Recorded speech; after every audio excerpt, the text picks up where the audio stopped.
Behind the News. Beyond the Pundits. Jeff Cohen and Norman Solomon. Dedication. To Stephanie and Sequoia J.C. To Cheryl and S. Contents. Introduction 8 by Molly Evans. Party. Can the press cover the old boys club that owns it? To the real media elite 5 The Washington Post, Too Close to Power 8 Part 2 Term Limits for Political Pundits 13 Great Moments in Pundit History 17 TV's Political Spectrum, The Best That Money Can Buy 21 Part 3 Be True to Your Class. Corporate spin geezer bashing and other budget bias 28 Spectre of class warfare haunts media 32 The takeover of the Democratic Party 36 The privatization of public TV 41 Pro-corporate tilt polluting media 45 Part 4 Journalism lost in smoke 50 The tobacco industry's smoke screen 53 AIDS coverage, lives in the balance 56 A Super Sunday for domestic violence 59 Backlash, some journalists still discount women 62 Nuclear testing, the media non-story 67 Part V. Years too late 72 Journalism, what went wrong? 75 Delayed response, the story of Brett Kimberlin 79 A prisoner and the play it safe press 84 Part 6 Media hypocrisy on political correctness 89 Is anti-Arab bigotry acceptable to news media? 92 CBS sees no problem with anti-Arab attitudes 96 It took an explosion to wake up news media 99 Institutional racism in media, the verdict is in 103 Gay rights and news balance 106 Part 7 Television. The more you watch, the less you know. What voters don't know may hurt them 113. Local TV news ethic, if it bleeds, it leads 117 TV's Harvest of Shame 121 Part 8 Campaign Horse Racing We aren't biased against the mad, bomb throwing, yuppie monk 126 The convention's coming, it's Jackson bashing season 129 Republicans work the media refs 133 What makes big news, a tale of two stories 139 Debates, beware of unidentified flying buzzwords 142 Media blind spots on the campaign trail 147 Part 9 Robertson, Parrott and Other Saviors Pat Robertson's Born Again UPI 152 The World According to Pat Robertson 155 H. Ross Parrott, The Ultimate Insider 159 Is Parrott a Watergate waiting to happen? 164 A True Outsider for President 167 Pat Buchanan, TV pundit wants to be president 171 Part X covering U.S. power abroad war crimes and the U.S. media. The Case of El Salvador 177. Best Liar in a Supporting Role 182. When Dying Children Aren't Newsworthy 186. Somalia, The Unasked Questions 189. A Tale of Two Terrorists, Theirs vs Ours 193 Skewed coverage of the Middle East 197 Part 11 Fractured History Bogus History Muddies Abortion Debate 202 The Martin Luther King You Don't See on TV 206 Malcolm X and Spike Lee vs the News Media 210 The Failed Plot to Kill JFK 214 Part 12 And So It Goes Pulitzer Prizes for Foulest Media Performances 220 Bill Clinton, Meet the Washington Times 227 National Public Radio, Serving the Public 231 Wanted, Full Disclosure Book Reviews 234 Quayle's Memoirs.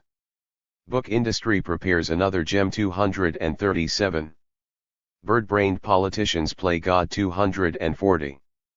Some Advice for Reading Between the Lines 244 Index 248 Introduction Austin, Texas Of all the odd misperceptions in the legacy of the Reagan era, trees cause pollution, people can use food stamps to buy vodka, there's no word for freedom in Russian, etc.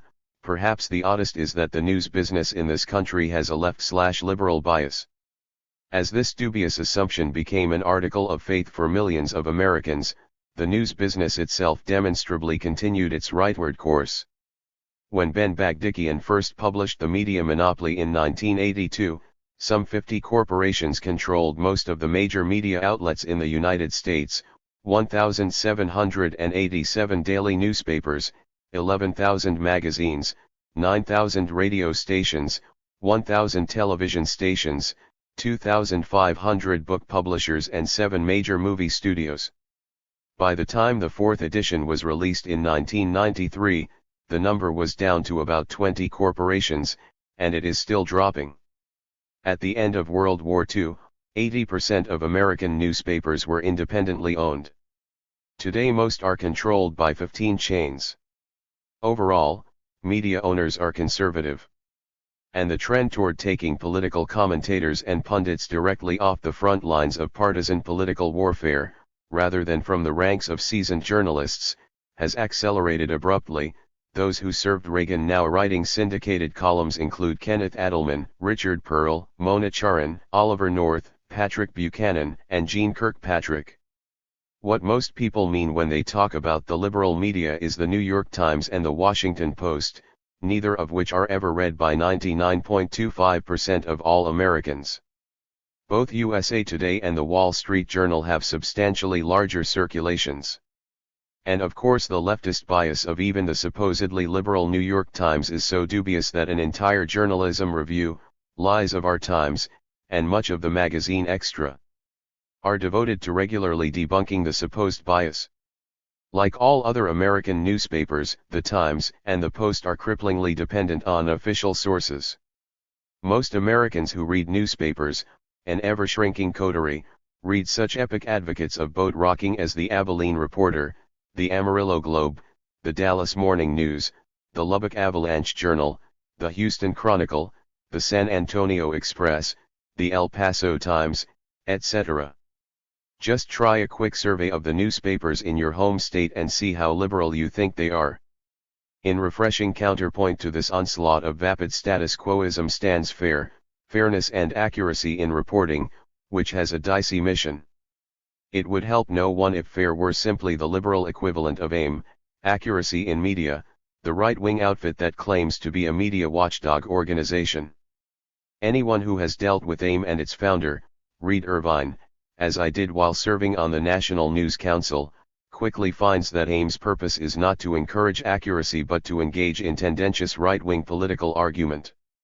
While it would be nice to think that there was someone out there on the other end of the seesaw jumping up and down like mad to bring the media into some kind of balance, in fact, the very concept of balance is one of the central problems of the American press. The very notion that on any given story all you have to do is report what both sides say and you've done a fine job of objective journalism debilitates the press. There is no such thing as objectivity, and the truth, that slippery little bugger, has the oddest habit of being way to hell off on one side or the other. It seldom nestles neatly halfway between any two opposing points of view. The smug complacency of much of the press I have heard many an editor say, well, we're being attacked by both sides, so we must be right stems from the curious notion that if you get a quote from someone on both sides, preferably in an official position, you've done the job.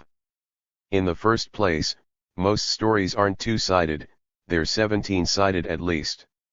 In the second place, it's of no help to either the readers or the truth to quote one side saying, cat, and the other side saying dog, while the truth is there's an elephant crashing around out there in the bushes.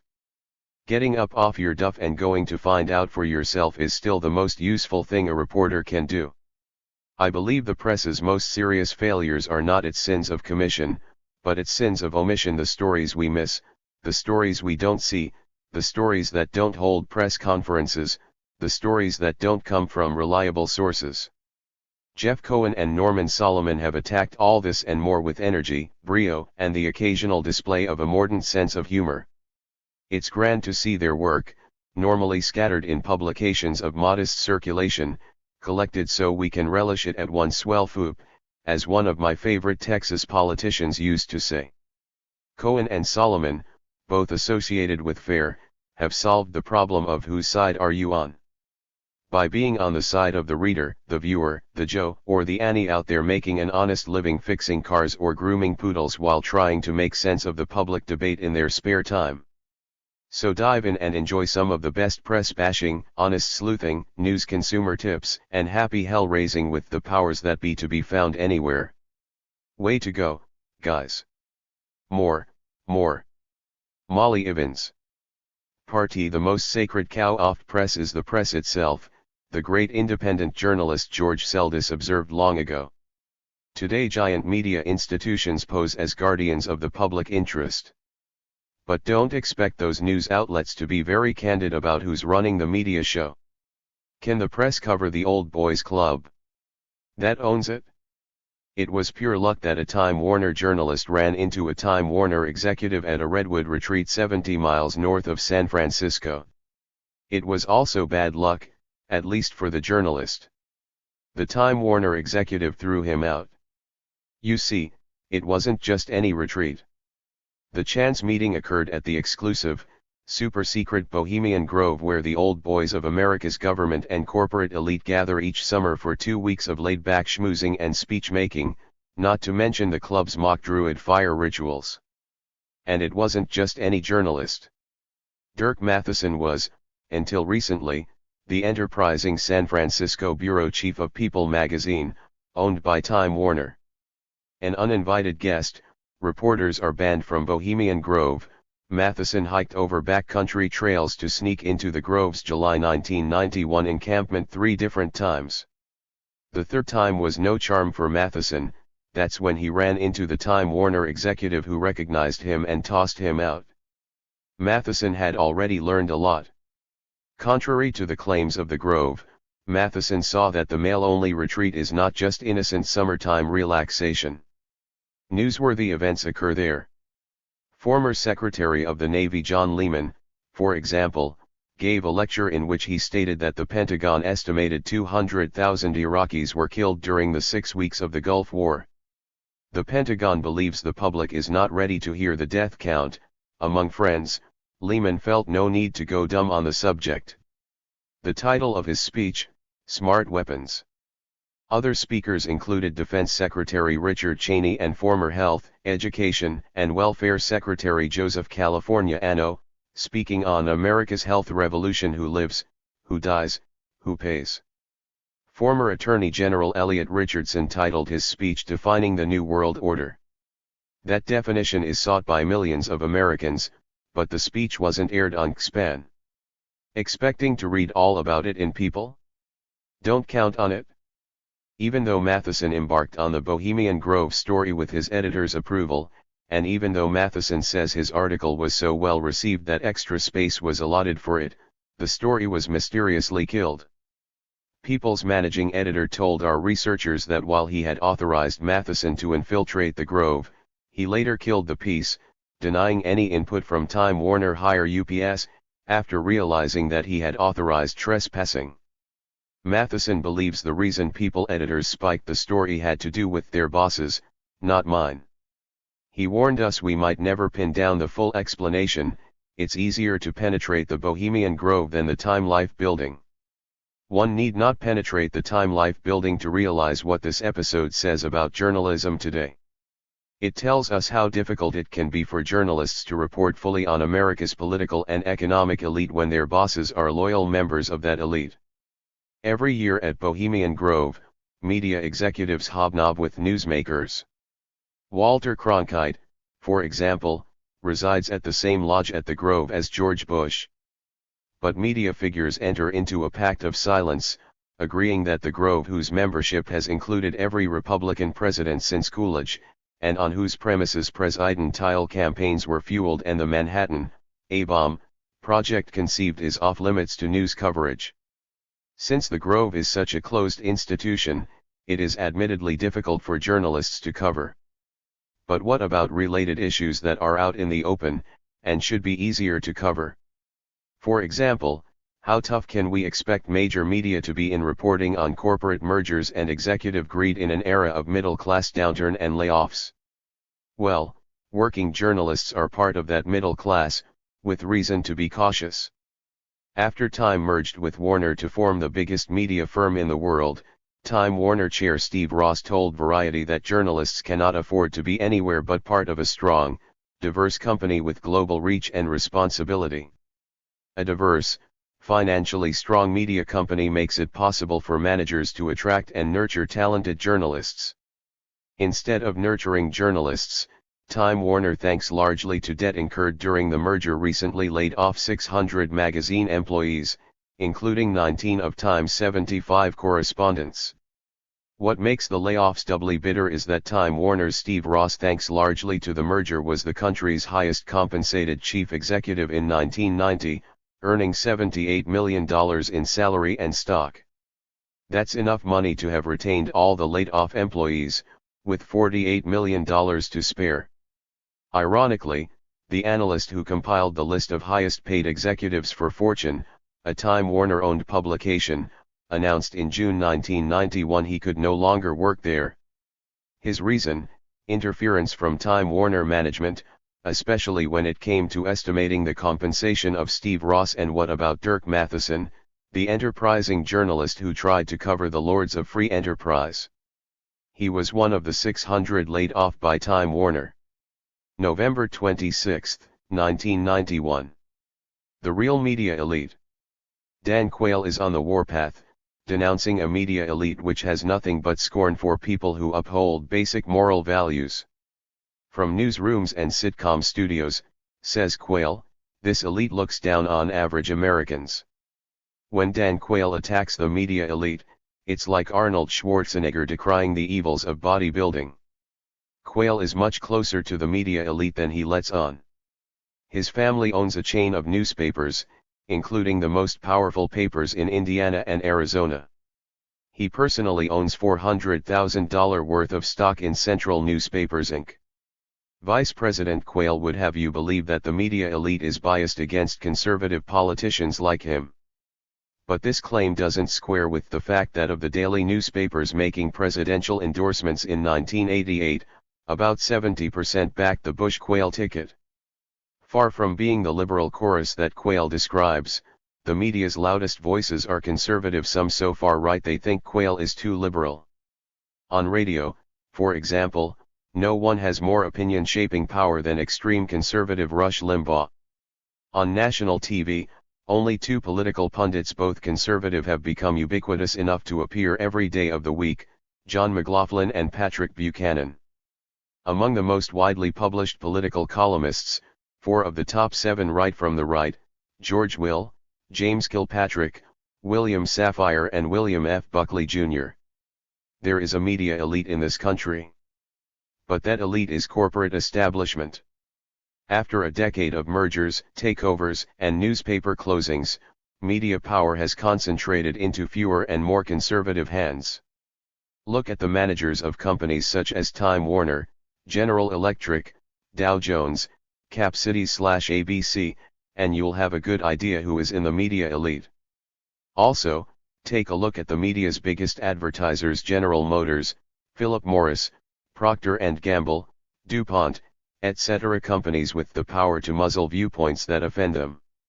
Imagine, for example, that Rush Limbaugh had a change of heart one day about how to use his pulpit of 500 radio stations. Imagine that instead of scapegoating environmental extremists, gays, and feminazis as the forces ruining our country, he began attacking by name the greedy corporations that pollute the earth, rip off consumers, and export good American jobs to slave laborers in the Third World. How many weeks would it take before his sponsors pulled the plug? When Dan Quayle castigates the media elite, he certainly does not mean the media owners or sponsors, most of whom are Republicans, or the political pundits, most of whom are fairly conservative. Like the media criticism of Vice President Spiro Agnew more than 2 decades ago, Quayle has political goals in mind: intimidating media professionals into softer coverage of the White House, and corralling the votes of social and religious conservatives who are offended by the media. Quayle's speeches echo Agnew's. In 1969, Agnew denounced liberal media snobs who do not represent the views of America. Lately, Vice President Quayle has denounced the media in these words: "It sometimes seems we have 2 cultures, the cultural elite, and the rest of us. They're embarrassed about the views of the average American because moral values are what the American people care most about." There is a serious critique to be made of the media elite and its moral values. This elite values one thing above all else: maximizing profit. Worship of the bottom line seems to take precedence over family, community, and country.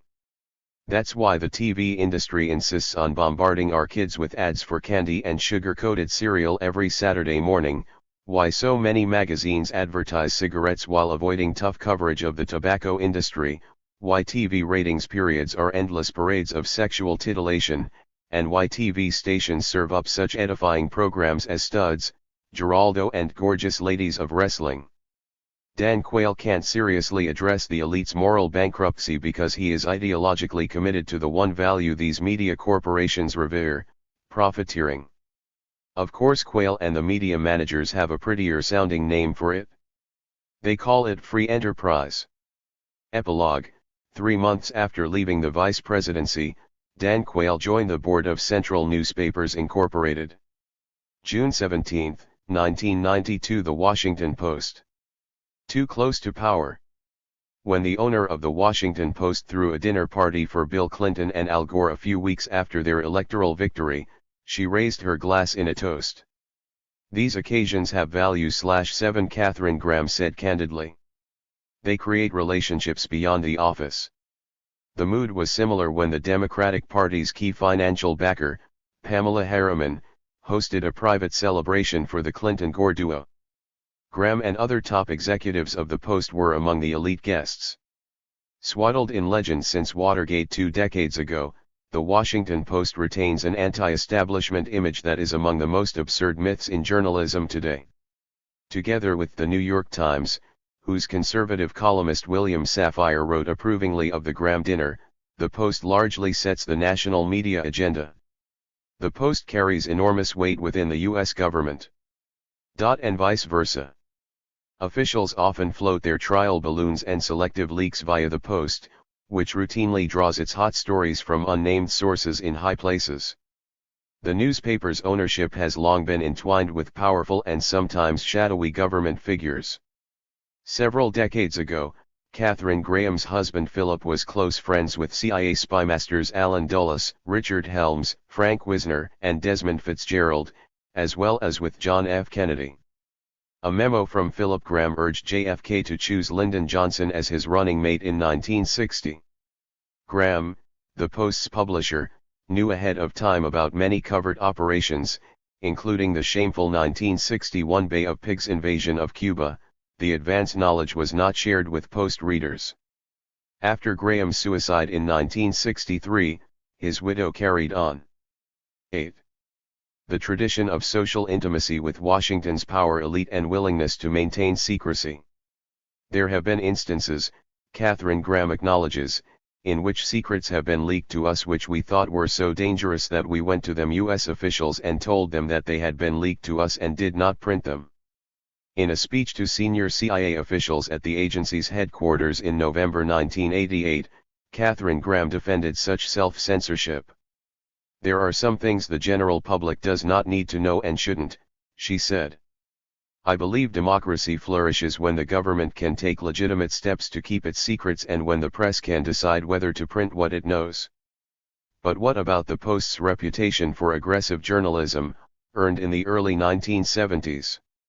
It's true that in June 1971, a year before it began breaking Watergate stories, the Post jumped into the breach when a court enjoined the New York Times from continuing to publish the Pentagon Papers. Katharine Graham gave the go-ahead for the Post to print the top-secret documents detailing U.S. mendacities during the Vietnam War. In previous years, however, those falsehoods had been greatly aided by the Washington Post.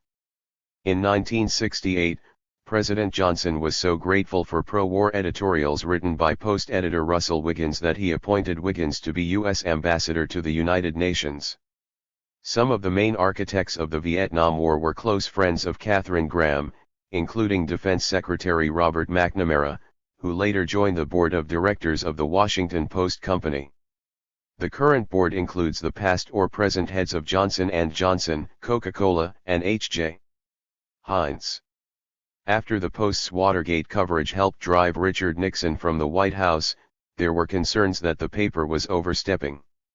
Executive editor Ben Bradley later conceded to author Mark Hertzgeard, the criticism was that we were going on too much, and trying to make a Watergate out of everything. And I think we were sensitive to that criticism much more than we should have been, and that we did ease off. The next Republican to be elected president benefited a great deal as the Post eased off. The newspaper boosted many of Ronald Reagan's policies. It didn't hurt that his wife Nancy and Katharine Graham became good friends. Some Post staffers have privately wondered whether the newspaper would have been as aggressive in reporting on Watergate if key figures in the Nixon administration had established such personal ties with Mrs. Graham. When the Iran-Contra scandal was getting her down, Nancy Reagan received solace from Graham and the Post's editorial page editor Meg Greenfield, who expressed their sympathies during many lunches and phone conversations. Closely intertwined with the highest echelons of government by social relations, shared attitudes, and corporate connections, the Post has been part of a widespread journalistic failure.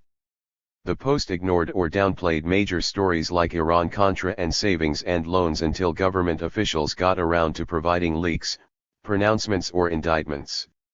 The sad truth is that scoops in the Washington Post are often a consequence of the newspaper's close ties with government powers that be. Those are the kind of relationships that Katharine Graham was toasting at her party for Bill Clinton and Al Gore. December 30, 1992. 10. Part 2. They never seem to stop pontificating about the issues of the day. Accountable only to the institutions that pay them, the nation's masters of punditry hold forth on the TV networks and in widely syndicated columns. They run a narrow gamut. Endlessly. Setting the bounds off political non-debate. 12. Term limits. For political pundits.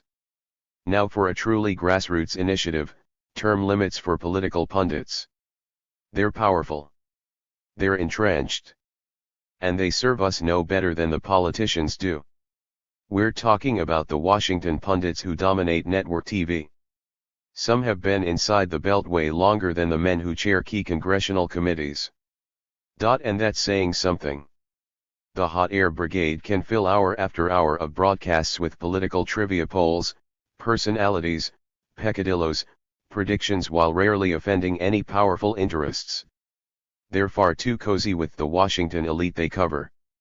With mainstream pundits focused on various distractions, crucial issues are rarely discussed. For example, look at what passed for post-election analysis when it turned out after all the hype about career politicians running scared that 1992 was the year of the incumbent, as usual. Pundits and others in the national media seemed almost clueless to explain the triumph of U.S. Senate and House incumbents.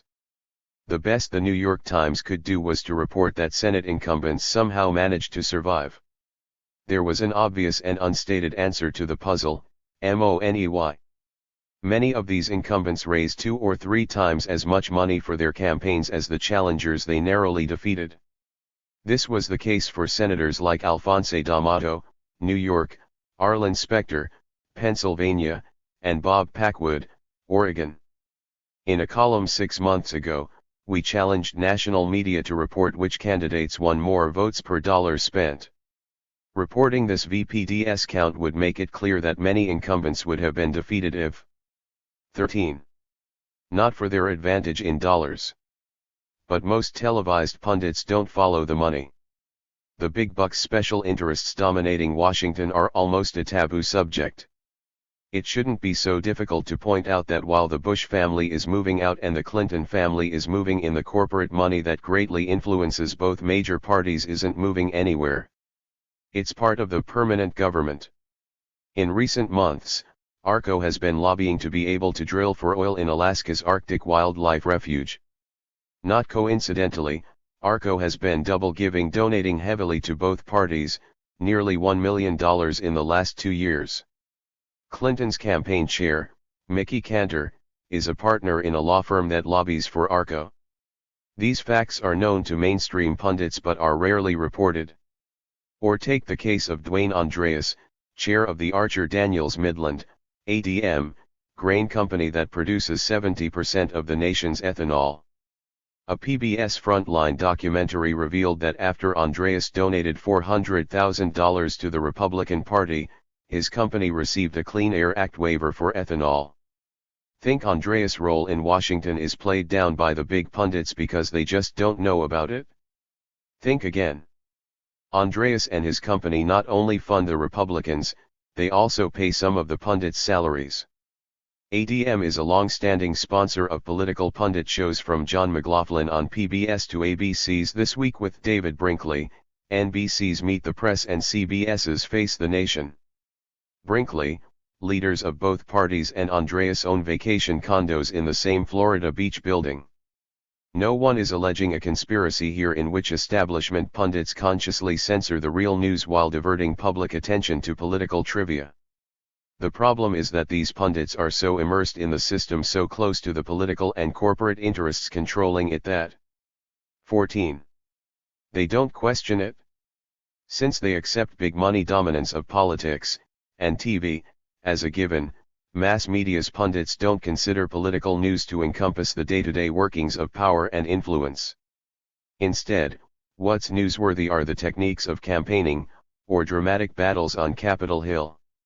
And when these pundits speak out against the influence of special interests in politics, they usually focus on blacks, women, labor, seniors, and similar groups, not the big money guys.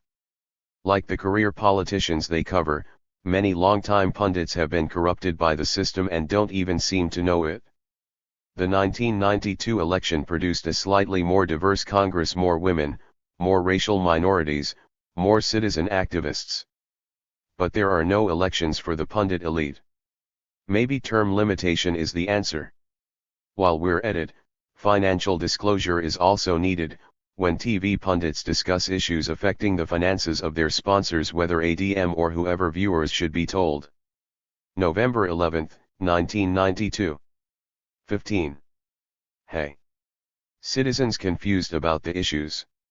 Maybe you should spend more TLME watching the endless parade of commentators and experts on the TV news. They have 3-piece suits, AMD/Bresna sounding credentials. Joining us now from the Research Institute for Cultural Analysis of Policy Studies, we don't know about you, but we're sure grateful that these dispassionate analysts are willing to share their keen, unbiased insights with us. 16. Great moments in pundit history.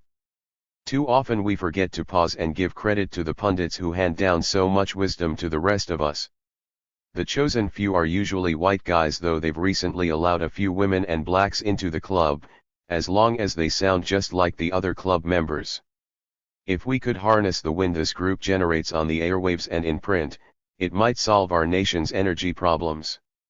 Here, then, are a few of the shining moments brought to us by the country's most highly touted political pundits. Election wisdom. In October 1980, columnist George Will went on ABC Nightline to praise Ronald Reagan's thoroughbred performance in a crucial debate with incumbent President Jimmy Carter. But there was something Will didn't tell us viewers. He had helped coach Reagan for that debate and had read Carter briefing materials stolen from the White House. In 1987, acclaimed political analyst David Broder wrote columns about how George Bush was too innocent and too nice to enter into a tough campaign for president. The next year, Willie Horton ads and ACLU bashing propelled Bush into the Oval Office. Beginning in 1989, pundits hailed centrist Virginia Governor Douglas Wilder as the great black hope who could push Jesse Jackson to the margins. The Washington Post's Juan Williams praised Wilder as a 17. rebuke to Jackson, calling the governor arguably the most important black American politician of the 20th century. Boosted by such puffery, Wilder entered the '92 presidential race. He failed to survive the first primary. 4 years earlier, Jackson had won 7 million Democratic votes, about 30% of all ballots cast. Public Health. In a 1979 Newsweek column, George Will denounced the movie The China Syndrome, which dramatized a nuclear reactor accident as hysterical Hollywood propaganda. Nuclear plants, Will scoffed, like color TV sets, give off minute amounts of radiation, but there is more cancer risk in sitting next to a smoker than next to a nuclear plant. Will's column was still on newsstands when the real-life 3 Mile Island nuclear nightmare began. In 1986, William F. Buckley proclaimed in a New York Times column, "Everyone detected with AIDS should be tattooed in the upper forearm, to protect common needle users, and on the buttocks, to prevent the victimization of other homosexuals." Under fire for a plan reminiscent of Nazi Germany, Buckley later withdrew the suggestion because it proved socially intolerable. Racial awareness. I know something of racists, columnist James J. Kilpatrick wrote dramatically in 1989.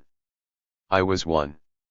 After the 1954 Supreme Court decision barring segregation in public schools, to my regret it took the better part of 10 years for me to realize that racial discrimination is wrong, wrong, wrong.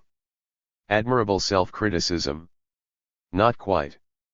Kilpatrick's admission was 18. The preamble to a column decrying modern-day civil rights marchers who have only an abstract, theoretical interest in a color-blind constitution. On PBS's McNeil/Lehrer NewsHour in 1990, pundit Mark Shields argued that unlike Ronald Reagan, George Bush was supportive of the interests of black people and civil rights. On National Public Radio the previous year, Cokie Roberts referred matter-of-factly to George Bush's pro-civil rights record. Neither Shields nor Roberts mentioned that Bush had opposed the landmark 1964 Civil Rights Act. Not long after the two pundits had certified his civil rights credentials, Bush began assailing key new civil rights legislation as a quota bill. Humility. Some pundits are so brilliant they don't need to analyze something in order to render a judgment. On ABC's This Week with David Brinkley, Cokie Roberts denounced the movie JFK sight unseen. My father was a member of the Warren Commission. I will not see the movie.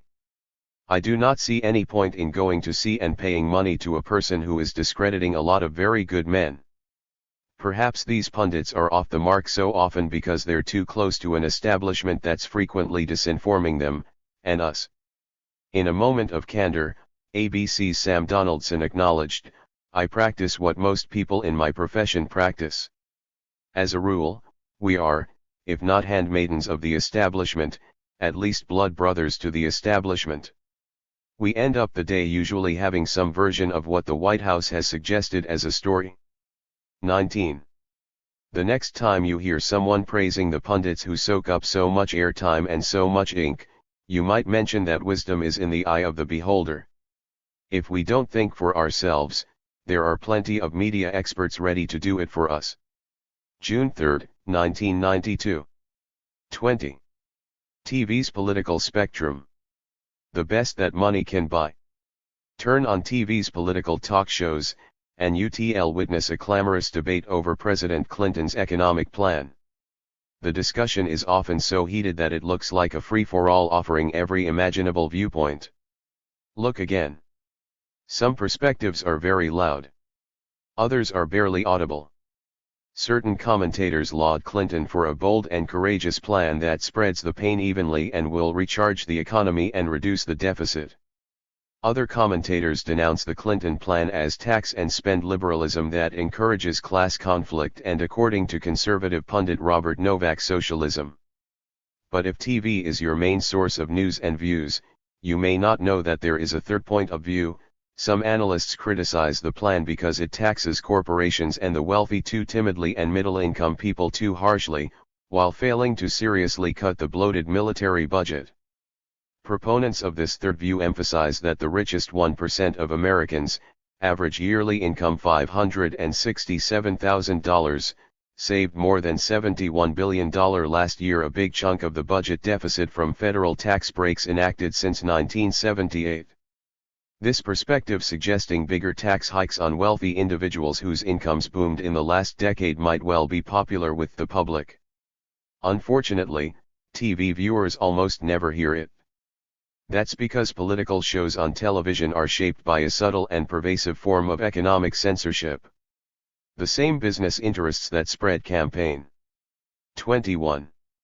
Contributions around Washington to narrow policy debates. See William Greider's book Who Will Tell the People, Use Their Ownership and Sponsorship of TV to Narrow Media Debates. See Ben Bagdikian's The Media Monopoly. Rather than a full political spectrum, the mass media spectrum often extends from GE to GM. Take CNN's Capital Gang, a boisterous beltway show that features four regular panelists who rarely take positions that would offend program sponsor General Electric. Rightists Robert Novak and Mona Charan debate what passes for leftists on American television. Al Hunt, Washington bureau chief of the Wall Street Journal, and columnist Mark Shields, whose literature boasts that he is free of any political tilt. When the Wall Street Journal represents the left, the spectrum is hardly full. It extends from the center to the right. On Capital Gang, Novak and Charan predictably savaged Clinton's economic plan, while Hunt and Shields defended it with minor reservations. Hunt apparently would prefer more cuts in seniors' benefits.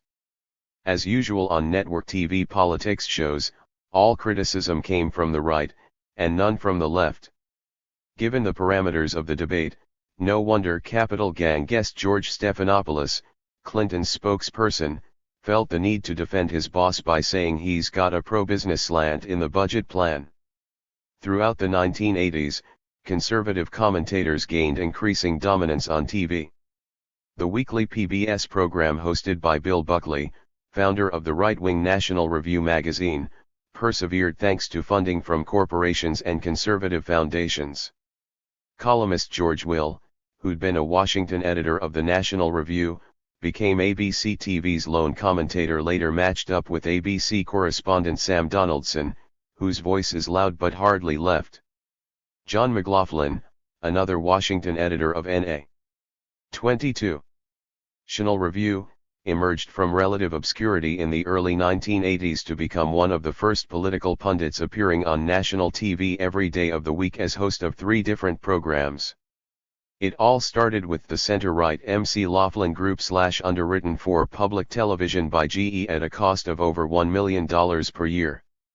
While McLaughlin might have you believe his prominence on TV stems from his superior knowledge and good looks, he and his colleagues owe their prominence to having the viewpoints big corporations are willing to sponsor. GE, PepsiCo, Archer Daniels Midland and the half-dozen other firms that heavily sponsor TV politics programs are not about to bankroll 3 national shows per week hosted by consumer advocate Ralph Nader, or populist Jim Hightower, or Democratic Socialist Barbara Ehrenreich. It's this hidden economic hand that imparts the slant to TV discourse. The problem with television's political spectrum is not the abundance of conservatives, but the absence of unapologetic progressives. Editors and alumni of the National Review are household names. How many TV watchers can identify a single editor from a left magazine like The Nation? Al Hunt, Mark Shields, Michael Kinsley, Jack Gurmand and Eleanor Clift are not advocates for progressive causes. They are more or less centrists. Their motto seems to be, "I'm not a leftist, but I play one on TV." If you have watched PBS's McNeil/Lehrer NewsHour, sponsored over the years by AT&T and PepsiCo, you've seen a pundit pairing of Shields and David Gergen that stays safely within establishment bounds. Though many regular TV commentators advocate conservative and pro-corporate policies, virtually no one on network television advocates such measures as tax-financed national health insurance, or federally sponsored daycare, or government programs to ensure that everyone who wants a job has a job. Extreme or fringe ideas. According to New York Times 23 polls, these rarely discussed proposals are favored by majorities of the public. Imagine how popular these proposals would be if articulate advocates were allowed to promote them day after day on CNN, PBS, and the other TV networks. February 24, 1993. Part 3. Be true to your class. Corporate spin. Describing the mission of his St. Louis Post-Dispatch in 1907, publisher Joseph Pulitzer wrote that it would always oppose privileged classes and public plunderers, and never lack sympathy with the poor. Few mainstream media outlets utter such principles today. Instead, they boast of fairly covering all sectors of the public. In reality, certain classes get better coverage than others. Geezer bashing and other budget bias. Bill Clinton's 1993 economic package deserves credit for spurring at least one growth industry: the instant rise in media reporting and commentary on the U.S. budget. The boom in media analysis of the Clinton plan sparked some incisive reporting, but much of the coverage simply highlighted long-standing biases and blind spots of the national press corps. Geezer bashing. The consensus among mainstream reporters and pundits is that courageous politicians must stand up to the seniors, often portrayed as greedy or spoiled, and unwilling to sacrifice. As President Clinton prepared his economic plan, for example, NBC's John Chancellor offered this February 1993 commentary: governing means deciding who gets what and when they get it. One group did really well from 1980 to 1990, households headed by people over 65. If you made a movie about who gets what, you could call it, Honey, We Robbed the Kids. Chancellor's analysis of 1980s robbers neatly overlooked SNL looters, junk bond dealers, corporate takeover artists, and his boss, General Electric, owner of NBC, which helped write the 1981 corporate tax law that slashed its own taxes to below zero. Clinton's plan would raise taxes on Social Security benefits of couples with combined incomes above $32,000 and individuals above $25,000. Such seniors were referred to by reporters as well-to-do. $16,000 each for grandma and for grandpa hardly makes them well-to-do. Given media vitriol aimed at greedy seniors, much 28 of the public may not realize that Social Security benefits are the main sustenance of most elderly Americans, and are all that keeps a third of them above the poverty line. Advocates for seniors, far less visible in the media than geezer bashers, warn that means testing of Social Security recipients would transform this popular insurance system into a welfare program vulnerable to further cuts. Rather than monkey with Social Security to exclude well-off seniors, these advocates call for increasing taxes on all wealthy Americans, young, middle-aged, or elderly. Overlooking Pentagon largesse. News reports referred to deep defense cuts in Clinton's economic plan. Many Americans might be surprised to learn that Clinton's first-year budget sought only a 4% reduction from George Bush's proposed military funding, mostly through trimming personnel and a salary freeze. Costly weapons systems, many developed to fight a Soviet Union that no longer exists, remain in the budget virtually untouched. Treasury Secretary Lloyd Bentsen, aptly called Loophole Lloyd by the Village Voice's Doug Ireland, is credited with saving the V-22 Osprey aircraft, which Bush's Defense Department tried to cancel, and other expensive projects important to Texas. It was reported in Defense News, but not in big media, that Defense Secretary Leigh Aspin actually rejected budget cuts proposed by the Army and Air Force. Day after day, TV pundits beseech politicians to take on entitlements and Social Security to reduce the deficit. Rarely does anyone on TV demand deficit-reducing cuts in the post-Cold War military. When national media do report on military cutbacks, the issue of job loss is paramount, as it should be. But during the 12 years that Republicans cut other federal programs, housing, for example, job loss was little more than a footnote in news coverage. 29. Soothe the rich. While polls show that raising taxes on corporations and the wealthy is overwhelmingly popular, that's not the case among powerful pundits who attack Clinton's small, loophole-ridden tax increases on the wealthy as soak the rich tactics. After the 1992 election, ABC's David Brinkley told a trucking industry group that raising taxes on the well-to-do was a sick, stupid joke and cheap demagoguery. Even full implementation of Clinton's income tax hikes on rich Americans would still leave them among the lowest taxed in the advanced industrial countries. But the whining by the megapundits does make certain selfish sense. They're in the top income brackets themselves. George Will's income is a reported $1.5 million yearly. Patrick Buchanan made over $800,000 in 1991, according to election filings. The Evans and Novak team grosses an estimated $1 million per year, as does John McLaughlin. Decrying class war. A Washington Post news article, headlined "Is Clinton Pitting Class Against Class?" spoke of Clinton's soak the rich desires and his populist provisions, such as a curb on corporate deductions for country club dues. During the 1980s, when changes in the tax code abetted one of the most dramatic transfers of wealth from one class to another, that is, from working-class Americans to the rich, it was hard to find a news story headlined, is Reagan pitting class against class? Neglecting the poor. On March 16, 1964, President Lyndon Johnson declared a national war on poverty that would be waged until total victory. Nearly 30 years later, few in the media question Clinton's tacit acceptance of poverty. While mass media are quick to declare various crises, drugs, terrorism, the shortage of single men, they are generally blasé about. 30. The crisis of poverty. 1 out of 5 children, and 1 out of 2 black children, live below the official poverty line, a line rigged by the federal government to undercount the poor.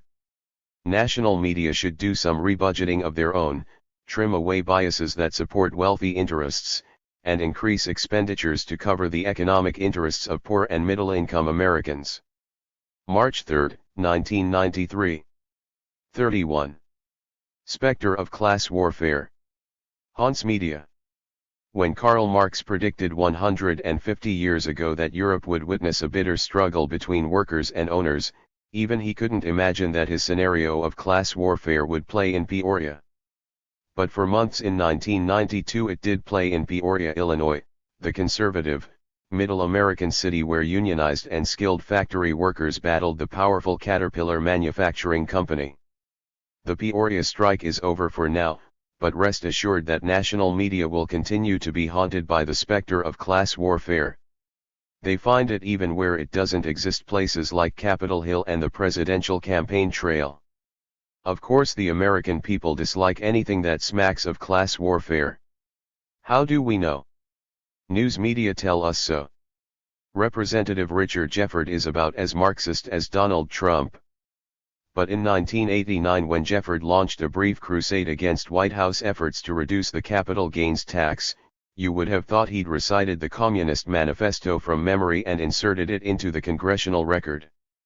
A Washington Post news story faulted Jefford and other Democrats in Congress for using class warfare rhetoric. 2 days later, a news article in the Christian Science Monitor concluded, "The lesson is this: in a nation of people with ambitions to be affluent themselves, someday, class warfare does not sell." Throughout his presidential campaign, Paul Tsongas embraced this lesson, calling for a halt to class warfare, which he charged with harming the nation's industrial base. Recommending capital gains tax cuts, Tsongas urged that attention not be focused on a myopic discourse about who benefits the most under such a system. In other 32 words, when the rich keep getting richer, they'll have more crumbs dropping from their table for the rest of us. Crumble down economics. During his stint as media darling, Tsongas presented himself as a political Marcus Welby, MD, offering bitter pills for the ailing economy. Yet his economic prescriptions were laced with dubious medicines, such as the notion that American companies should be released from antitrust constraints in areas which impact on their capabilities in international trade. By and large, mass media have endorsed the Tsongas approach. In sharp contrast, Jerry Brown's denunciations of wealthy privilege didn't go over well with mainstream media. The media judgment on Brown is that he used to practice the same big money politics he now runs against. If you denounce the wealthy contributors you once depended on, this is seen as hypocrisy. If you still depend on them, this is seen as electability. The class bias of national media is also apparent in the way tax issues have been covered in recent years. Media jargon is typically topsy-turvy. During the 1980s, proposals for tax breaks to the wealthy were regularly termed tax reform. Reaganomics enriched the already rich at the expense of most other Americans, but news accounts never called it class warfare on behalf of the well-to-do. When the Reagan administration slashed the tax rate on the wealthiest Americans from 70 to around 30%, that was labeled conservative.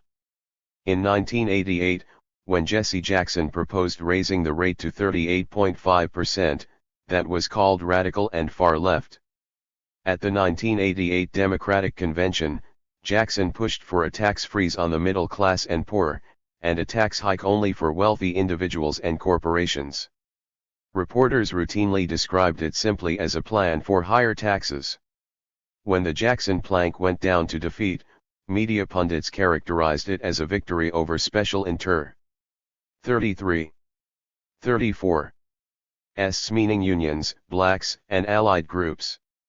It could have been portrayed as a win for special, wealthy, interest/7 but few mainstream journalists played it that way, certainly not the network TV news correspondents in high-income brackets themselves.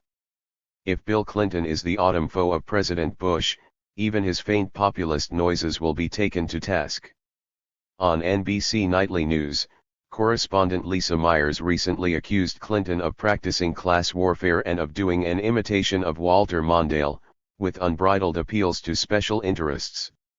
For the rest of the political campaign we'll be hearing plenty about rhetorical appeals for class warfare. But major media don't necessarily object to class war as long as it's being waged from the top down. It's the slightest hint of bottom-up stuff that gets the bad press. April 22, 1992. 35. The takeover of the Democratic Party. New York. Thousands of journalists covered the 1992 Democratic National Convention here. Almost all of them missed the biggest story. The story wasn't missed because it happened in the shadows or in some smoke-filled back room. It was bypassed because of ideological blinders worn by so many in the conformist press. The big story was the takeover of the Democratic Party by big business. Of course, the Democratic Party has always included hefty doses of corporate interests. But the significance of this convention is that corporate America has taken undisputed control, at least for now, of both major political parties, not just the GOP. How did so many in the political press corps miss the story? Most establishment journalists seem blind to the fact that corporations are thoroughly political institutions, seeking ever-increasing influence over parties, legislation, and government regulation. These businesses are, after all, the folks who underwrite the news with their advertising. In political reporting, corporations are treated as benign, neutral, invisible. Their political maneuvers are generally not news. It's not that journalists are oblivious to political willing and dealing by various groups. In the days before and during the convention, political reporters scrutinized teachers' unions, black activists, senior citizen groups, feminists, gay rights advocates, denigrating them as special interests who could ruin Clinton's convention by alienating middle-class voters. 36. 37. With so much media focus on these relatively powerless grassroots groups, powerful corporations, the country's real special interests ran off with the party. Item: 2 days before the convention, a victory train carried congressional Democrats from Washington to New York. Accompanying the party elite on the train ride were corporate lobbyists who paid $10,000 to $25,000 for the right to mingle and schmooze. The Democratic National Committee has been raking in money from virtually every corporate interest needing a government favor. The message to anti-poverty or consumer rights activists: no need for you to come on board. You can wait at the station. Item: the Clinton-Gore ticket represents the seizure of the party hierarchy by the Democratic Leadership Council, which is typically euphemized in the media as a group of moderate Democratic politicians who want the party to speak for the middle class. Clinton and Gore were founders of the DLC. Clinton was its chair in 1990-91. The problem is that the DLC has no middle-class constituents. It is bankrolled by and speaks for corporate America. Arco, Dow Chemical, Georgia Pacific, Martin Marietta, the Tobacco Institute, the Petroleum Institute, etc. Item: Clinton became the media-designated front-runner in large part because he raised so much money early in the campaign. The cash didn't come from middle-class folks. As reported by In These Times, most of it came from conservative business interests, investment bankers, corporate lobbyists, and Wall Street firms which fund both major political parties. Item: 2 of Clinton's key fundraisers were Robert Berry, a longtime General Electric lobbyist, and Thomas H. Boggs Jr., who earns $1.5 million a year as a lawyer lobbyist with the Washington firm of Patton, Boggs, and Blow. Boggs' parents were members of Congress. His sister is media pundit Cokie Roberts. His law firm boasts a computer program that matches corporate donors with members of Congress who seek his help in raising money. 38. Social interests. 39. Match depends on what legislation is pending before Congress. Item, the Boggs law firm also boasts partner Ron Brown, chair of the Democratic Party. Some pundits have suggested that since Brown is African American, the Clinton-Gore ticket has less need of Jesse Jackson to mobilize the black vote in November. But Ron Brown is far more familiar with corporate boardrooms and government corridors than grassroots organizing. His clients have included an array of U.S. and foreign business interests, as well as the regime of Haitian dictator Jean-Claude Duvalier. When Jerry Brown spent his campaign denouncing Washington sleaze, he was referring to these kinds of cozy corporate government relations.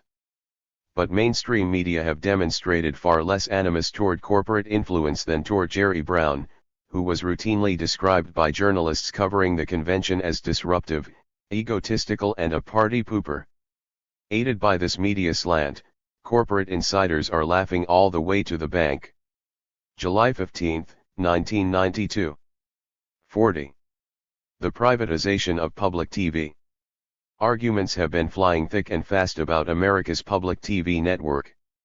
Attackers like Senators Jesse Helms and Bob Dole threaten to cut off funds to PBS, denouncing it as some kind of leftist hotbed. The claim makes for fiery rhetoric.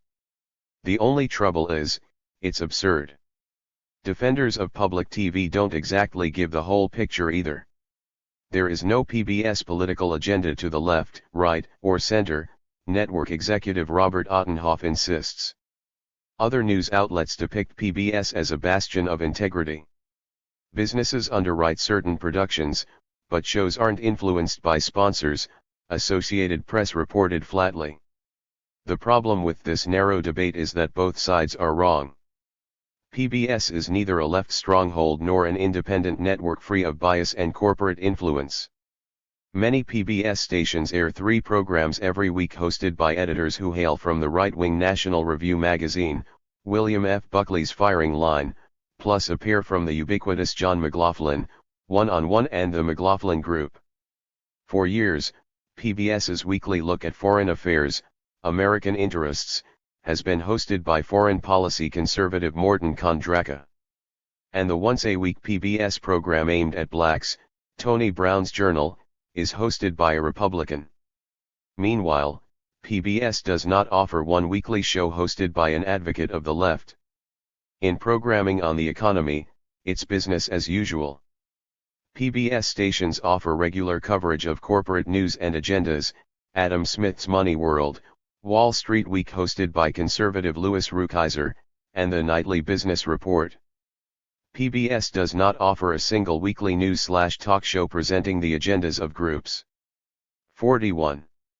Often in conflict with big business, such as consumers, labor, or environmentalists. All the commotion from right-wing critics is about the tiny minority of PBS programming they find offensive, a dozen or so leftist documentaries per year.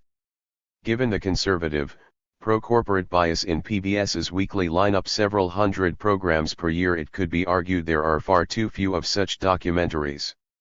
And PBS bashing conservatives who dismiss Bill Mover's world-class documentaries on our constitutional checks and balances as propaganda never criticize PBS for airing unabashed agitprop films produced by right-wing groups like Rev. Sun Myung Moon's political arm Khaosat, or the misnamed Accuracy in Media. The bias in the weekly lineup would be easy to fix by adding shows with hosts and agendas opposed to the Buckleys and Rukeisers. But PBS has not done this, and there's a simple reason: big money talks as loudly on non-commercial public TV as on the avowedly commercial TV networks. PBS officials admit their weekly current events lineup favors conservative commentators, but they say they can't find funding for an opposing show. In essence, corporate underwriters such as the Wall Street firms that sponsor PBS's business shows are determining which programs are seen, and which are not. While corporate execs can often see themselves on PBS, it's another matter for working people. A City University of New York study found that PBS primetime coverage that addressed the lives and concerns of workers as workers totaled 27 hours in 1988 and 1989, less than half of 1% of its total primetime programming. And of those paltry 27 hours on working people, 19 were about British workers, leaving 20 minutes per month about US workers. PBS programs featuring tough critics of government or corporate policies such as the Whitney Report have 42. Coming up next, a gathering of public TV hosts discuss the invisibility of conservatives on PBS 5 Toddy 0 and 5. 43. Died for lack of funds.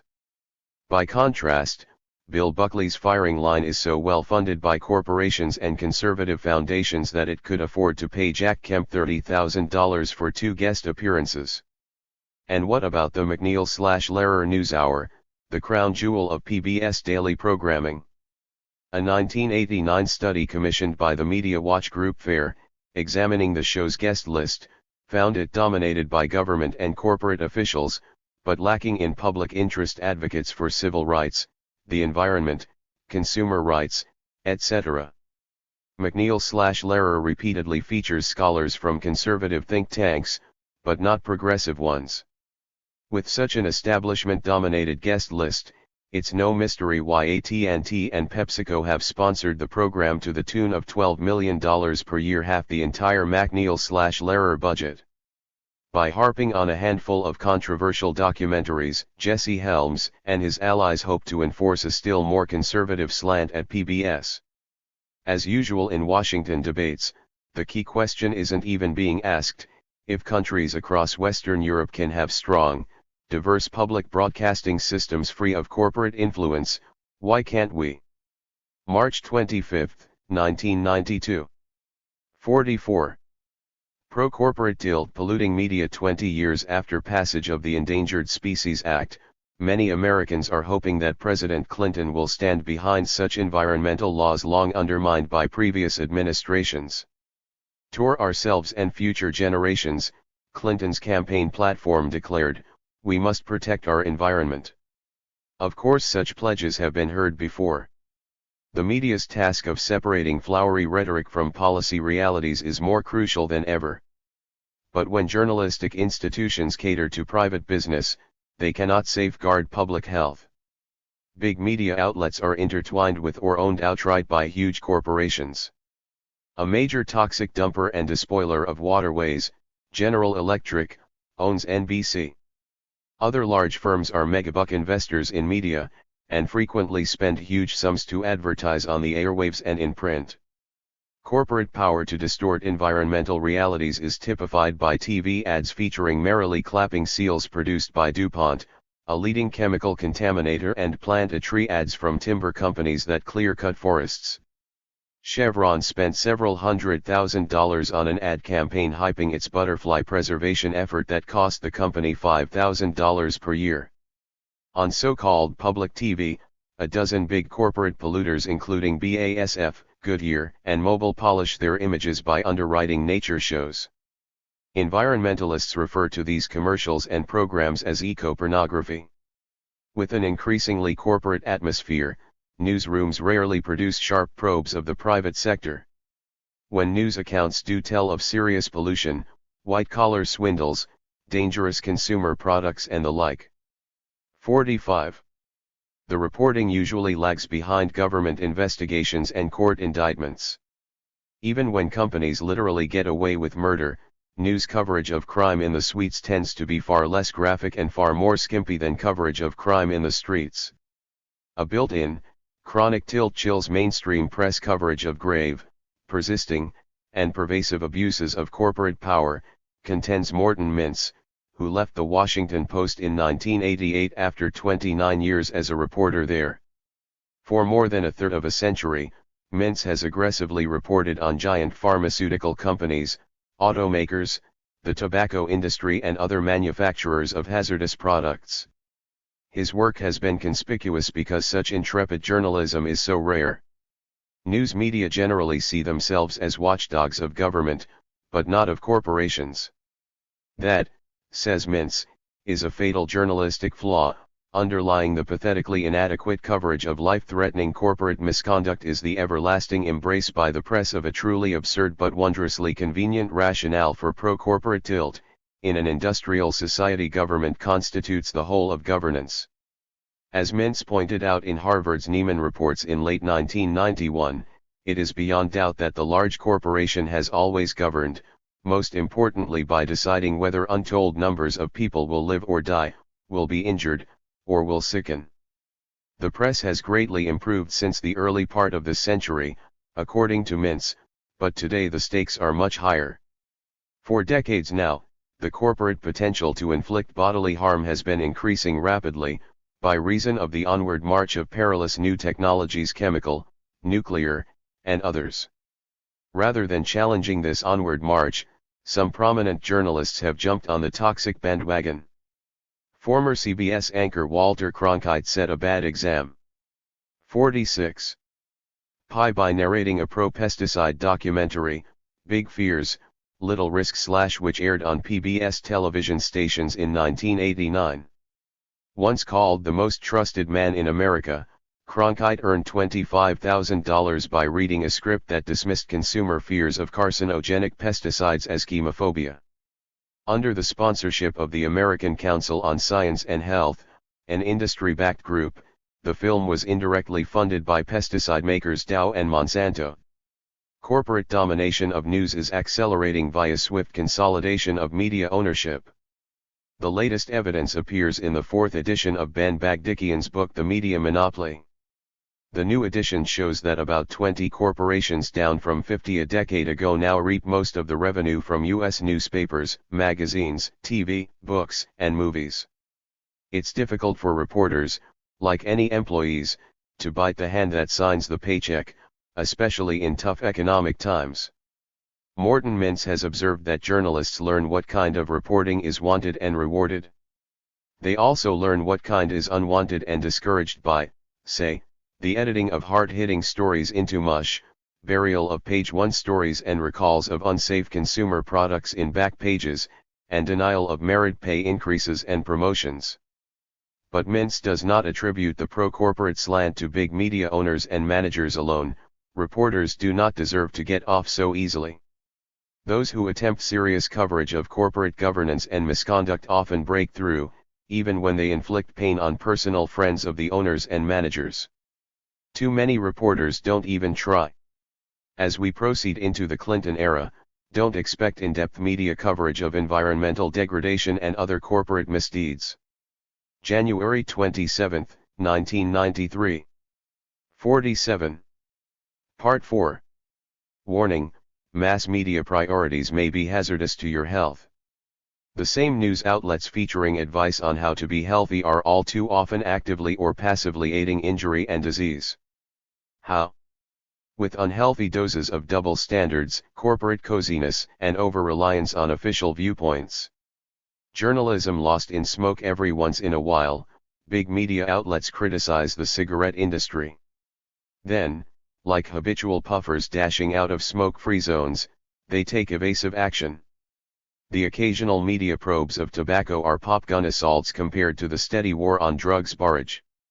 Cigarettes now kill 434,000 Americans each year, according to the Federal Centers for Disease Control.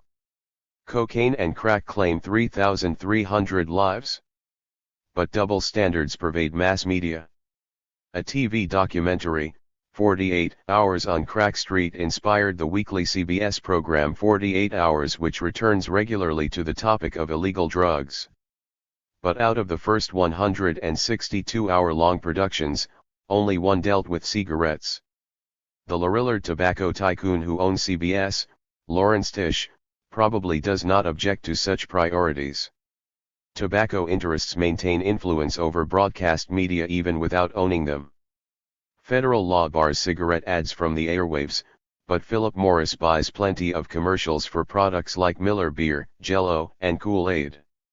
As the country's third-largest advertiser on network TV, Philip Morris paid $390 million to ABC, CBS, and NBC in 1991. With its huge circulation, 15 million copies per week, TV Guide could shine a bright light on network deference to a tobacco industry responsible for more than 1 in 6 American deaths. But the magazine won't touch the story with a 10-foot antenna. As assistant managing editor Andrew Mills told us in 1989, it wouldn't look good for TV Guide to go after the networks when TV Guide runs cigarette ads in every issue. In recent years, the weekly has not printed a single article about television and tobacco. Ironically, in a 1992 interview with us, TV Guide EDI 50 tour-in-chief Anthea Disney expressed concern about the impact of role models. "I wouldn't run a photo of a person smoking if I could help it." Yet TV Guide does so routinely in colorful cigarette ads.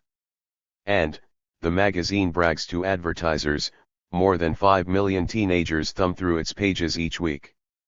We've all seen fervent pleas by the Partnership for a Drug-Free America. Using ad space donated by mass media, the organization warns young people against marijuana, crack and cocaine, but never mentions cigarettes or alcohol. As it happens, the Drug-Free Partnership has some corporate funders that are anything but drug-free, such as Philip Morris, Anheuser-Busch, and RJR Nabisco. While RJR Nabisco helps bankroll Save the Kids from Drugs ads, its subsidiary RJ Reynolds keeps ignoring pleas to cancel massive Old Joe Camel advertising campaigns that are hooking children. In the wake of findings that 6-year-olds are as familiar with the Camel's Old Joe cartoon character as with Mickey Mouse, U.S. Surgeon General Antonio Novello and the American Medical Association denounced the ad campaign and urged a halt to it. With the nation's children already smoking 947 million packs of cigarettes annually, the stakes are high. Women also are special targets.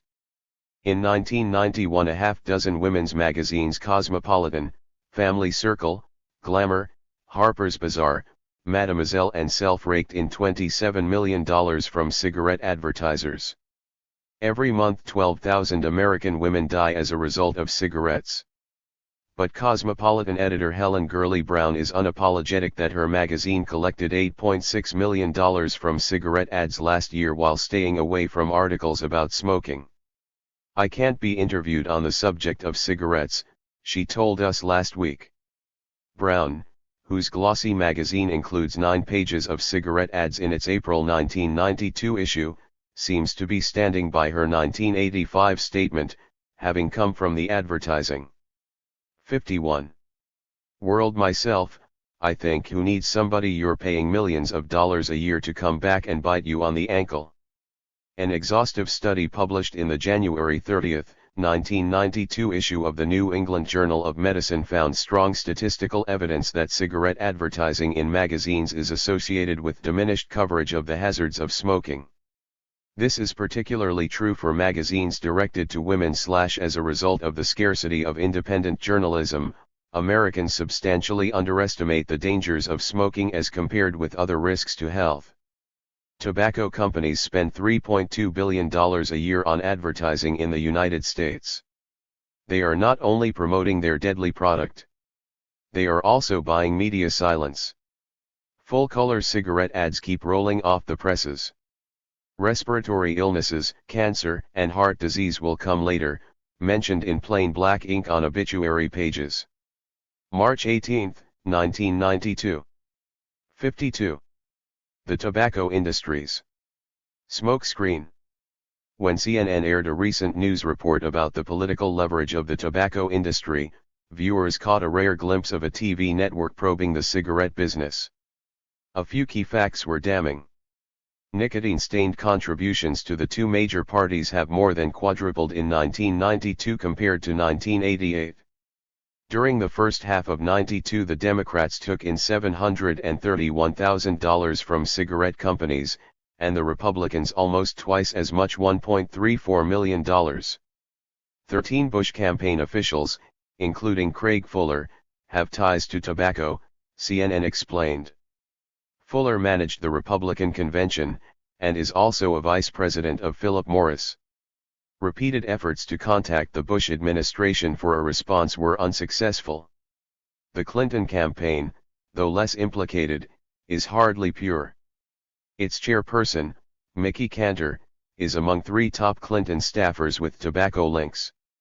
CNN correspondent Jeff Levine went beyond the data supplied by a pair of consumer groups. His report included an interview with a representative of the American Heart Association, who blamed the political and economical clout of the tobacco industry for the fact that there has been absolutely no significant legislation passed in the United States Congress that would regulate this dangerous, addictive killer. The study of the tobacco industry's bipartisan contributions, released in August 1992 by Public Citizen and the 53 Advocacy Institute, got only a smattering of other news coverage. Days earlier, Anna Quindlen's opinion column in the New York Times had eloquently denounced the enormous power of the tobacco lobby. But that lobby has friends in high media places, including the New York Times. When the U.S. government's trade representative moved to boost tobacco exports in 1989, a Times editorial expressed some regrets before concluding that it was hard to object to hawking U.S. cigarettes in the Third World. A New York Times board member, Louis Gerstner, headed tobacco giant RJR Nabisco at the time. In another editorial the same day, however, the Times suddenly lost its tolerance for sellers of addictive substances. America pays a terrible price for cocaine addiction. Some drug trafficking, it seems, is more despicable than others. September 2, 1992. 54. AIDS coverage. Lives in the balance. The person who jolted America's news media out of its lethargy about AIDS was no journalist. He was a movie idol. 10 years ago the recorded cases of AIDS were rising steeply, but news coverage was minuscule. It remained that way even as scientific knowledge and alarm leapt in 1983 and 1984.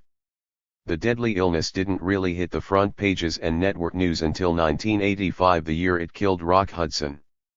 A second big jump in AIDS stories came in 1987, mainly boosted by 2 factors: Liberace's death from the disease, and indications that heterosexual contact might put people at risk.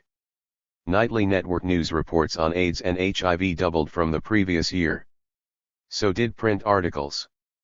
The media are convinced in 1987 that they're doing a great job reporting the AIDS story, and there's no denying they've grasped the horror, Paul Monette wrote, in his book Borrowed Time, that year. But for 4 years they let the bureaucrats get away with passive genocide, dismissing a no-win problem perceived as affecting only an underclass or 2. Monette did not mince words. It was often remarked acidly in the gay community of West Hollywood that if AIDS had struck Boy Scouts first rather than gay men, or St. Louis rather than Kinshasa Zaire, it would have been covered like nuclear war. Has media coverage improved since then? Well, yes and no. Some better journalism has emerged to help dispel ignorance and prejudice. But few news outlets consistently convey a sense of urgency. Although scientific journals have steadily increased their volume of AIDS-related articles, national news media 56 have actually reduced the amount of coverage in recent years. The quantity of reports about AIDS and HIV has never returned to its 1987 level on evening network TV news. And a computer search of major print media for articles about AIDS shows that Rock Hudson year levels were not matched for 4 years until Magic Johnson's announcement that he was HIV positive in late 1991. Why does the AIDS story need to be about a superstar to get megamedia attention? Isn't the widespread presence of AIDS a big enough story on its own? Some 160,500 AIDS deaths are already behind us in this country. The estimated global AIDS toll currently stands at over 1 million deaths. And for every person who has already died of AIDS, several others are now infected with the AIDS virus. Do we really need a celebrity diagnosis to make this epidemic a top media priority?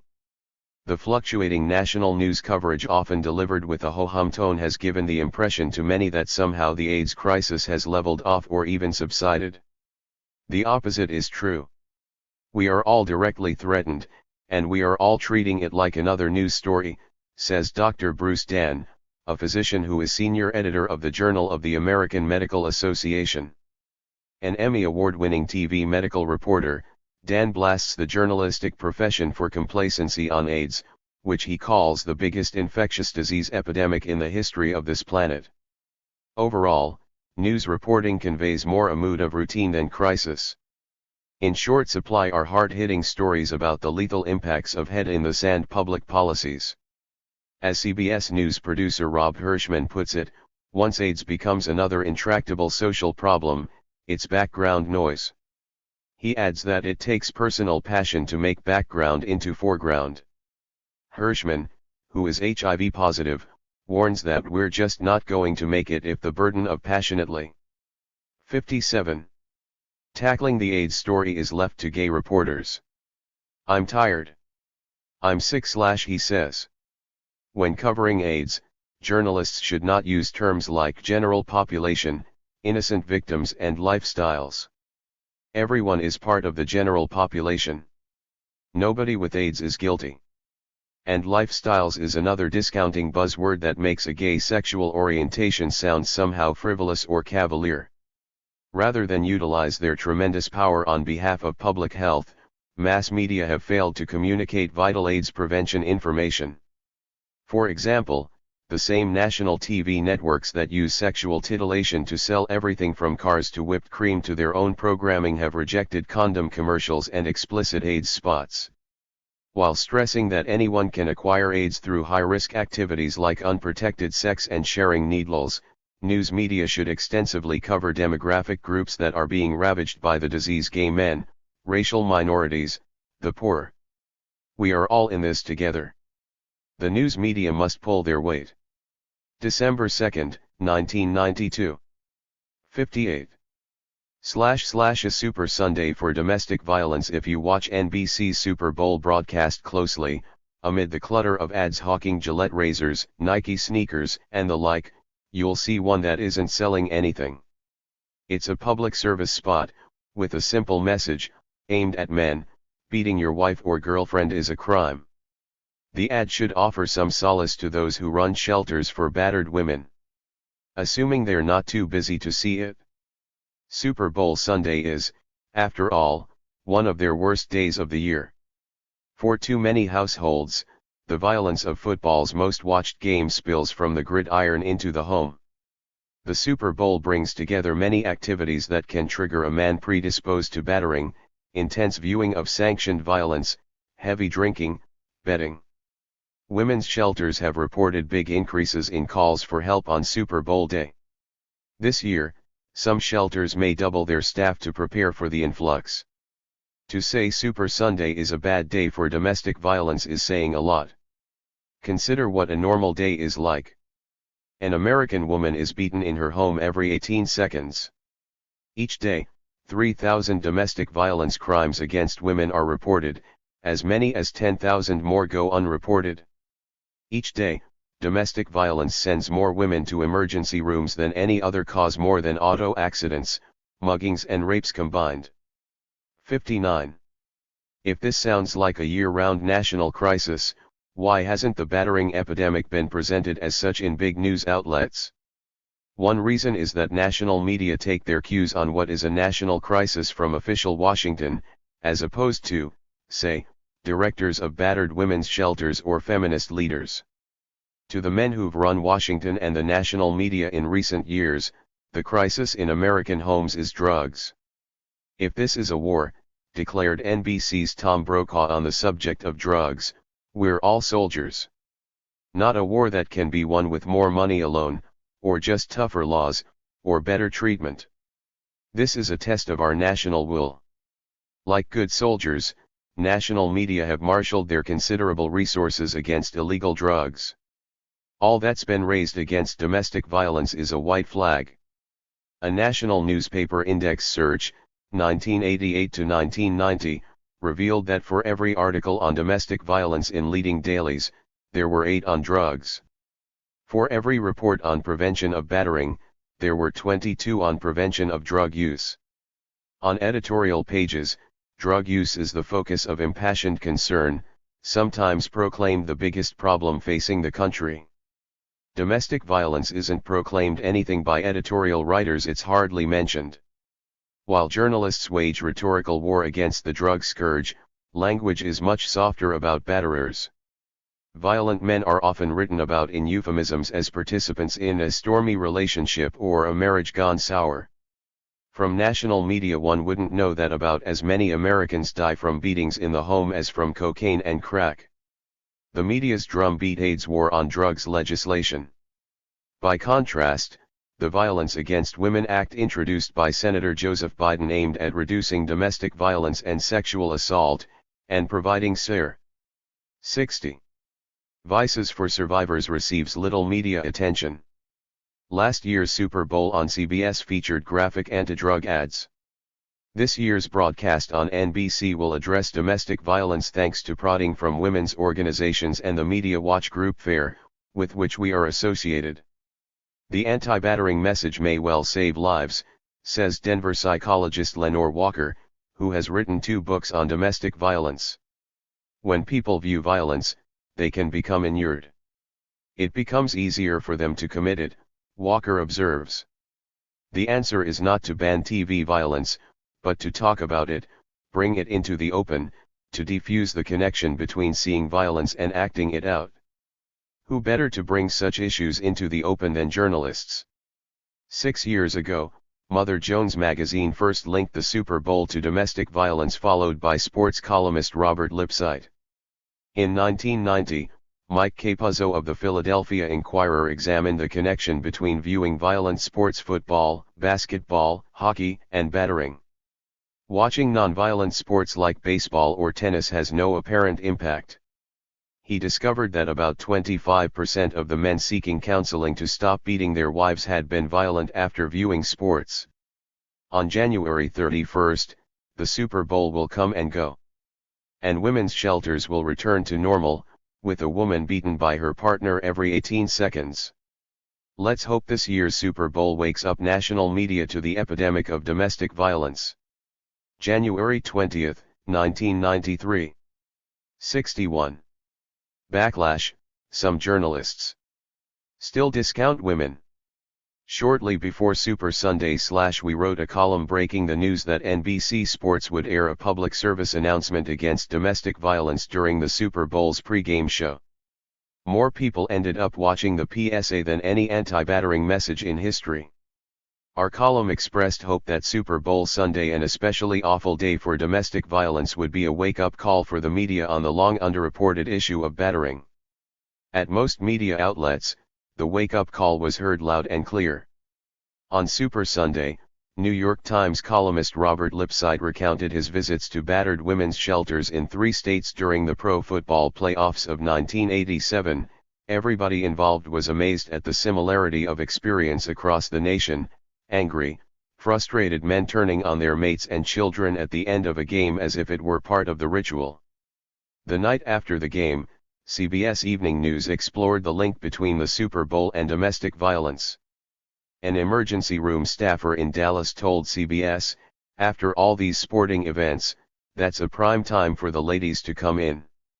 The Los Angeles Daily News reported LA police statistics showing that felony domestic violence arrests had increased significantly on Super Bowl Sundays in 1991 and 1992. After this year's game, the paper noted, battered women's shelters and hotlines in Los Angeles. 62. LA and Ventura counties reported twice the normal number of calls for help in the 2 days following the Super Bowl. Newspapers across the country quoted local shelter coordinators or beating victims telling of personal experiences. In Florida, a shelter director told the St. Petersburg Times of women who try to make themselves scarce during Monday Night Football because their husband or boyfriend becomes dangerous and violent. The strength of most of the reporting was its reliance on the real experts, the usually unsung heroes who run battered women's shelters and crisis lines for little or no pay. While many shelter directors told journalists that their busiest days were often linked to Super Bowls or other sporting events, some said they hadn't noticed such a link, that is, they assist battered and bruised women at a steady clip all year. Another strength of the coverage was its emphasis on domestic violence as a year-round crisis. Many stories noted the shocking FBI statistic that a woman is beaten in the home every 18 seconds. Or the Journal of the American Medical Association finding that 1/4 to 1/3 of emergency room visits by women are linked to domestic violence. Or the Senate Judiciary Committee report saying that our country has 3 times as many animal shelters as battered women's shelters. But while this year's Super Bowl was indeed a wake-up call for many media, a few journalists reacted by sleepwalking past the facts. These journalists, mostly men, seemed to have a visceral reaction against all the attention being focused on domestic violence, and the link to football. Where's the evidence? They scoffed as if the testimony of scores of 63 women was irrelevant. The debunkers claimed that a coalition of battered women's advocates and FAIR, the media watch group we work with, had misstated the facts in convincing NBC to run the Super Bowl ad. The problem with these correct the record reports is that their facts were often wrong. They asserted that the coalition claimed national studies linked the Super Bowl to increased domestic violence. No such claims were made. That the coalition was forced to acknowledge its evidence was largely anecdotal. There was nothing to acknowledge since anecdotal is the word the coalition had used in countless press interviews. Although the Washington Post had focused only 2 front-page articles on the domestic violence crisis during the previous 4 years, that paper found space on its front-page Super Bowl day for a news report more like an editorial attacking those who sought the NBC public service spot as casuists who show up wherever the most TV lenses are focused. Ignoring first-hand accounts from women, Post reporter Ken Ringle wrote that none of the activists appears to have any evidence that a link actually exists between football and wife-beating. The Post article, which was reprinted in papers across the country, twisted facts and quotes. For example, one of the experts the Post cited to prove that no evidence links football and battering was Denver psychotherapist Michael Lindsay. But the same day's Next York Times quoted Lindsay as saying, that PSA will save lives. It will give people the permission to call for help. The same way so much violence in football gives people permission to batter. Confused. So were we. When our associate Jim Naorekas called him, Lindsay said the Post reporter was really hostile. He didn't want to talk about the larger issues. His whole focus was 64. So far off the mark / relying heavily on the Post article, other outlets including Associated Press, the Boston Globe, and syndicated columnist Alan Dershowitz produced articles compounding the original inaccuracies. An error-filled Wall Street Journal editorial was contemptuous of battered women. In her landmark book Backlash, Susan Faludi describes how progress toward equality for women often results in a journalistic backlash. This Super Bowl, women finally had a hearing on domestic violence. It was too much for some journalists to accept. February 10, 1993. Nuclear testing. The media non-story. Las Vegas. Several thousand people gathered in the Nevada desert near here to demand an end to nuclear testing. Only one of them was deemed newsworthy by the national media. The one considered news was the individual who acting alone and foolishly smashed a crystal trophy next to Ronald Reagan at a Las Vegas podium and sent glass flying. And news cameras popping. As usual, the action photo replaced the deeper issue. Only days earlier the French government had announced suspension of its 32-year nuclear testing program in the South Pacific. France offered to make the testing halt permanent if other nations reciprocate. We will see, declared President François Mitterrand, if our example is followed and if common sense is advanced. 7 Last year 8 nuclear bombs exploded under the Nevada desert floor, half of them far more powerful than the atomic bombs that devastated Hiroshima and Nagasaki. The White House relies on news media to keep U.S. underground tests out of sight and out of mind. Russia's government has reaffirmed Mikhail Gorbachev's moratorium on test explosions.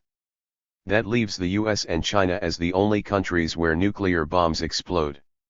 In China, protests against nuclear testing are illegal and dangerous. In our country, such protests are legal, only the national media don't acknowledge their existence. Many times in recent years, thousands of protesters have journeyed to Nevada to call for a comprehensive test ban. Media coverage outside the region is usually nil. Again, in 1992, despite days of articulate and creative 67 nonviolent demonstrations in the Las Vegas area, there had been no national media coverage by April 13 when hundreds of protesters began a 60-mile march to the test site. But hours later, when a lone activist smashed Reagan's glass trophy, suddenly national media found an anti-testing protest worth reporting. Footage and photos of the incident at the podium where the former president was receiving an award from the National Association of Broadcasters made big news.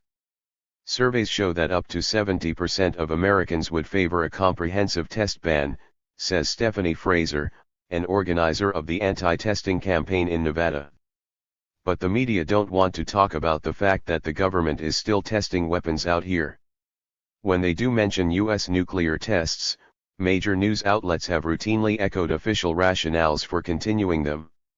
In 1985, when Gorbachev launched the first of several unilateral Soviet test moratoriums, CBS News dismissed the initiative as posturing and propaganda.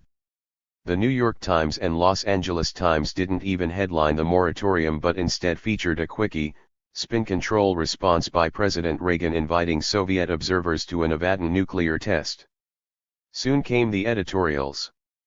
The New York Times sneered at the moratorium as a cynical propaganda blast that would ring hollow even if it had not come after an energetic series of Soviet test explosions. In reality, the Soviet testing pace that year lagged behind the U.S. rate. The Washington Post defended the administration's rejectionism in an editorial titled "Nuclear Tests Are Necessary." In October 1991, reporting yet another U.S. refusal to join a Kremlin testing halt, CBS News anchor Bob Schieffer used the term "we" several times, declaring that we have long opposed a test moratorium. Since CBS owns no nuclear weapons, it's clear he was speaking for the U.S. government. So much for separation of press and state. Among the demonstrators who keep returning to NE 68 Veda is Anthony Guarisco, the 64-year-old director of the Alliance of Atomic Veterans. Guarisco was among 300,000 U.S. troops exposed to above-ground nuclear weapons tests at close range between 1945 and 1962.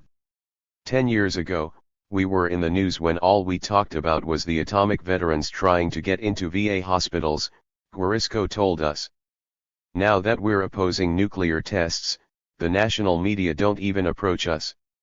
While news media bemoan the imminent acquisition of nuclear bombs by other nations, one of our country's dirty secrets is that continued nuclear testing undermines the Nuclear Non-Proliferation Treaty, which 2 decades ago committed nuclear powers to good faith negotiations toward a full test ban. The U.S. is the world's leading violator of the treaty.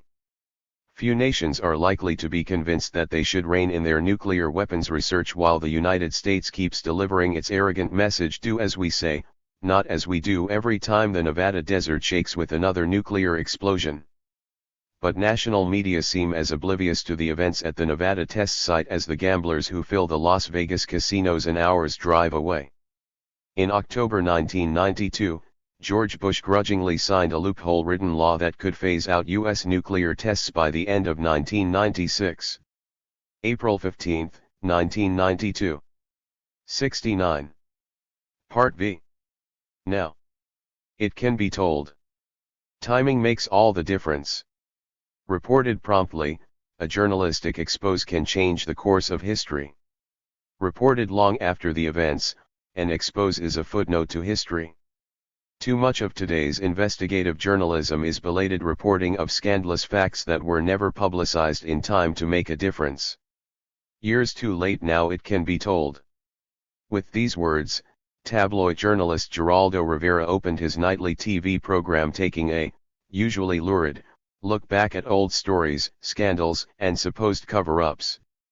The carnival-like slogan suggested that no one but the crusading Geraldo was able to pry open some secret that had been kept sealed.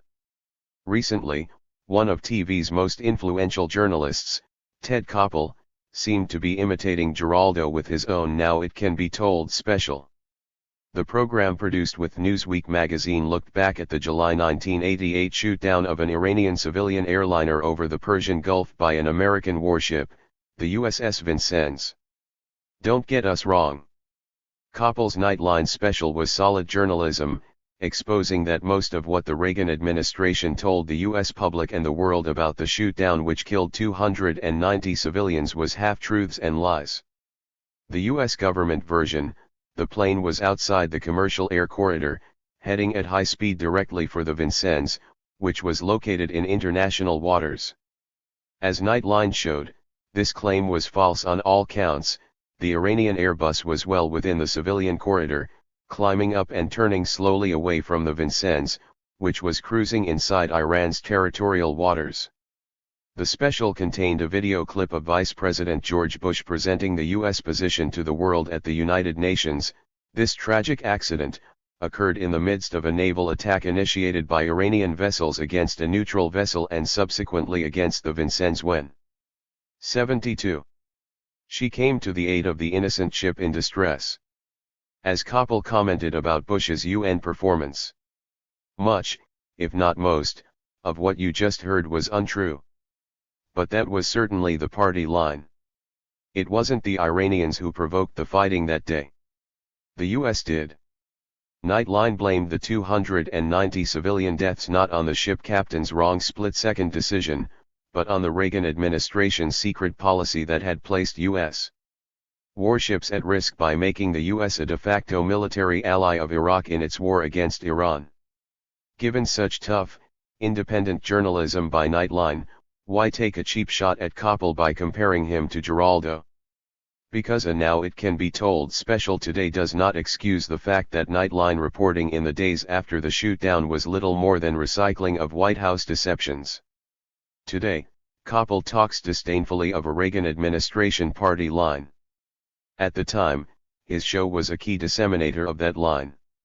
Indeed, most of the facts debunked by this month's special were dutifully reported as true in July 1988 by Nightline journalists. Nightline coverage in the wake of the U.S. shoot-down was light, a mere 2.5 programs, and bland. Only Iranians could be heard expressing outrage about the loss of life. It appeared unthinkable that the U.S. government might be lying or should suffer international sanctions. Coverage was very different at Nightline 5 years earlier when the USSR shot down a Korean airliner over Soviet territory. Then the outrage and calls for retribution were instantaneous. Ted Koppel declared there wasn't any question that the Soviet Union deserves to be accused of murder. It's only a question of whether it's first degree or second degree. In 8 consecutive September 1983 programs on the Soviet shoot-down, the most intense single-story focus on Nightline since the show was born in 1980 out of the Iran 73 hostage crisis. Koppel featured a steady parade of administration hawks and right-wing ideologues to denounce the Soviets. These included Jesse Helms, premeditated, deliberate murder; John Lofton, sever diplomatic relations with the Soviet Union; and Gene Kirkpatrick. The underlying cause of the whole thing was the Soviet proclivity for using violence, and then lying about it. On one show, Koppel promoted a phone poll asking viewers whether the administration should take strong action against the Soviets. Over 90% said yes. The point here is that establishment journalists like Koppel don't wait years to challenge official misconduct. If the offending party is the Soviet Union or Iraq or Iran. But when the US is the active or aggressive party in foreign affairs, don't hold your breath waiting for the national media to separate fact from fiction. Ted Koppel is hardly unique as a practitioner of Now It Can Be Told journalism, parroting the official line until the truth is less threatening to the powers that be. It took 9 months before CBS 60 Minutes revealed that hundreds of civilians were killed, many incinerated as they slept, in the early hours of the 1989 U.S. invasion of Panama. The story had been told within days of the invasion throughout Latin America and elsewhere. During the first half of 1992, Nightline and other major news outlets got around to reporting on the Bush administration's role in building up Saddam Hussein's financial and military power. The Village Voice ran the essence of that story on its cover. Gulfgate, How the US secretly armed Iraq in December 1990, a month before the war began. When the next foreign war or invasion comes, most mainstream journalists can be counted on to swallow official deceptions. Months or years later, these news outlets may report the truth. But by then, the blood has been shed. July 8, 1992. 74. Journalism, what went wrong? Last fall, two journalists asked a difficult question: America, what went wrong? And answered it with a stunning 9-part series in the Philadelphia Inquirer. Their work exposed a pattern of tax breaks and legalized corporate looting that stood Robin Hood on his head during the 1980s. Readers were enthralled.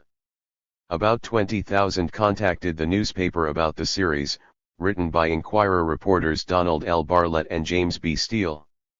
Across the country, daily papers reprinting the in-depth articles met with similar enthusiasm.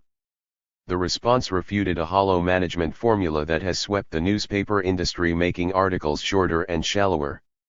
As Bartlett and Steele later observed, readers want detailed information they can get nowhere else. They don't need to be spoon-fed news items chopped into little pieces like baby food. They will read long stories if the material is interestingly written and appropriately presented. Now, with a book version with the same title selling swiftly from coast to coast, we would do well to ask a parallel question: journalism, that went wrong. Throughout the 1980s, with few exceptions, media sentinels at the gates of power were snoozing or nuzzling up to the White House. A month after Ronald Reagan moved in, the influential New York Times columnist James Reston declared that the Reagan economic program added up to a serious attempt to spread the sacrifices equally across all segments of society.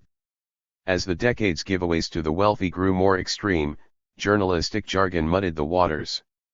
News media often called tax breaks for the affluent tax reform. The situation became so absurd that the press sometimes described advocates of higher taxes for the rich as enemies. 75. Of reform. In spring 1989, when a Gallup/Times Mirror poll showed most of the U.S. public in favor of raising taxes on the well-to-do, the International Herald Tribune cited the survey as an indication of anti-reform rumblings. Some journalists, usually far from the corridors of power in Washington, did work to illuminate the economic realities of the 1980s as events unfolded. But their exceptional stories were overshadowed by the dominant spin. And when certain themes stay at the top of the news, off-key articles on the back pages have little impact. Every journalist knows that a story on the front page or its television equivalent can interest the whole country, but that the same story, inside, often has no impact at all. A.M. Rosenthal acknowledged in a New York Times column a few years ago. Rosenthal didn't mention that when he was executive editor of the Times during most of the Reagan era, he wielded enormous power to decide which stories would interest the whole country and which would have no impact at all. The savings and loan disaster is a case in point. The Times and other leading newspapers reported warning signs year after year during the mid-1980s, but usually far from front pages. One survey, by the Chicago Media Critic newsletter, concluded, more than 85% of all the SNL stories we saw in the papers we monitored were hidden in the business sections. Meanwhile, the front pages routinely trumpeted an economic boom. When the White House spewed out non-stop verbiage about continuous economic expansion, few journalists questioned the hype. Months after Reagan retired to California, the House Ways and Means Committee came out with a report that the New York Times summarized this way: from 1979 to 1987 the standard of living for the poorest fifth of the population fell by 9%. At the same time, the living standard of the top fifth rose by 19%. The Times account. 76. Now, about extending these unemployment benefits I'm against. IT. Government handouts don't believe NM/self-reliance. That asterisk the solution/. Sir, since the White House press corps is comprised of a bunch of weenies afraid of offending you and possibly losing their positions of privilege, I guess I'll have to ask the obvious question if you are untroubled by a $20 billion SA bailout and a $70 billion FDIC bailout both necessitated aid, why the greed and mismanagement of your Republican colonels, why do you balk at spending a fraction of that to help Americans in need? Could it be that you do believe I'm government handouts but only for the hashtag asterisk slash hashtag slash carrot? JFLEU. IOGMF. 77. Quickly added a laughable understatement before it left the front page, explaining that the Reagan administration was not entirely free of responsibility for the change. The Times article concluded by absolving those in power. The actions of free markets and free people drove a giant wedge in the income distribution. Government responded by not responding, in effect leaving the rich and the poor to fend for themselves. In other words, the rich and poor were equally free to sleep under bridges and steal bread. For many media heavyweights, the widening economic inequities weren't a big deal until conservative political analyst Kevin Phillips sounded the alarm a couple years ago with his book The Politics of Rich and Poor. By then, of course, immense damage had been done. Journalists often seem to consider their job done when they show people suffering from economic deprivation. But showing dire circumstances does not necessarily explain how they came to pass, or help change them. By documenting key causes of the economic debacle as well as its human consequences, Donald Bartlett and James Steele lucidly explained events in terms of why as well as what. Their revelations, however, came largely after the fact. If Napoleon were still alive, he might repeat his comment that it's not necessary to censor the news, it's sufficient to delay the news until it no longer matters. So far, mainstream American journalism seems unable to probe the maneuvers of the power elite early enough to make much of a difference. July 22, 1992. 78. B. Delayed response. The story of Brett Kimberlin. This is a tale of two newspapers named Times, one with enormous circulation and influence, the other small and unpretentious. The New York Times waited 3 years to shed light on a scandal of major proportions. A federal prisoner, Brett Kimberlin, was thrown into solitary confinement a few days prior to the 1988 presidential election, after going public with his claim of having frequently sold marijuana to Dan Quayle. The other newspaper, the Weekly Legal Times in Washington, D.C. With 10,000 subscribers, mostly lawyers, broke the essence of the story just 6 weeks after the events in a well-documented expose published on December 19, 1988. The New York Times finally printed a solid news article about the scandal on May 3, 1992. Most of it could have been written 3 years earlier. The crux of the Kimberlin affair is not whether Quayle actually bought pot while a law student during the early 1970s. The issue is whether the U.S. Bureau of Prisons was used for political purposes by top Bush-Quayle campaign officials in the closing days of the 1988 presidential race. The scrappy Legal Times indicated as much back in December 1988 with an extensive front-page article by investigative journalist Aaron Freewald. But, with a few fleeting exceptions, the mass media slept on the story for 3 years. They were rudely awakened in November 1991 by Gary Trudeau, a cartoonist who does extensive research before picking up a pen. Only after Doonesbury highlighted the Kimberlin case did major media begin to pay much attention. 79. Doonesbury by Gary Trudeau. Mr. Quayle, Brett Kimberlin Sipto have been a mopal prisoner. In fact, he has a sheaf of commendations from Vargas officials. ANP yet RJ6HT after his pre-66 conference Ujas cancelled ANP. He Ujas thrown into solitary. THF National Parole Commission. A PEP FIVZ years to his sentence. A conservative Jupka. WASO 0 UTRA 6 EPHE. Struck Paloon. The ruling.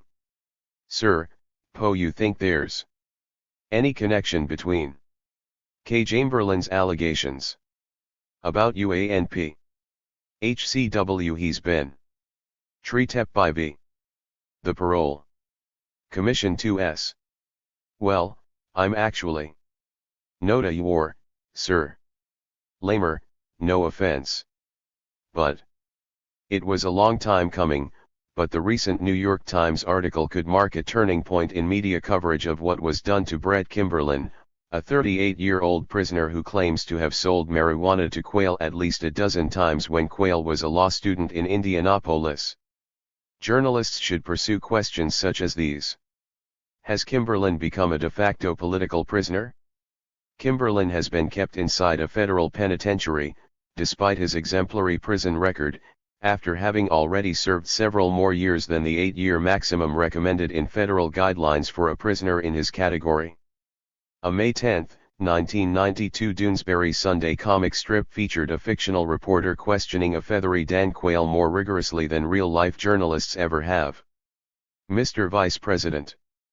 A federal appeals court is scheduled to consider Brett Kimberlin's case.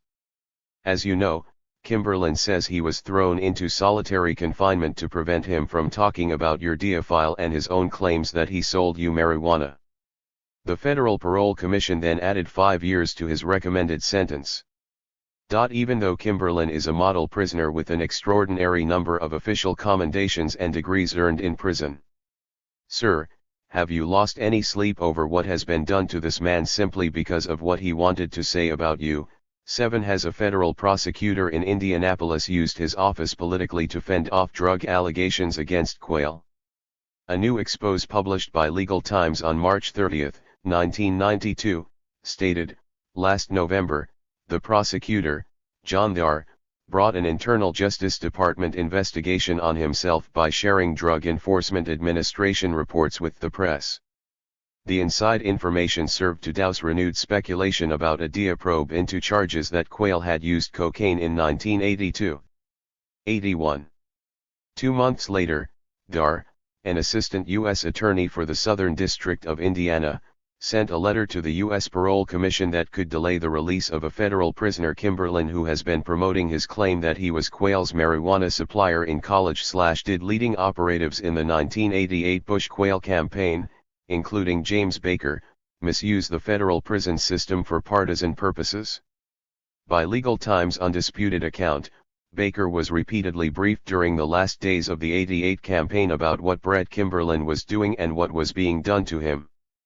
The information came via the U.S. Bureau of Prisons and the Justice Department. So far few Americans know about Baker's involvement. But British newspaper readers learned of it 6 months ago, when a Guardian article headlined "Top Officials Implicated in Quayle Drug Case Cover-Up" began by describing an extraordinary court case which could involve the Secretary of State, James Baker. In November 1991, awakened from its slumber by the pen pricks of Gary Trudeau, the New York Times ran a belated editorial about Brett Kimberlin, headlined, "Was this prisoner silenced?" Yes, he was. And so, for too long, was most of the press. May 13, 1992. 82. A tree fell in the woods, and nobody from the New York Times was there to cover it. Would it make a sound? 83. A prisoner and the play it safe press. 4 days before the 1988 election, just prior to a scheduled press conference about his claim of having been Quayle's pot dealer, prison inmate Brett Kimberlin was put in solitary isolation. The unprecedented order came directly from the U.S. Bureau of Prisons director in Washington. For a long time, these events were known to few Americans. Fast forward to October 1992. What a difference 4 years can make. This month Brett Kimberlin has been featured in magazines ranging from The New Yorker to People. The New York Times put his case on the front page. He appeared on NBC's Today Show via satellite. CNN did an in-depth report on how the U.S. Justice Department secretly taped his phone conversations with attorneys in an effort to discredit the allegations against Quayle. Federal officials violated their own rules when they threw Kimberlin into the hole days before Bush was elected president. In addition, Kimberlin is to remain locked up until February 1994 despite an exemplary prison record on orders of the presidentially appointed U.S. Parole Commission. The 180 months of incarceration would be twice the maximum time recommended in federal guidelines, 64 to 92 months, for a prisoner in his classification. Big media institutions have finally begun giving the Kimberlin case the scrutiny it deserves. But most of the information was available years ago. What took them so long? Blame it on the routines of mainstream journalism. 84. Reliance on official sources. When the weekly journal Legal Times published a page-one story in December 1988 outlining the extraordinary steps taken by the nation's prison director to muzzle Kimberlin on the eve of the election, major media didn't follow up. New York Times reporter Michael Wines wrote a watered-down and evasive summary of the Legal Times expose, and then dropped the story. In 1989, when we asked him why, Wines explained that he had checked with some official sources and concluded, without talking to Kimberlin, that the prisoner was just a publicity hound. Discounting the powerless many journalists erred when they assumed that the account from a prisoner alleging mistreatment was less credible than the claims of Justice Department officials. Since someone else broke the story, it's not so important. The impressive Legal Times expose merited further coverage back in late 1988. But mainstream journalists steered clear. National Public Radio's legal affairs reporter, Nina Totenberg, offers a dubious explanation: we didn't think it was enough of a story, it was in a legal publication to merit a follow-up. Avoiding complicated stories. The Kimberlin case is complex, and few journalists have done much to unravel it. One magazine that deserves credit for telling the story in stunning detail is The New Yorker. Staff writer Mark Singer concludes his 22,000-word piece in the October 5, 1992 issue with a quotation from Erwin Griswold, former dean of the Harvard Law School and former U.S. Solicitor General under Presidents Johnson and Nixon. Griswold says of Kimberlin, in substance, he has 85. Become a political prisoner. Read Singer's article and you'll understand why. Playing it safe. In autumn 1990, People magazine flew a reporter and an editor to a Memphis prison, where they spent 5 hours interviewing Kimberlin. The magazine sat on the story for 2 years, declining to publish a word about him until October 1992. When cartoonist Gary Trudeau dramatized the Kimberlin story in his Doonesbury comic strip in late 1991, big-ticket journalists who knew nothing about Kimberlin were quick to slam the well-informed Trudeau as irresponsible. Meanwhile, in federal court, Kimberlin won the right to a trial in his lawsuit charging false imprisonment, illegal wiretapping and denial of his First Amendment rights by Reagan-Bush officials. If all the belated media attention had come earlier, Brett Kimberlin might be outside prison walls today. And even now, there is no guarantee that mainstream news media will probe the irregular parole rulings that keep him behind bars. Journalism, like freedom, is a constant struggle. October 21, 1992. 86. Part 6. Major news media love to tell us what a great pluralistic society we have. But they are far less adept at reflecting diversity on their pages or airwaves. Mainstream reporters and commentators often discuss groups of people who rarely speak for themselves in mass media. As a result, big media institutions are awash in ideological, racial, and cultural biases. Media hypocrisy on political correctness. The politically correct uproar has gained an enormous amount of ink and airtime recently. But the profuse warnings against a clear and present PC danger have left unmentioned the nation's most powerful arbiters of political correctness, the news media. The very institutions sounding the loudest alarms against political correctness are the ones with the most clout to routinely define America's politically acceptable boundaries. A few executive producers at TV networks and top editors for key print media have incomparably more to say about what ideas will or won't reach the American people than all the campus activists in the country put together. What we get when we turn on our televisions for news or public affairs programs is usually akin to white noise, constant and familiar, with little variation. The prevailing pundits heard in sound bites or as panelists are as predictable as the soundtrack of a TV test pattern before dawn. The limits of their droning discussions, and the day-to-day exclusions of divergent voices, define political correctness. The problem extends well beyond commercial broadcasting. Public TV's highly touted McNeil/Lehrer NewsHour has a guest list that is exceedingly confined.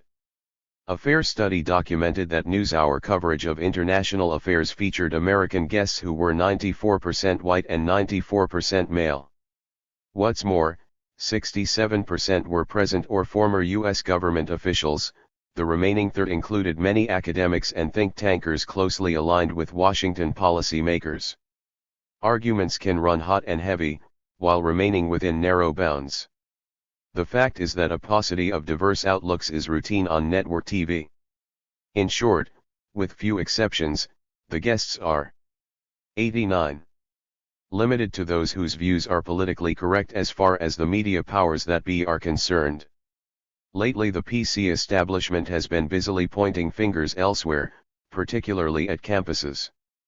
A single Newsweek column by George Will described PC villains 5 different times as radicals, a code word for political incorrectness if ever there was one. This is typical whiplash. The more that pundits flog the PC horse, the more their own hysteria and intolerance gain momentum. And along the way, rigorous limits on public discourse remain in force without challenge. The great triumphs of propaganda have been accomplished, not by doing something, but by refraining from doing, Aldous Huxley observed. Great is truth, but still greater, from a practical point of view, is silence about truth.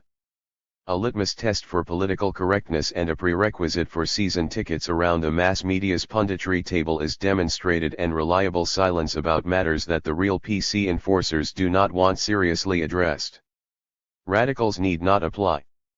America's grandest media institutions operate as if hosting an immense and rigged game of Jeopardy, with prepared answers that won't lead to crucial questions. Reporting on federal policies rarely illuminates the vested interests and leverage that megacorporations maintain.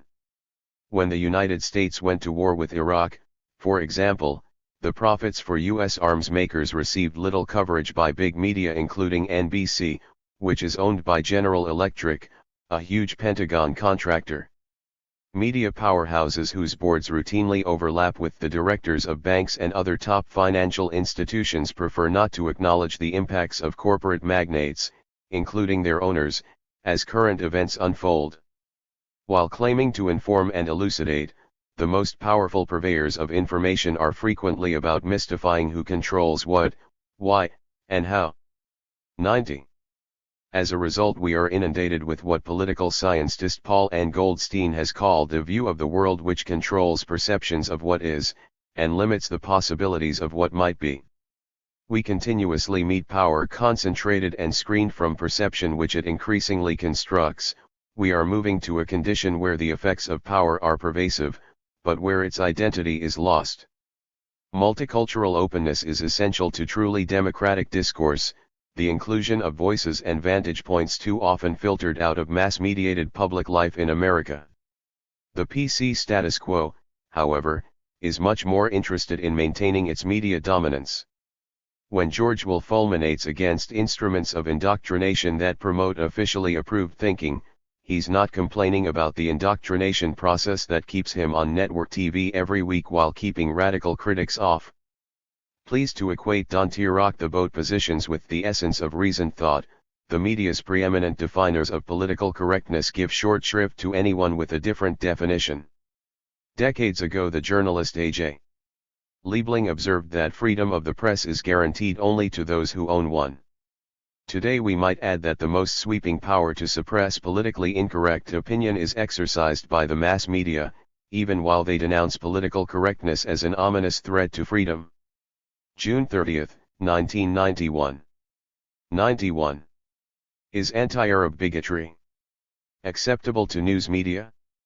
If a former U.S. Secretary of State flatly declared that you can't really believe anything an Arab says, would that be big news?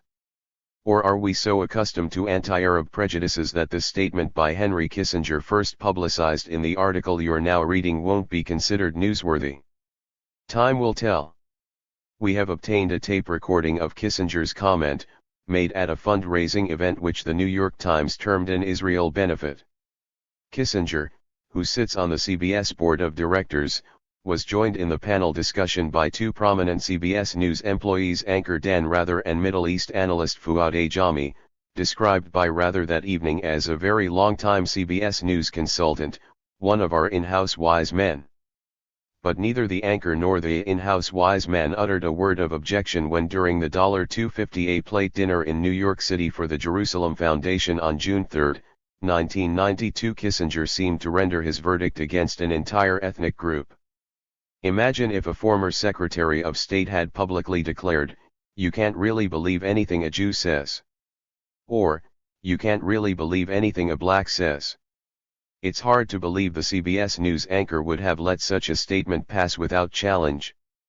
But among the many U.S. news outlets with a routinely anti-Arab tone, one of the most flagrant is CBS Evening News, where the task of denigrating Palestinians and other Arabs often falls to a man considered by many Arab Americans to be the equivalent of an Uncle Tom, the 92. Lebanese-born academic Fuad Ajami.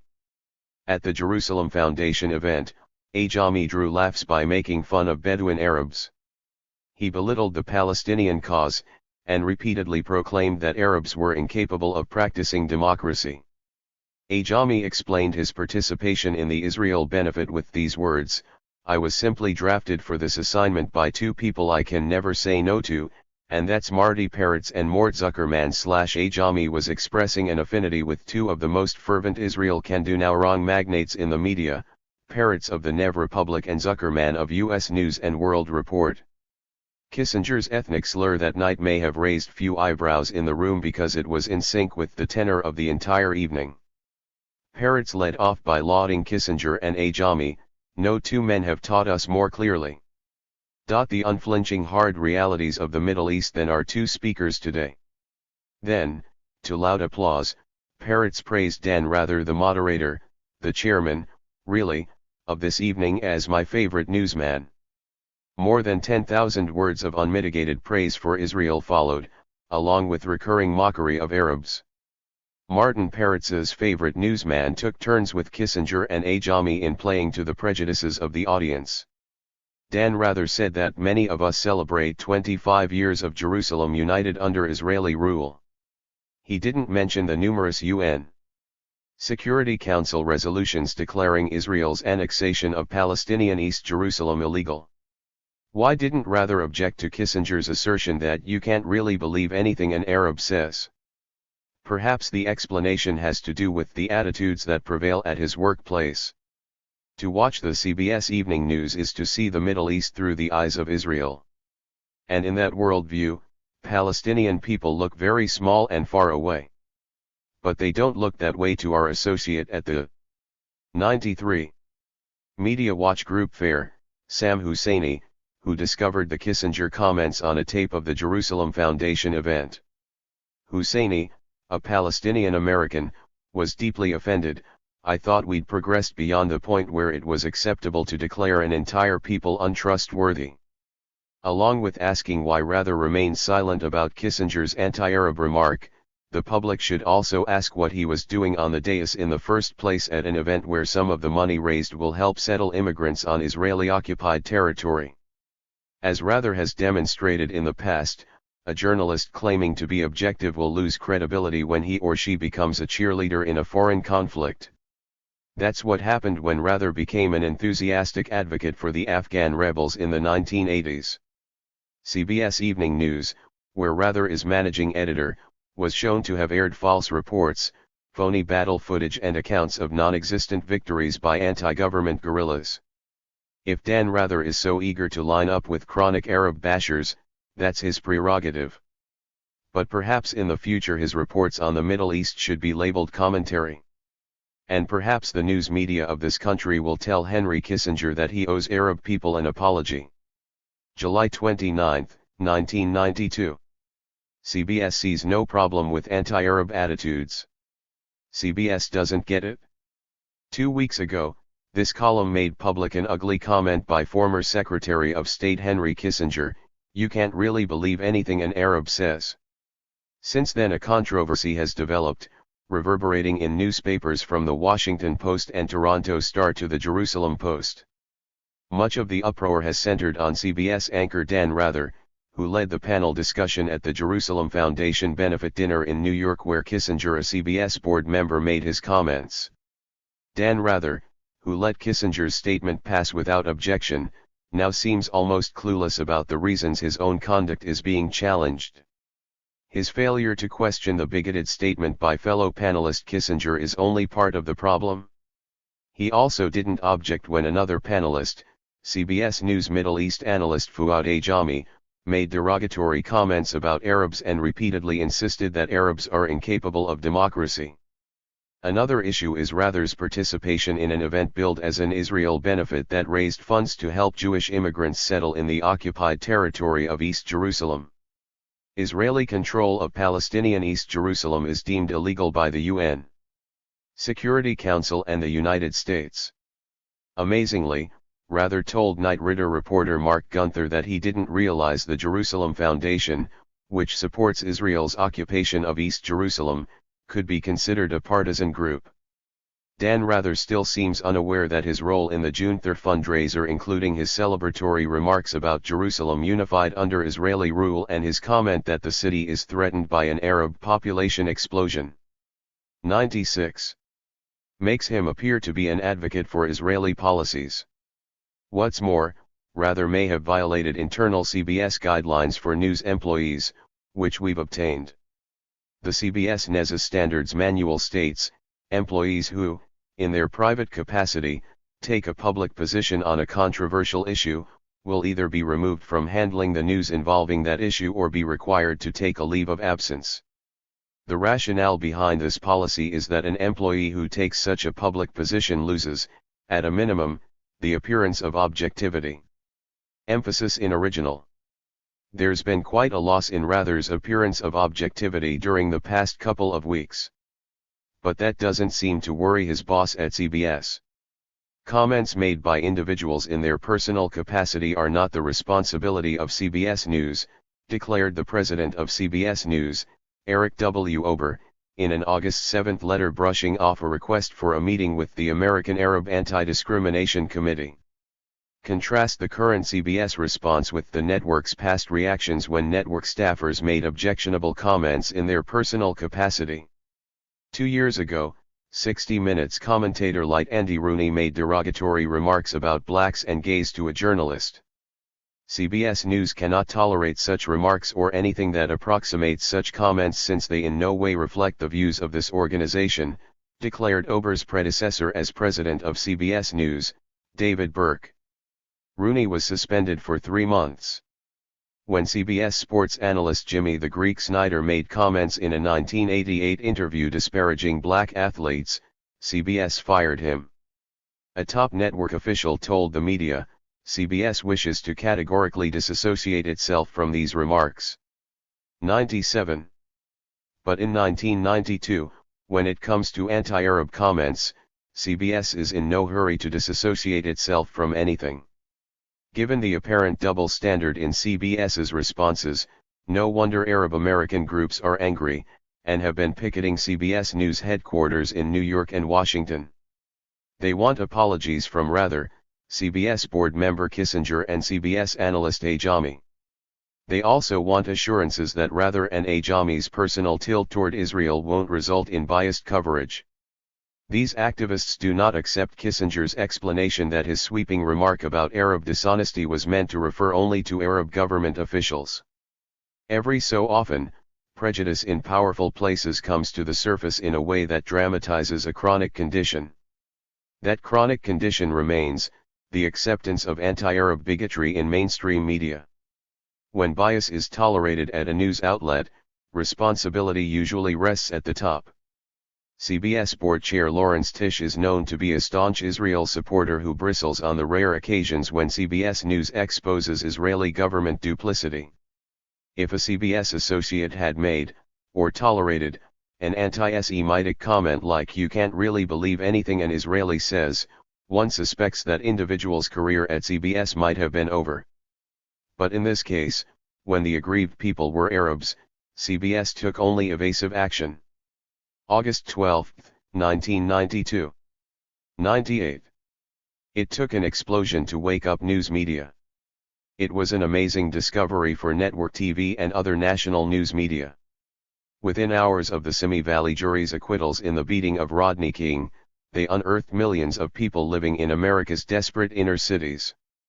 What followed were rare TV specials and magazine cover stories about urban poverty and neglect. Ted Koppel even hosted a nightline in South Central. If many Americans had been stunned by the Los Angeles riots, none were caught more off guard than national news outlets. That America's poor urban areas are powder kegs ready to explode had been highlighted in other mediums. You could hear it in rap music, or see it in such movies as Do the Right Thing and Boys in the Hood. But in most national news media, this reality was no big deal despite being in the middle of an election campaign, when our most pressing problems are supposed to receive a full airing. Until LA erupted, the inner city was a non-issue in Campaign 92. Political journalists regularly dismissed blacks as just another selfish special interest group, sort of like the natural gas lobby. Media pundits openly instructed candidates to ignore the concerns of blacks, Latinos, and the poor, and appeal instead to the middle class, a code phrase that began to sound like just us white folks. Cutting against the orthodoxy of the pundits, Jesse Jackson kept trying with little success to get presidential candidates like Bill Clinton to forthrightly discuss the urban agenda. Jackson's efforts earned him the scorn of national media. Days before the Rodney King riots, a supposedly OB. 99. Objective New York Times news article began, Jesse Jackson, who has twice run for president and knows a thing or two about creating mischief within the Democratic Party, avoided endorsing Governor Bill Clinton today. When calling upon the Democrats to stand for racial justice is portrayed as creating mischief, and constituencies such as blacks and Latinos, 20% of the country, are dismissed as special interests, media bias is quite pronounced. In fact, since 1990, many news outlets have seemed less concerned about racism than about the allegedly overzealous activists who challenge inequality denounced as politically correct in countless media stories. A computer search of the term politically correct conducted by FAIR analyst Steve Rendell found that the Los Angeles Times published 252 articles containing this putdown in the last 6 months alone. The media obsession with disparaging activists helped obscure the fact that racial bigotry and hate crimes have been on the rise. A National Opinion Research Center poll in 1990 showed widespread prejudice against every racial minority group, especially blacks. 53% of non-black respondents thought African Americans were less intelligent than whites, 56% believed them to be more violence-prone, and 78% said they were more likely to prefer to live off welfare than to be self-supporting. This poll offers clues to the racial attitudes that the 12 jurors took with them into the Simi Valley jury room. Far from raising consciousness about racism, news media have often reinforced stereotypes. Little has changed since a 1987 Columbia Journalism Review study conducted by researcher Kirk Johnson found that mainstream media coverage of 2 black neighborhoods in Boston focused overwhelmingly on stories involving crime, violence, and drugs. 85% reinforced negative stereotypes of blacks. By contrast, Boston's African American media during the same period provided a more multifaceted story. 100. Which, while not ignoring crime, revealed a black community thirsty for educational advancement and entrepreneurial achievement, and eager to remedy poor living conditions made worse by bureaucratic neglect. Of course, occasional mainstream news reports deserve credit for exposing racism. In September 1991, for example, a segment on ABC's Primetime Live offered powerful proof that racial discrimination is far from a thing of the past. The program dispatched 2 well-dressed, university-educated types, 1 black, 1 white, to apply for jobs with the same employer, to rent apartments from the same landlord, and to buy a used car from the same dealer. ABC's hidden cameras recorded that again and again, the black man was lied to or cheated. When it comes to issues of race, national journalists, especially those based in the black-majority city of Washington, need to get out of the clubby atmosphere of officialdom and think tanks, and into the streets. There they might run into 80-year-old Studs Terkel, one of the few journalists not caught off guard by events in Los Angeles. Working independently with his ears at street level, Turkel wrote his prophetic new book Race, How Blacks and Whites Think and Feel About the American Obsession well before the first match was lit. May 6, 1992. No one knows what the verdict will be for the 4 Los Angeles police officers now on trial in federal court for violating Rodney King's civil rights when they beat him. The jury's decision is being anxiously awaited around the country.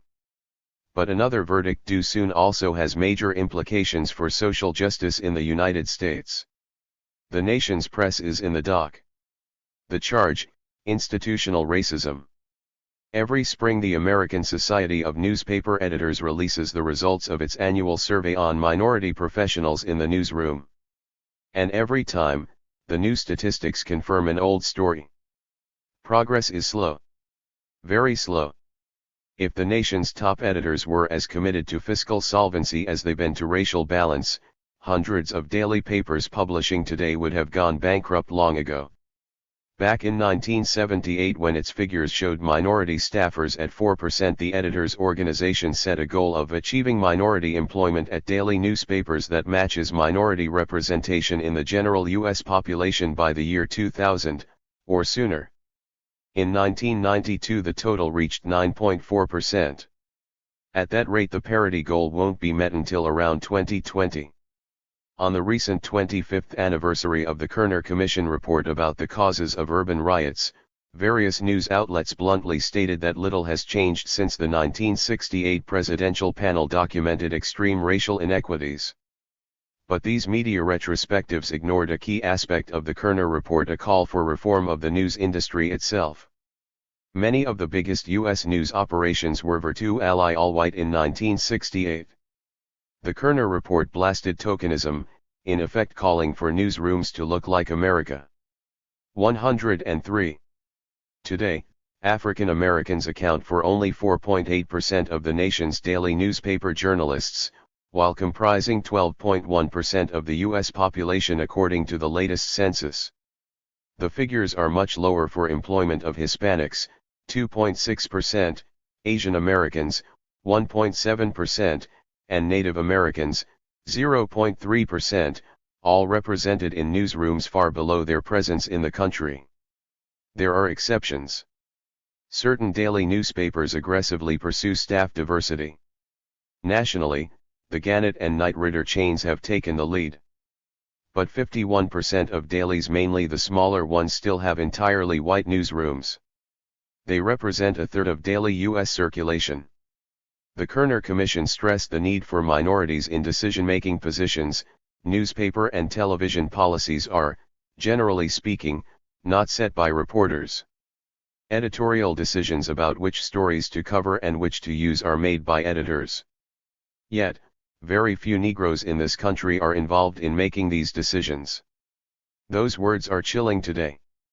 While lately the newspaper industry is hiring minority journalists for entry-level jobs at a rate on a par with the U.S. population, the power remains firmly in white hands. Caucasians hold 93.7% of the supervisory newsroom jobs. And well above the glass ceiling, the ranks of publishers and owners are almost as lily-white as in the Jim Crow era. As Barbara Reynolds, an outspoken editor at USA Today, puts it, the vast majority of editorial writers and news managers live in the suburbs and have long since stopped caring about the cities. To them, the homeless, poor health care and street crime have lost their urgency. News magazines, which are less open about minority staff data than newspapers, apparently have a worse employment record. And the situation is little better in radio and television.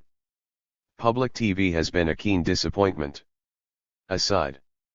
104. From Tony Brown's Journal, with its Republican host promoting entrepreneurial approaches for blacks, PBS has failed to support ongoing national programs with black people retaining creative control. A case in point, Street Life, an independent TV news magazine produced by Chicago-based journalist Dilmarie Cobb. The first 2 Street Life programs aired on public TV stations in 50 markets across the country. But despite the quality of the hour-long shows, PBS has refused to provide any funding. Cobb says she's gotten feedback from PBS headquarters that the show is too black. At a PBS conference unveiling national programs for the current season, Cobb found, almost every program was a celebration of white ancestry, history, or genius. It is as if people of color have made no significant contributions to the world. A letter from a PBS vice president to Cobb conceded that there were more animals on our preview reel than people of color, but the preview reel was featuring 4 new series: The Kennedys, The Space Age, Realms of the Russian Bear, and Dinosaurs. Every once in a while, as when Los Angeles was burning last spring, mainstream media rush into some introspection about racism. But after the hot news has cooled, it's media business as usual again. March 17, 1993. 105.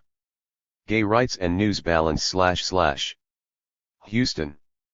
Many top Republicans are determined to make homosexuality a winning issue for George Bush in the fall campaign. And they're hoping the news media will help out.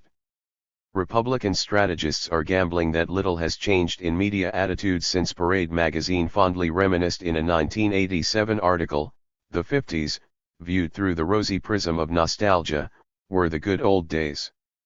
Homosexuals stayed in the closet, not on the front pages. Gay men and lesbians, speaking out for equal rights, are no longer strangers to the front pages." But anti-gay prejudices run deep in U.S. society, and Bush's managers seem eager to fuel a backlash against gays in the closing months of the '92 campaign. Before the Republican convention, senior Bush Quayle advisor Charles Black condemned Bill Clinton for having adopted the gay agenda. At the convention, gay baiting was almost as incessant as oil drilling used to be around Houston. Signs proclaimed, "Family rights forever / gay rights never." In response to the onslaught, GOP fundraiser Marvin Liebman, who is gay, commented, "We gays have replaced the communists as the #1 menace to all that they pronounce is good and traditional in American life." Observed Robert Bray of the National Gay and Lesbian Task Force, "We're the Willie Hortons of 1992. The anti-gay backlash is gaining momentum this election year." In Oregon, a well-financed fundamentalist coalition allied with Rev. Pat Robertson has placed a measure on the November ballot that would amend the state constitution to declare homosexuality an abnormality. The measure would prohibit human rights guarantees for gays and require Pub. 106. Keep American values strong. Family rights. Forever gay rights never. Oblique advocated the U.S. #%. 107. Lie schools to teach that gay people are abnormal, wrong, unnatural, and perverse. The initiative lost at the polls. Colorado voters will decide on a constitutional amendment this November that would prohibit gay rights laws in that state. The amendment passed. When covering anti-gay crusades, mainstream journalists have assumed their traditional posture of balance, not acknowledging that gay rights are human rights. In practice, neutrality often means reinforcing prejudice, as it did years ago in coverage of the struggle against racism. During the 1950s and early 60s, there was nothing noble or professional about journalists who continued to provide equal space and stature to civil rights leaders and bigots alike. Advocacy of racial segregation and discrimination was treated then as a legitimate point of view, not bigotry. In November 1960, for example, network TV showcased a pro and con debate on segregation between Martin Luther King Jr. and James J. Kilpatrick. Then a Richmond newspaper editor, Kilpatrick offered high-toned language in defense of the racial status quo. "It's not that he disliked black people," argued Kilpatrick, "but he worried that integration would erase every distinction of race in society." Like the old debates on racial segregation, today's media discussions about gays typically feature bigots, usually religious fundamentalists, offering lofty verbiage to justify hatred and discrimination. The fundamentalists don't hate homosexuals, they assure us, but just believe gays should not have equal rights to jobs, benefits, housing. Equal rights, it's argued, would sanction an abomination. Vilifying certain people because of who and how they love would be far less acceptable to the public if mass media offered regular coverage puncturing the prejudices and fears that surround attitudes toward gays. 3 years ago the San Francisco Examiner broke through the stereotypes with a 16-day, 64-page Gay in 108 America series, offering a multidimensional look at a diverse spectrum of lesbians and gay men. Sadly, the depiction of people who are gay as people no more or less human than the rest of humanity is still a revelation for many Americans. The Bush Quayle campaign seems bent on pandering to those who oppose human rights for gay people. Journalists may fancy themselves as caught in the middle of a polarized debate. But human rights and independent journalism must reinforce each other. Or we will have neither. August 19, 1992. 109. Part 7. Television, the more you watch, the less you know. Most Americans get most of their news from TV. No wonder so many myths prevail. Conventional wisdoms, simplistic sound bites and sudden calamities dominate the television screen. Insights about social realities are few and far between. What voters don't know may hurt them. What did he know, and when did he know it? That's become the standard question to ask about presidents brushed with scandal. But results of an October 1992 poll suggest that we should be asking a different question: what does the average voter know, and why does he or she know so little? Don't get us wrong. We aren't primarily blaming the public. In fact, the survey of public knowledge about the presidential candidates and issues points toward other culprits: television and the news media overall. The nationwide telephone poll of 600 likely voters found them to be inundated by media. Most said television is their main source of information, while the majority reported watching a TV news program virtually every day. Most also said they regularly read a newspaper. It's not that the public is totally uninformed. Selectively misinformed would be more accurate. The more trivial the information, the better the media seem to be at communicating it. For example, 86% of the voting public knows that the Bush family has a dog named Millie, and 89% could identify Murphy Brown as the TV character criticized by Vice President Dan Quayle. In sharp contrast, only 19% could identify the Reagan cabinet member recently indicted in the Iran-Contra scandal, Caspar Weinberger. Even on an issue that intensified the week the poll was conducted with George Bush vetoing legislation to enact sanctions against China because of human rights abuses, much of the voting public is out of the loop. Almost as many people believe Bush imposed sanctions on China as know his actual position, retaining China's most favored. 113. Nation status. The new survey, which was commissioned by FAIR, the media watch group with which we are associated, went beyond typical mass media polls. Besides asking voters for their opinions, it also probed to find out what information, if any, shaped those opinions. The answers are hardly encouraging to those who hope for an informed electorate. A media strategist for George Bush, however, might take solace that despite Bush's standing in popularity polls, some of his most ferocious and distorted attacks are getting through to voters. On the tax and spend theme, voters hold many misconceptions that favor the Bush campaign. 32% answered that Arkansas state taxes are among the highest in the nation, compared to only 21% who responded correctly that taxes in Governor Bill Clinton's home state are among the lowest. As to whether Congress spent more or less money last year than requested by President Bush in his budget, only 22% answered correctly that Bush's budget called for more than Congress actually spent. 3 times as many people, 66%, answered inaccurately that Congress was the bigger spender. Blame national news media for ignorance of this fact. Professors Justin Lewis and Michael Morgan, who supervised the poll in collaboration with the University of Massachusetts Center for the Study of Communication, say their findings rebut claims of a liberal media biased against the GOP. Many voters have absorbed deceptive Republican attacks against Clinton, Lewis and Morgan conclude. It's due in part to news media emphasis on reporting campaign rhetoric rather than the facts, and their reluctance to focus on the record rather than on claims about the record. The survey reveals deep ignorance among voters on basic subjects, such as how the federal government spends 114. Their tax money. Asked whether more money goes to foreign aid or the military or welfare, 42% selected foreign aid, which accounts for only 1% of spending. Almost a third of the respondents chose welfare, which is just 5% of the federal budget. The correct answer is military spending, more than 4 times larger than federal welfare spending. It was chosen by a mere 22% of those responding. Heavy TV news viewers were the most uninformed about federal spending, as were Bush and Parrott supporters. Professors Lewis and Morgan attribute the misconceptions to intensive coverage of the welfare problem and foreign aid, and to reporting on military spending that emphasizes cutbacks and job losses. Whatever the particular explanations for the various incorrect answers, the survey as a whole indicates that the problem is more serious than simple ignorance. As columnist Walter Lippmann once wrote, misleading news is worse than none at all. In 1992, thanks in part to mass media, much of what Americans know just isn't so. October 14, 1992.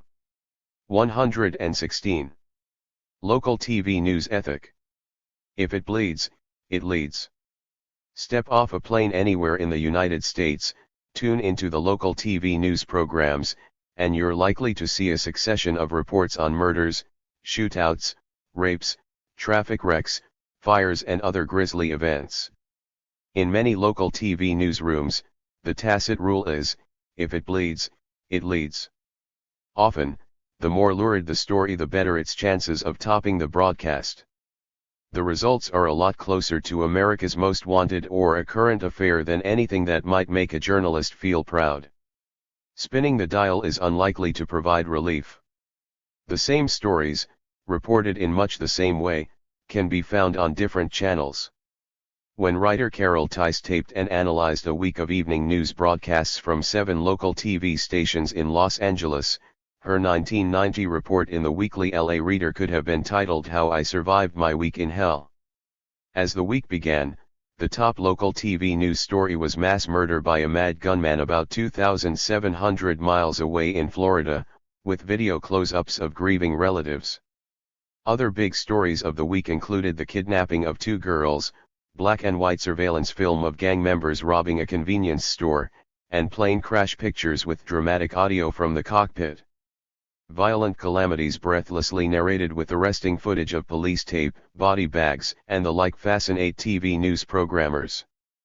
But context is usually absent, attention is lavished on tragic events, but not on what might have caused, or prevented, them.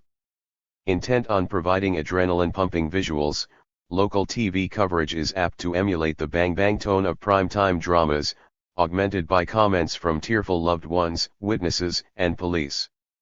117. Television. The more you watch, the less you know. Dramatic crime reports and brief news items are accompanied by anchors' happy talk chatter, weather and sports reports, and, of course, plenty of commercials. About 1 minute of ads for every 4 minutes of news. To round out the show, local broadcasts commonly close with a cuddly human interest story affirming the basic goodness of the community. It all may be a bit bewildering, but TV news is not about making sense, it's about making money. Lots of it. While layoffs and cost-cutting have been common in news departments, advertiser dollars are drawn to local TV news, partly because, as the New York Times has put it, many sponsors think news programs attract affluent viewers. It's a winning combination for the owners, and a loser for the public. Even when dealing with substantive topics, local TV news reporting tends to be shoddy. In 1990, the Columbia Journalism Review published a devastating account by a researcher who spent 50 days inside TV newsrooms in several metropolitan areas. Overall, 18 of the 32 stories analyzed, 56%, were inaccurate or misleading, reported John McManus, director of the journalism program at Santa Clara University in California. Making matters worse, often the station made no effort to correct obvious omissions. McManus found a pattern to the miscoverage. There is an economic logic to these distortions and inaccuracies. All but one were likely to increase the story's appeal, help cut down the cost of reporting, or oversimplify a story so it could be told in 2 minutes. Some TV newsrooms trim budgets by using free footage provided by PR departments of various corporations and other well-financed institutions. Many times the hardly impartial provider of these video press releases is not identified. The Fox TV affiliate in Los Angeles aired 4 major PR stories in a single night, according to Tice's research. 119 stories showcased a Las Vegas hotel opening. The same montage appeared on every station: construction of the Richard Nixon Library, with no mention of the words Watergate or resigned, and a press tour of Northrop's stealth bomber factory footage provided, unacknowledged, by the company. A report on Starkist's introduction of dolphin-safe tuna featured loving close-ups of tuna cans and mascot Charlie Tuna, but not the long consumer boycott that had pressured Starkist to change its fishing practices.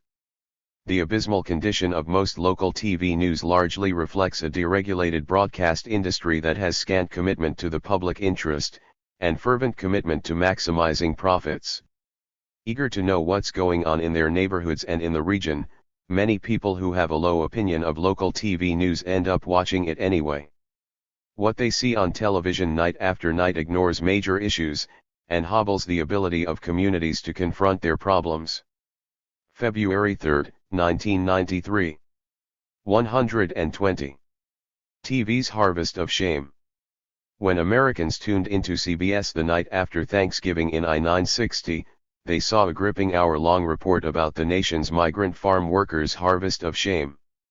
Carefully crafted by a network news crew that followed migrant workers through the cycle of the seasons, Harvest of Shame stands a third of a century later as a 2-count indictment of agribusiness that still treats employees abysmally, and of a TV business that has largely forsaken hard-hitting journalism.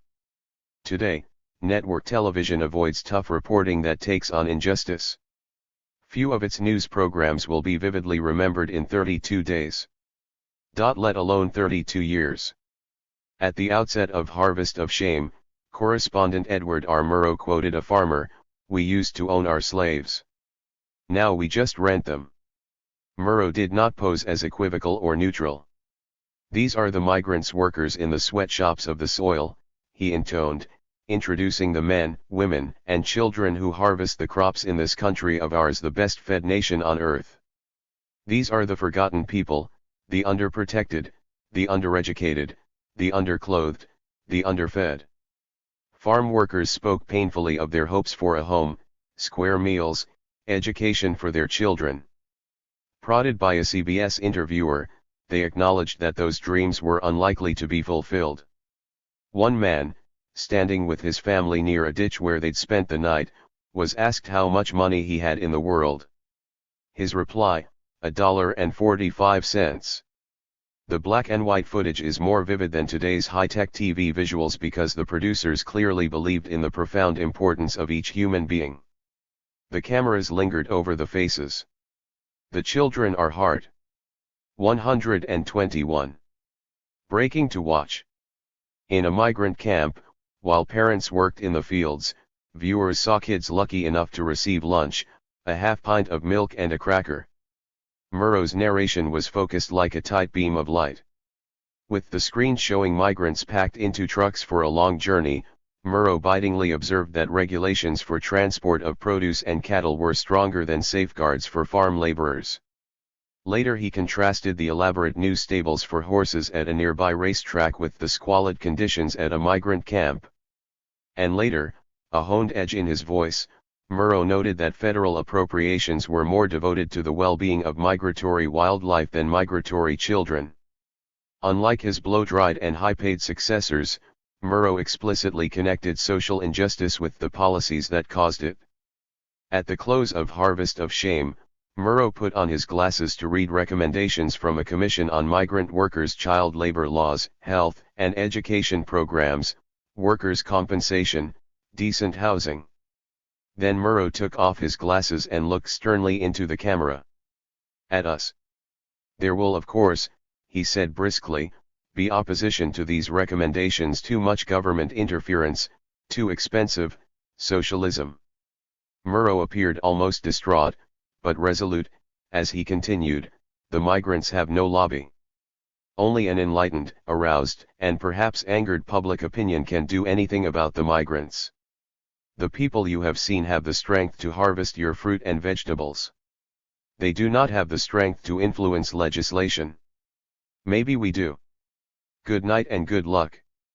Years later, the executive producer of Harvest of Shame, Fred Friendly, commented that corporations exercise a kind of positive veto which determines TV programming. If no one wants to pay for a big project, it 122.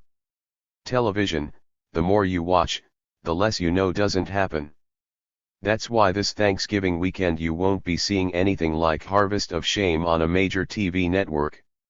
The problem extends to so-called public television. In 1990, PBS Frontline aired a 30 years later update called New Harvest, Old Shame, showing that many of the wretched conditions exposed by Murrow still remain. But such programs are rare. Much more common is the kind of special scheduled on public TV's Nightly Business Report for Thanksgiving Day 1992, the NBR Guide to Stock Market Strategies. Meanwhile, farm workers are almost invisible on TV. A Nexus computer search for the first 320 days of 1992 turned up only 2 stories on all-new CNN about the conditions facing farm workers. None were found on ABC News. Yet there is plenty to report. The predominantly black and Latino farm labor force is still at risk. People magazine's special report 30 years after Harvest of Shame found that migrants have a disability rate 5 times that of workers in any other industry. Pesticide exposure alone affects 300,000 a year. And most get no paid holidays, sick days, overtime, retirement, or disability plans or medical coverage. Wages sometimes amount to less than $1 an hour. Farm workers are so low on the media agenda that even a rare stand on their behalf by a cabinet officer gets little notice.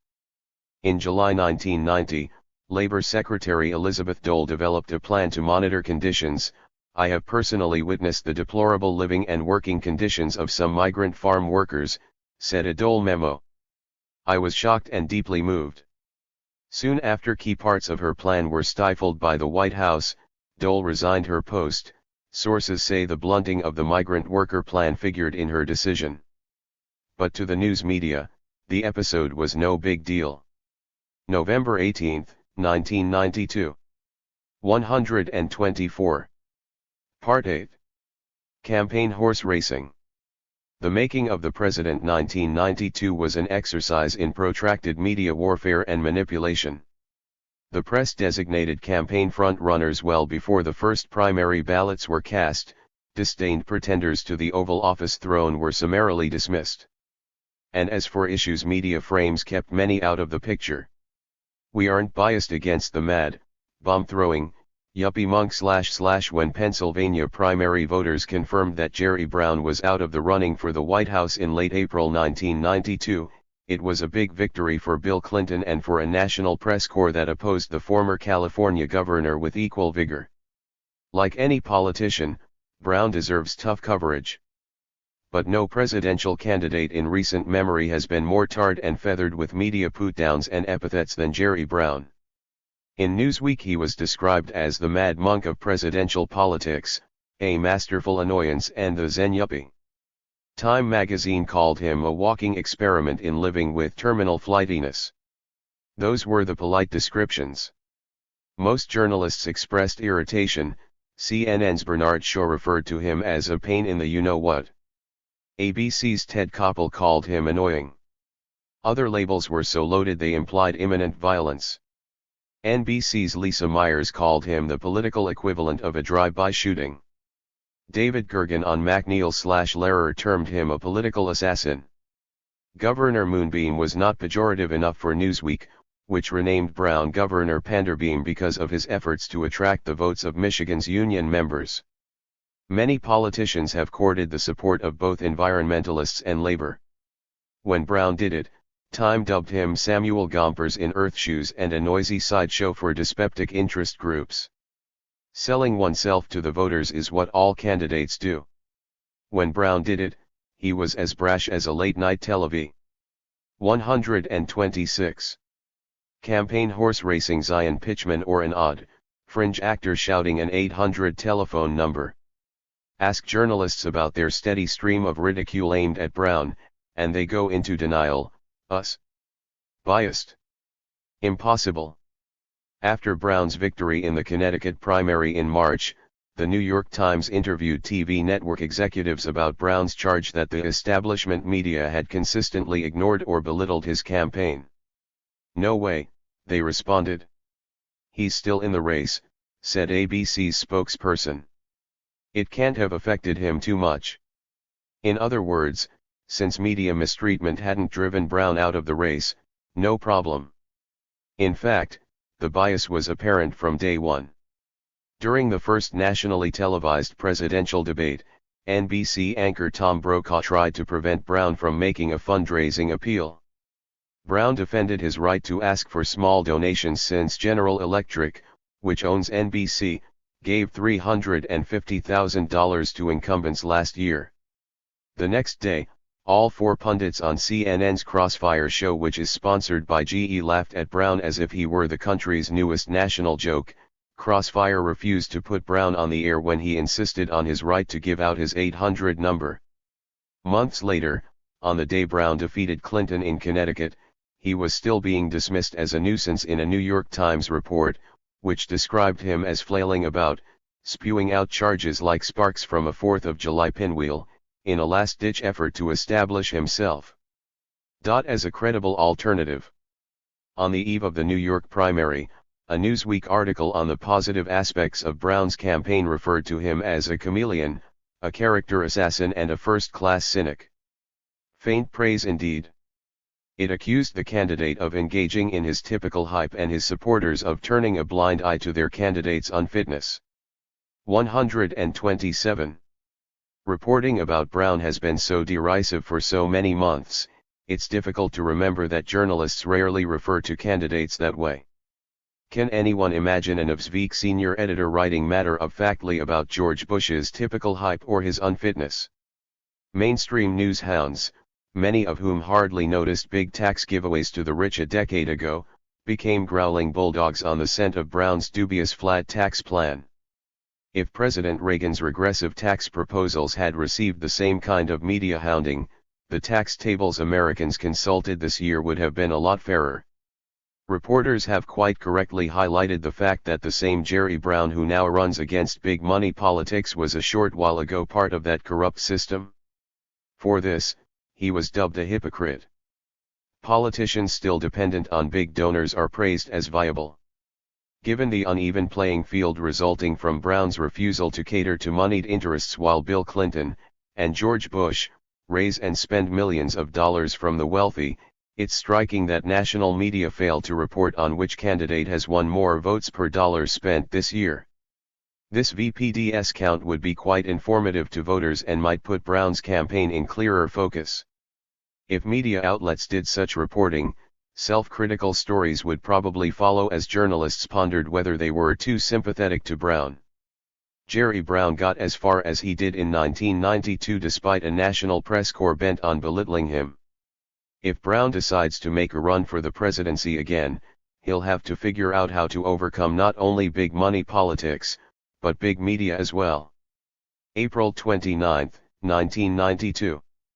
128. The convention's coming. It's Jackson bashing season. It's become a media ritual, every 4 years, as the Democratic National Convention approaches, the bashing goes into high gear. Time magazine grouped him among winners and megalomaniacs.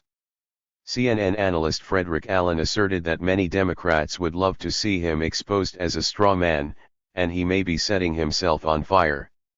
Newsweek's conventional wisdom labeled him an egotistical party wrecker.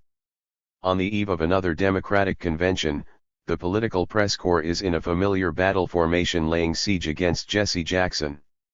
His media image in recent weeks has been only slightly better than John Gotti's. The latest round of denunciations was triggered by Bill Clinton's speech to a conference of Jackson's Rainbow Coalition. In that speech, the governor criticized a little-known black rapper, Sister Souljah, for her provocative comments about whites made to a reporter a month earlier. Souljah appeared briefly at the Rainbow Conference. Commentators and political reporters were nearly unanimous in applauding Clinton's courage in standing up to bigotry. Lost in much of the praise was the fact that Clinton's attack on Souljah was a calculated effort to offend Jackson and his supporters, less a bold stand on principle than a political gambit. The Washington Post foreshadowed it as such the day before the speech. Some top advisors to Clinton argue that he must become involved in highly publicized confrontations with one or more Democratic constituencies. Key aides wanted him to confront Jackson and his followers. Rainbow Coalition members who'd hoped Clinton would use his speech to spotlight serious proposals for urban America, working people, or family farmers were stunned when he chose instead to divert attention to a militant rap singer. But the media pundits were thrilled. Attacking Murphy Brown may have been silly, denouncing a black rapper was bold. If African American activists were used as props for Clinton's premeditated, highly publicized confrontation, the prize was supposed to be white voters, the so-called Reagan Democrats presumed to be horrified by the specter of racial equality. The truth is that Clinton's Souljah gambit had similarities to George Bush's Willie Horton commercial of 1988. Both were aimed at winning white votes by focusing attention on a diversion that stoked fears of black violence. The New York Times vehemently denied the link, headlining its editorial, "Sister Souljah is no Willie Horton." That day's news report in the Times carried the pseudo-objective headline, "Clinton deftly navigates shoals of racial issues."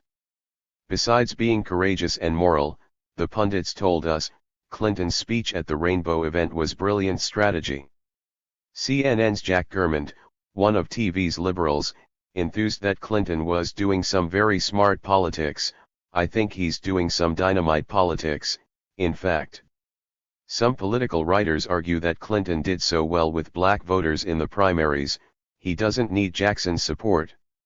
These experts fail to point out that few blacks felt involved enough to vote in the primaries, and that a low black turnout in November spells defeat for Clinton. Despite the accolades for Clinton, the goal of the pundits was not so much to praise Clinton as to bury Jackson. They try it every 4 years. With Jackson the villain in this quadrennial melodrama, Democratic presidential nominees take turns being the news media's great white hope to put him in his place. 131. Walter Mondale was judged insufficiently firm in '84. 4 years later, media savants egged on Michael Dukakis to stand up to Jackson, who'd finished a strong second for the nomination. Dukakis obliged at the Atlanta convention, eager to show he wouldn't cave into groups the media denigrate as special interests: blacks, labor, poor people, seniors. Today's coverage is a rerun with Jackson causing mischief or agony or trouble for the Democrats. CNN's Gurmand recently declared, "The one thing that any Democratic candidate has to worry about is being seen as a prisoner of constituencies, and the constituencies include organized labor, and they obviously include black voters who vote overwhelmingly for the Democratic Party."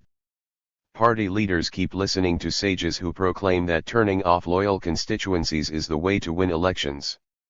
If one day a Democratic presidential nominee quits listening to the pundits, something unusual might happen, an electoral victory. In retrospect, Clinton managed to run a winning campaign while alternately heating and confounding the pundits. July 1, 1992. 132. Republicans work the media refs. With so many Republicans moonlighting as media critics these days, expect to hear a lot about journalistic bias against George Bush and Dan Quayle between now and November. Senator Mitch McConnell complains about the Democrats and their friends in the media firing their guns at George Bush. Even Barbara Bush has pushed the blame at the media spin, lecturing Judy Woodruff about alleged bias during a recent interview on PBS. When Republican Senate Whip Alan Simpson declared at his party's convention that Americans are fed up with the media, it wasn't the first time he'd assumed the role of press critic. Before Iraq invaded Kuwait 2 years ago, Simpson privately assured Saddam Hussein that his image problem in the U.S. was not with the government, but with America's haughty and pampered press. Even Saddam was a victim of the liberal media. During the convention at the Astrodome, Republican Party Chair Rich Bond was so affronted by one Houston Chronicle headline, "Quayle tries to play up martyr role," that he kept displaying it to journalists as evidence of media bias. But in a moment of candor, Bond provided insight into the Republicans' media bashing. "There is some strategy to it," he told the Washington Post. "I'm the coach of kids basketball and little league teams.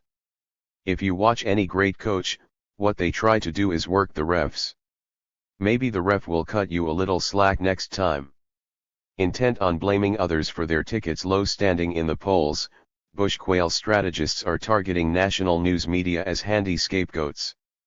Never mind that these same media acted as cheerlead campaign horse racing ERS for President Bush's deadly invasion of Panama, pumping his approval ratings through the roof.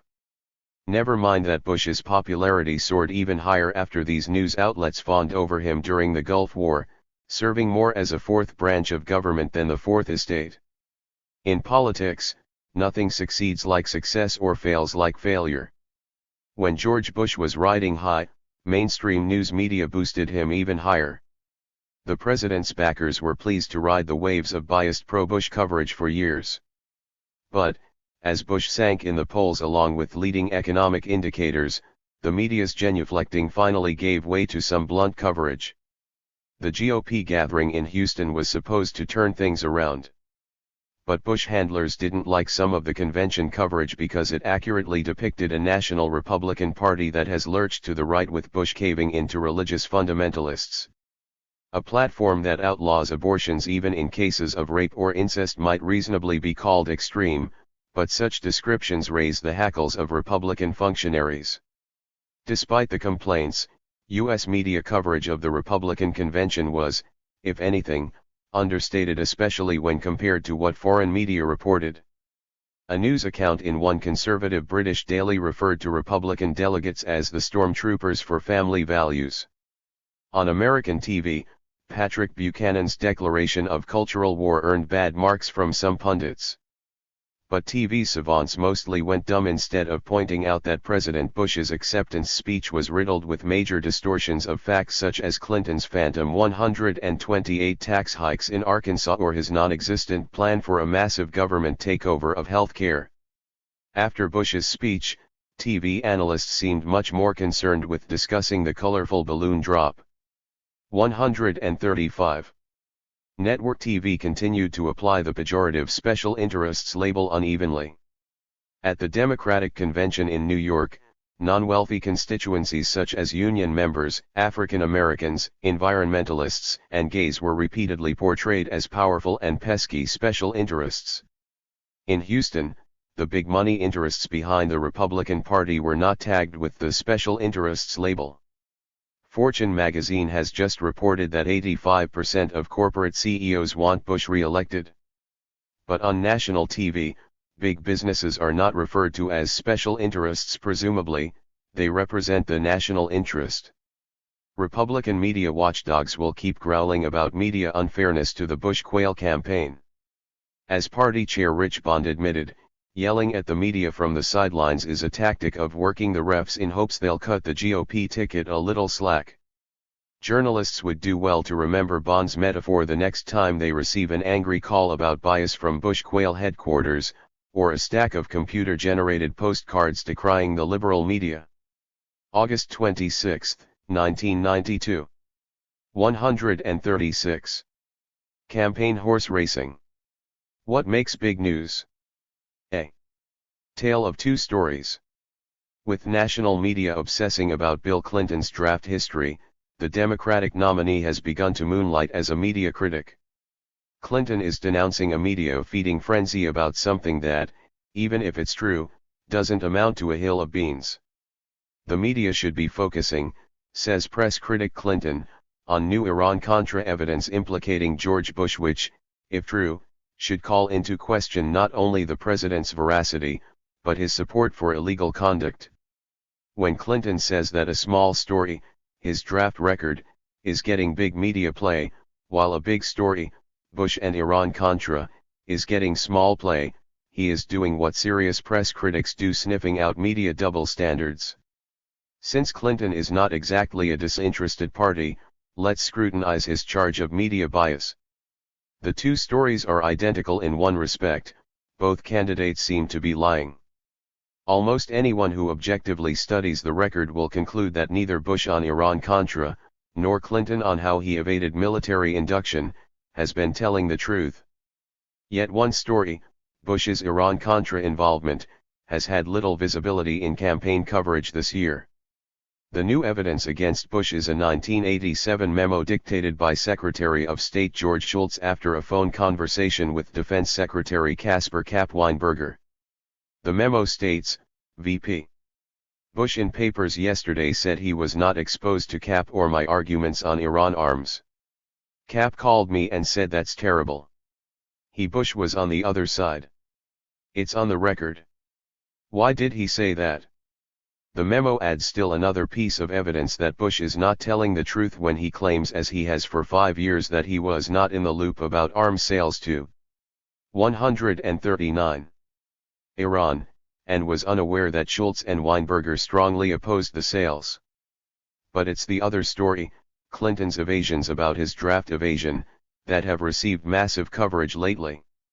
Viewers of CNN, for example, saw it hashed and rehashed as a news item on September 15, and again that night in a full hour of Larry King Live and a 30-minute Crossfire debate. On Crossfire, Clinton's ethics and honesty were savaged by Oliver North, whose shredding of Iran-Contra documents may have saved Bush's career. That night's McNeil/Lehrer NewsHour on PBS and Nightline on ABC also focused on Clinton and the draft. Which story is more newsworthy? This is the nub of the issue, and breaks down into several key points. Timeliness: Iran-Contra is far more recent, having occurred 6 or 7 years ago. Bill Clinton's draft maneuvering is relatively ancient, having occurred 23 years ago. Public vs. private: whatever Bill Clinton did in 1969, he did as a private citizen. In 1985 to 86, George Bush held the second highest office in the land. Weightiness: like many other young men in the 1960s, Bill Clinton pulled strings and used contacts to avoid Vietnam, a war he opposed. Clinton did not write the draft laws, nor did he break them. The laws, fashioned by a Congress that included George Bush, allowed upper-middle-class and better-connected youths to avoid or delay induction, through deferments for graduate school and the like. If Clinton had been a gung-ho believer in the war, but wanted others to fight it, that would be a more solid news story. A number of such politicians now serve in the U.S. Senate and the President's cabinet. 140. Campaign horse racing. The fact is that Bill Clinton's actions to avoid Vietnam would barely be newsworthy had he come clean from the beginning. By contrast, there is nothing trivial about Bush's role in the Iran-Contra affair. The evidence is overwhelming that his vice presidential office was fully aware of the illegal effort to arm the Nicaraguan Contra guerrillas after Congress had prohibited it. Secretly subverting the law should be a major issue for any president or would-be president. And by all available evidence, including the new memo Bush also knew about, and supported, the sale of weapons to the Iranian regime. Media undercoverage of Bush's role in the biggest White House scandal since Watergate reflects a double standard. National news outlets continually invoke the trust issue about Clinton, but not about Bush. When Bill Clinton talks about his draft history and George Bush talks about his far more important Iran-Contra record, they both keep dissembling. But as the presidential race heads into its final weeks, only one of the candidates has had to pay for his untruths with persistent media hounding. September 16, 1992. 141. Debates: beware of unidentified flying buzzwords. Making sense out of presidential debates is no easy matter. But it can be done if you watch out for unidentified flying buzzwords. First, some reminders: candidates strive to be ambiguous while sounding forthright. They try to depict their expedient choices as acts of courage. Meanwhile, opponents who do the same are accused of cowardly pandering.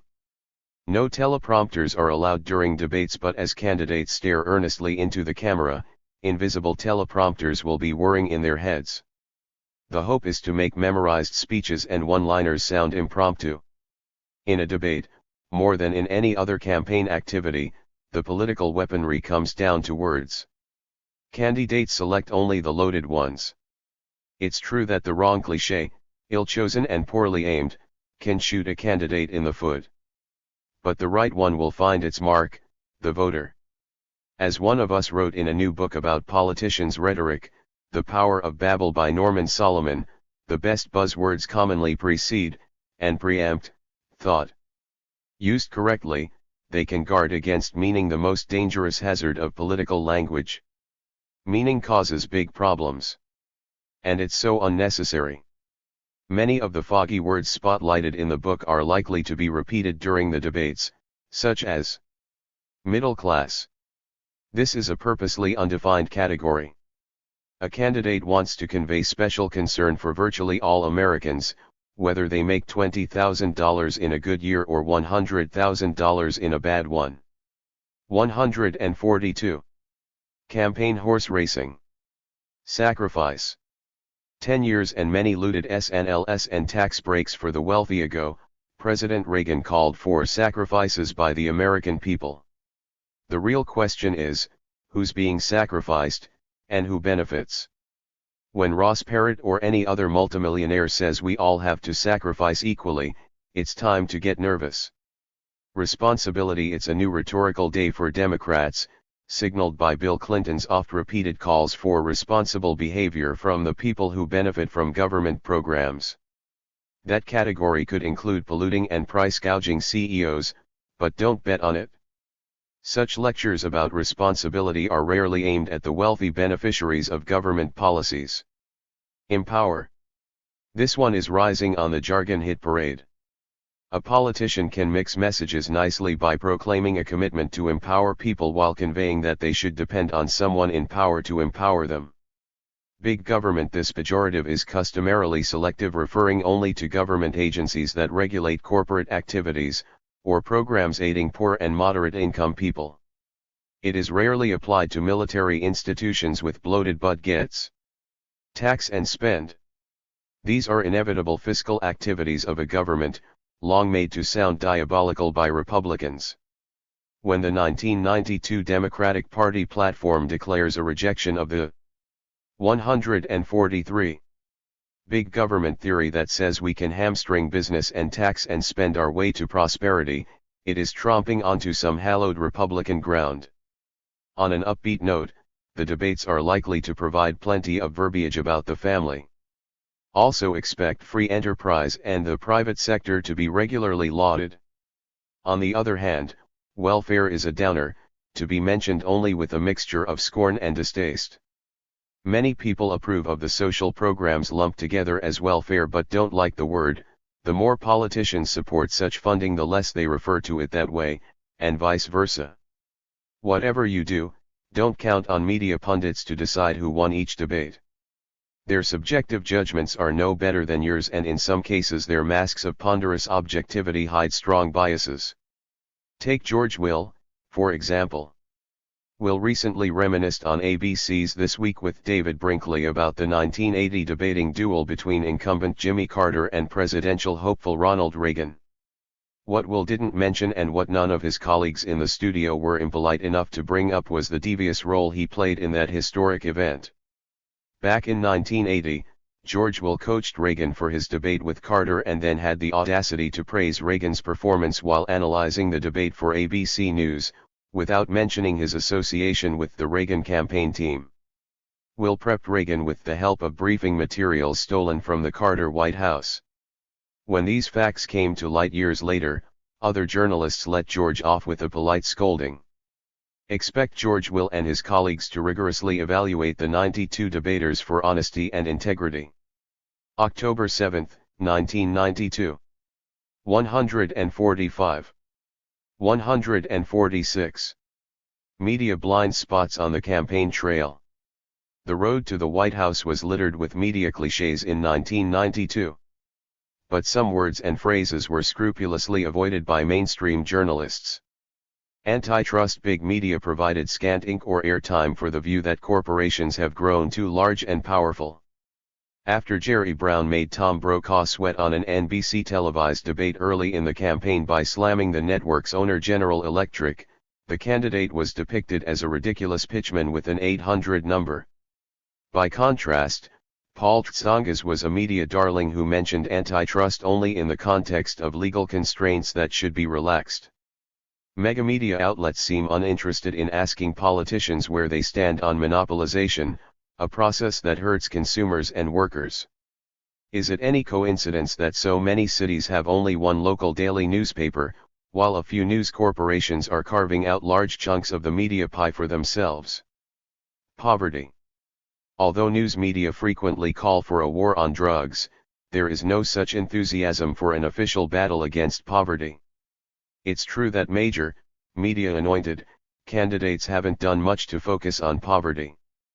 But media failure to raise this issue lets candidates off the hook. An 1992 election reportage endorsed the notion that poor people don't merit the same rhetorical attention lavished on the middle class. A welcome exception came October 27 with a CBS Eve. 147. Ning News report that offered insights about the hard-working poor. Correspondent Bruce Morton ventured below the official poverty line out of the usual bounds of the campaign trail. Racism. Except for sensational mid-spring coverage of the Los Angeles riots and some thoughtful retrospectives later in the year, most news media relegated issues of racial discrimination and unequal opportunity to a back burner. Like the raisin in the sun described by Langston Hughes' famous poem, the hopes of many people still burn to a crisp while mass media keep cool. Workers' rights major media pundits have consistently encouraged the Democratic Party to back away from labor unions. In early fall, when Bill Clinton momentarily balked in his support of a free trade pact with Mexico that could cost U.S. manufacturing jobs, pundits asked whether he was too controlled by organized labor. In all the previous months that Clinton supported Mexican free trade, these commentators did not suggest he was too controlled by big business. In the media industry itself, mergers and economic recession have helped to undermine the bargaining power of workers. In many media workplaces, management's hostility toward unions is obvious. That atmosphere can affect the tone and content of news coverage. Public broadcasting has been little better in presenting the perspectives of workers. Regular public TV shows that deal with economic matters, Louis Rukeyser's Wall Street Week, Adam Smith's Money World and the Nightly Business Report, are presented from the standpoint of investors, not employees. 148. Campaign horse racing. Corporate campaign contributions. An exceptional PBS Frontline documentary aired a week before the election. The Best Campaign Money Can Buy, co-produced by the Center for Investigative Reporting, incisively probed the role of big money flowing to presidential candidates. But that kind of reporting has been scarce. Coverage of campaign fundraising usually tallies dollar amounts as just one more aspect of the horse race: who's ahead, who's behind. Rarely do we learn what services the politician has rendered, or might render, in return for contributions. It isn't the fault of news outlets that politicians try to dodge certain topics. But the evasion is mutual. Mainstream journalism has functioned in sync with politicians to define the limits of electoral discourse. October 28, 1992. 149. Part 9. Robertson, Parrott and Other Saviors. Two shadows hanging over the 1996 presidential race, Pat Robertson and Ross Perot, are fond of denouncing the news media, even though they have artfully used media to establish themselves as power brokers in national politics. Whether Robertson, Perot and other would-be saviors are sublime or ridiculous depends on how you look at them. Pat Robertson's born-again UPI. Sources tell United Press International that hidden Soviet missiles targeted against the U.S. are still inside Cuba. George Bush is the individual responsible for exposing the sexual misdeeds of Revelation Jimmy Swaggart, UPI has learned. Russia is planning to invade Israel, sources tell UPI. God will retaliate and destroy Russia with earthquakes and volcanoes. In fact, UPI did not dispatch any of these wild tales. But all three were reported in total earnestness by a man who is positioned to purchase the news service televangelist Pat Robertson. It's easy to chuckle at Rev. Robertson's claims, but it would be a mistake to laugh off his growing political and media power. The impending acquisition of UPI is just one more reason to take him seriously. An astute businessman, Robertson is the most powerful and political of the televangelists. His Christian coalition seeks to mobilize pro-family activists to take control of the Republican Party and ultimately the federal government. Robertson's media empire includes the Christian Broadcasting Network, the highly profitable Family Channel cable network and various news/talk radio stations. Calling himself a white knight, Robertson says he wants to return UPI to its heyday, when it provided news copy to more than 700 newspapers and many broadcast stations. In the last decade UPI has looked more like a high-wire act than a wire service, teetering on the edge of disaster. 152. Robertson, Parrott and other saviors with ownership changes, bankruptcies, staff layoffs, and a shrinking client list. Those who predict that a Robertson-owned UPI might be as journalistically independent as the church-owned Christian Science Monitor fail to understand the former, and perhaps future, presidential candidate. Robertson seeks nothing less than transformation of the U.S. government into one controlled by God. Democracy, Robertson writes, is only the next best government. A born-again UPI would be akin to the Washington Times, controlled by Rev. Sun Myung Moon's Unification Church. The right-wing newspaper loses big money, but wins legitimacy for the Moon organization even after top editors of the paper, including the founding editor-in-chief, have resigned due to editorial interference by church officials. Robertson's ownership of UPI may not mean overt meddling in the newsroom. Instead, as occurs at many media outlets whether corporate or church-owned, the well-known interests and biases of the owner may lead journalists to censor themselves. News staffers at NBC, which is owned by General Electric, are well aware of GE's corporate interests, nuclear power, military contracts, etc. On several occasions, NBC journalists have sanitized reports to avoid offending their boss. One result, a Today Show segment on boycotts neatly ignored the biggest boycott in the country, the one targeted at GE. But as politically active as GE is, it cares little about social issues such as abortion, gay rights, school textbooks, and art censorship. Not so for Pat Robertson. You name the controversy, he has an opinion, usually a far-right one. He has supported South African apartheid and Guatemalan military dictators. He's called for ending Social Security and federal urban aid programs. And Robertson doesn't hesitate to use his media clout. Week after week, his Christian Broadcasting Network MO. 153. Mobilizes activists and money in support of Operation Rescue and other anti-abortion efforts. On the 700 Club TV talk show which he hosts, Robertson denounces feminists as anti-child and anti-family. Throughout the 1980s, CBN regularly lobbied on air for military aid to El Salvador and the Nicaraguan Contra rebels. After Congress cut off aid to the Contras, the 700 Club held a telethon to raise funds for them. A month later, the Miami Herald reported that CBN was the largest private donor to the Contras, which named one of its units the Pat Robertson Brigade. Given his heavy involvement in Central America, it's doubtful that a Robertson-owned UPI would aggressively pursue the news there. In the 1980s, UPI broke major stories linking the White House to Contra operations after Congress had prohibited U.S. support. If Robertson had owned UPI then, would editors have gone ahead with these stories or would they have engaged in self-censorship? Top UPI editors say they accept Robertson's pledge that he won't interfere in the newsroom. But his views are so well known, he may not have to. Years ago, Staffers at Associated Press commonly hurled this put-down at their competitor, UPI gets it first, AP gets it right. If Robertson resurrects UPI, the new slogan might become, UPI gets it first and gets it right. Wing. Mercifully, Robertson's plan to buy UPI fell through. May 20, 1992. 154. The World. According to Pat Robertson, one of the most bizarre power brokers of the Republican Party, evangelist Pat Robertson, recently sent out a remarkable fundraising letter. No, the letter doesn't declare that Robertson's prayers saved his expensive broadcast studios from a hurricane. He made that claim back in 1985. Nor does the letter accuse George Bush of being the hidden hand in exposing Rev. Jimmy Swaggart's sexual escapades. That charge was made in 1988, when Robertson was running against George Bush for president.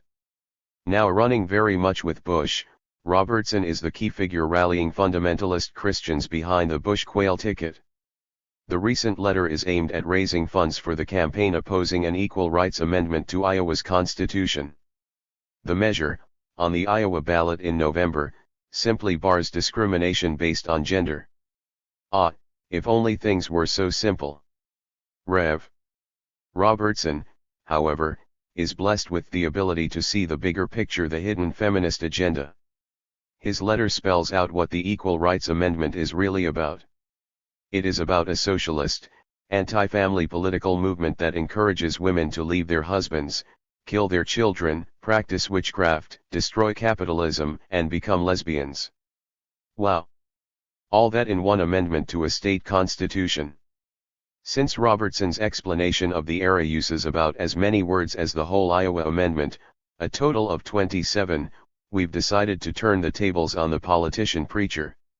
Here's an analysis of what his letter is really about. 155. Socialist. Rev. Robertson thinks that just about any government program aimed at helping people is socialist. That's why he once called for an end to Social Security. Anti-family political movement. In the world, according to Pat Robertson, any living arrangement that doesn't resemble Father Knows Best is a satanic plot. Encourages women to leave their husbands. Of course, many women will tell you that leaving their husbands was the best thing they ever did. Imagine, for instance, what it would be like to stay married to a man with Pat Robertson's mentality. Kill their children. That's an ironic one. Robertson and his political allies aren't exactly sustaining young lives when they succeed in cutting social programs. Every time children go hungry or lose access to medical care, their health is jeopardized. Practice witchcraft. Maybe our country would be in better shape if we had a few Salem witch trials now and then. Perhaps we should start by putting a stake in the ground for Hillary Clinton. Destroy capitalism. No need for such worries. Capitalism is hardly in retreat these days. Pat Robertson might feel reassured after plunking down some rubles for a Big Mac the next time he's near Red Square in Moscow. Become lesbians. Rev. Robertson seems to be saying that unequal rights must be maintained in order to enforce heterosexual behavior. Does he believe that legal bias is needed to ensure that errant Americans straighten up and fly right? 156. Robertson, Parrot and Other Saviors, a topless KWNBTS toy, F wait just a minute, communism's dead, why? 157. Robertson's litany of feminist horrors may make you chuckle. But the televangelist is no joke. Unfortunately, few news outlets are probing his long-term plans. Robertson's so-called Christian coalition is growing fast, and now claims 250,000 members. Its goal is to take over the Republican Party county by county, state by state, and then nationally within 8 years. In over 20 states, Robertson has chapters in every county. Operating below radar and aided by its tax-exempt status as a social welfare organization, the Christian Coalition has quietly amassed a grassroots army. Its leaders talk of getting the Christians out of the churches and into the precincts. They target low-turnout elections, believing that a disciplined minority is all that's needed to seize the political process. President Bush's repeated concessions to right-wing demands this year were largely aimed at shoring up support from Robertson, while warding off the Patrick Buchanan challenge. Buchanan's brigades were puny and his campaign a non-starter because Robertson, who personally and politically scorns Bush, held his troops firmly in the president's camp. Besides raising money for Stop Era in Iowa, the Christian Coalition is giving support this fall to statewide ballot campaigns against gays in Oregon and Colorado. Backing Robertson's political endeavors is his Christian Broadcasting Network, which uses the airwaves to mobilize activists, lobby Congress, and raise funds for causes such as abortion clinic blockades, Guatemalan dictators, and South African apartheid. Pat Robertson may sound absurd, but he's no laughing matter. September 9, 1992. 158. H. Ross Perot. The ultimate insider. No independent or third-party presidential candidate in recent history has received a bigger media boost than H. Ross Perot. The billionaire has a huge budget for television ads, but he hasn't needed to spend a penny on TV yet, thanks to all the free promotional time he's received. In fact, Perot's candidacy has largely been a TV creation, from its launch on CNN's Larry King Live in February to follow-up appearances on 60 Minutes and elsewhere. Most of the TV interviews and profiles displayed a worship of money and power that might have made Robin Leach blush on lifestyles of the rich and famous. Gee whiz, Mr. Perot, you're such a tough-talking straight shooter. In recent weeks, journalists have begun to take a harder look at Perot. But by this late date, Perot has gotten such a build-up as the savior for voters fed up with the status quo. He's able to accuse journalists of doing the establishment's bidding if they question him any more vigorously than Larry King did. Unlike Perot, most independent presidential candidates in recent years have been heavily censored. A case in point was the 1980 third-party campaign of environmentalist Barry Commoner, who was the subject of glowing profiles in national media outlets, until he announced for president. A true outsider, Commoner sought to tap voters' anger at a political system taken over by big business. Besides voicing contempt, he offered well-thought-out programs for change. Thanks to mainstream media, Commoner ended up being the best presidential candidate no one ever heard of. 159. Everyone's heard of H. Ross Perot. Unfortunately, most of what we've heard has been myth. We've heard about the reluctant candidate who just happened to remark off the cuff to Larry King that he'd run for president if the people put his name on all 50 state ballots. In fact, as the weekly Dallas Observer reported, Perot arranged the King appearance after considering other possible media forums for his announcement, including the Wall Street Journal. We've heard a lot about how Perot will attack our nation's problems by appointing teams of world-class experts, but little about his first campaign appointment, Admiral James Stockdale, chosen as interim vice presidential running mate. While Stockdale has a record of courage in surviving years as a prisoner of war in Hanoi, he also has a history which the national media have ignored of involvement with right-wing groups such as the Rockford Institute. The most absurd of the Perot myths is that he's an outsider above the dirty dealing of government. In fact, much of Perot's fortune stems from his ability to milk government for contracts, subsidies, and tax breaks. Perot was aptly dubbed America's first welfare billionaire in Michael Tomasky's devastating profile in the May 26, 1992 Village Voice. Today, candidate Perot ridicules these guys with their alligator shoes and their briefcases running up and down the halls getting their special deals cut. When Perot needed deals cut, he went straight to the top. In September 1972, the Nixon administration granted Perot's company a Medicare computerization contract even though it was the highest of 3 bidders. 2 months later, Perot's corporate deputies donated $200,000 to the committee to re-elect the president. Creep. In 1973, Perot's company was outbid for a major computer contract in New York, but after a private meeting with Governor Nelson Rockefeller, Perot's firm got back 160. Robertson, Perot and other saviors into consideration and wound up with a consulting contract. In 1980, Parrot's firm seemingly lost a $2 billion Medicaid contract in Texas when a three-member hearing board voted unanimously for a competing firm. The decision was reversed after Parrot twisted political arms in Texas, while generating a smear campaign in the media against the other company. Besides manipulating government for his own ends, Parrot has also been a policy insider involved in some of the country's most hideous overseas adventures. In the early 1980s, Parrot was a member of President Reagan's Foreign Intelligence Advisory Board, which oversaw the CIA. During Parrot's watch, the CIA illegally mined Nicaragua's harbors, and produced a psychological warfare manual instructing the U.S.-backed Nicaraguan Contras to assassinate civilians. Parrot was a close ally of Richard Nixon in promoting the Vietnam War long after most Americans had turned against it. He maintained almost weekly contact with the White House, and had several private meetings with the president. Parrot says the meetings focused almost entirely on the issue of prisoners of war.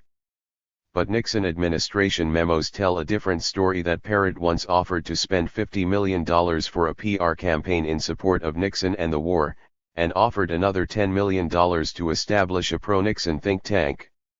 According to the memos, Nixon accepted both offers, neither was fulfilled. While Parrot was aggressively supporting Nixon's war effort, White House aides intervened on behalf of Parrot's business interests with numerous federal agencies, including the IRS. White House memos referred to Parrot as a financial angel who should be stroked from time to time. Former Nixon assistant Charles Colson commented recently, "I don't know anybody in the whole 4 years I 161 was at the White House who was able to muscle himself in quicker into the president's own confidence." Another Nixon aide called Parrot the ultimate insider. Ross Parrot has reacted to the belated press scrutiny of his record by blaming negative coverage on a Republican dirty tricks department. Given his history with Nixon, the Texas billionaire is an odd one to make such a charge. May 27, 1992. 162. Robertson, Parrot and Other Saviors. B. Mfsmemuflosef J. Carrot. 163. Is Parrot a Watergate waiting to happen? Amid the thousands of words reported in the media about the 20th anniversary of the Watergate break-in, two were noticeably missing: Ross Parrot. In his attitudes toward democratic process and the press, Parrot exhibits the same contempt, even paranoia, that brought down his friend Richard Nixon. A question begs to be asked: is Parrot a Watergate waiting to happen? The Nixon White House went after its political enemies, especially journalists, with FBI probes, IRS audits, even FCC license challenges of unfriendly broadcasters. Parrot has never wielded federal power, but he's long had an affinity for the tactics, spying, threats, smears that drove the Watergate scandal. As the Wall Street Journal reported, Parrot routinely hires former FBI agents and private detectives to investigate his adversaries. Political targets have included public officials and Vietnam veterans groups. And Parrot sleuths are not above using videotape surveillance to probe for marital infidelities. Parrot seems to believe it's the role of government to cater to businessmen like him and the role of the press to remain quiet and obedient. Then journalists act as watchdogs. Parrot doesn't just get mad, he gets even. In his hostility to the press, Parrot is truly Nixon-esque. Blackmail. In 1989, after the Fort Worth Star-Telegram published an article scrutinizing the business dealings of Parrot's son, the paper's publisher says he received a bullying phone call from Parrot in which the billionaire implied he possessed sexually compromised. 164. Robertson, Parrot and Other Saviors, ing photos of a Star-Telegram employee and a city official. Parrot admits he called the publisher, but denies any talk of photographs. Innuendo. In 1988, Dallas columnist Laura Miller reported that Parrot had proposed the police cordon off Black and Latino neighborhoods in South Dallas and conduct house-to-house searches for drugs and weapons. Such actions violate the Constitution's search and seizure protections. Asked about the report recently by the New York Times, Parrot responded with his own question: How much do you know about Laura Miller? Well, dig in. You just need to check her reputation for accuracy and professionalism. 7 I never said that. Parrot's main response to reporters is denial, no matter what the evidence. On the June 3, 1992 Today Show, when co-host Katie Couric accurately quoted Parrot's statement that he would not hire gays for certain cabinet jobs, he replied, "You have completely misstated my positions." When Couric referred to a Washington Post op-ed article by Parrot contradicting his current stance that he won't raise taxes, Parrot claimed he'd been taken out of context. Yet his article clearly states, "We must cut spending and raise taxes to pay our bills." We all know it. Parrotnoia. In 1975, Parrot undertook a secret mission to get the U.S. Congress to hand him $15 million in a special tax refund. The measure was quietly inserted into a major tax bill. It failed to become law after the Wall Street Journal exposed the scheme, and the big bucks Parrot had donated to Congress members who backed the proposal. When National Public Radio anchor Linda Wertheimer recently interviewed Parrot by phone about the tax rebate, he accused her of 165. Doing a favor for somebody, and of engaging in a classic setup. Then he questioned whether Wertheimer was a real journalist. Is it really a radio program? You're not just somebody calling in. Can't beat M, by M. According to Nixon administration memos from 1969, Parrot once proposed a can-do plan to counter media coverage of the president and the Vietnam War. He offered to spend millions of dollars to purchase the ABC TV network and the Washington Star newspaper. The plan was not carried out. Parrot did virtually by his own biography, which he uses today to fend off journalistic probes about his beliefs and history. A testy Parrot lectured Katie Couric, "There's all this interest in who I am and what I believe in. Read the book On Wings of Eagles by Ken Follett. It tells you all about me, more than you want to know." But there's a fact Parrot didn't mention: he selected Follett to write the book, retaining control over its contents and the right to stop publication if it displeased him. It didn't. Parrot is portrayed in heroic terms. Back in April, the New York Times wrote accurately of a largely uncritical press that has helped inflate Parrot's achievements to near mythic proportions. In recent weeks, the press has examined Parrot much more toughly, revealing that there is little the can-do businessman won't do to win. If he does win the White House, one wonders what actions he'll take against journalists who insist on being the public's watchdogs, and not Parrot's lapdogs. June 24, 1992. 166. A true outsider for president. After Ross Perot, who's next? A few hints: like Jimmy Carter, he has a background in the nuclear industry. But he's not aloof from the concerns of average Americans. He has the simplicity of a Ronald Reagan, the endearing gracelessness of a Gerald Ford, the ruddy countenance of a Richard Nixon, the bossy presence of an LBJ. And best of all, he's no George Bush. Or Bill Clinton. He's the ultimate outsider. Give up. Homer Simpson for president. Some may object that he lacks the smarts of the current rage, Ross Perot. But have you ever listened closely to Perot for a few minutes? The guy made David Frost seem like a deep thinker.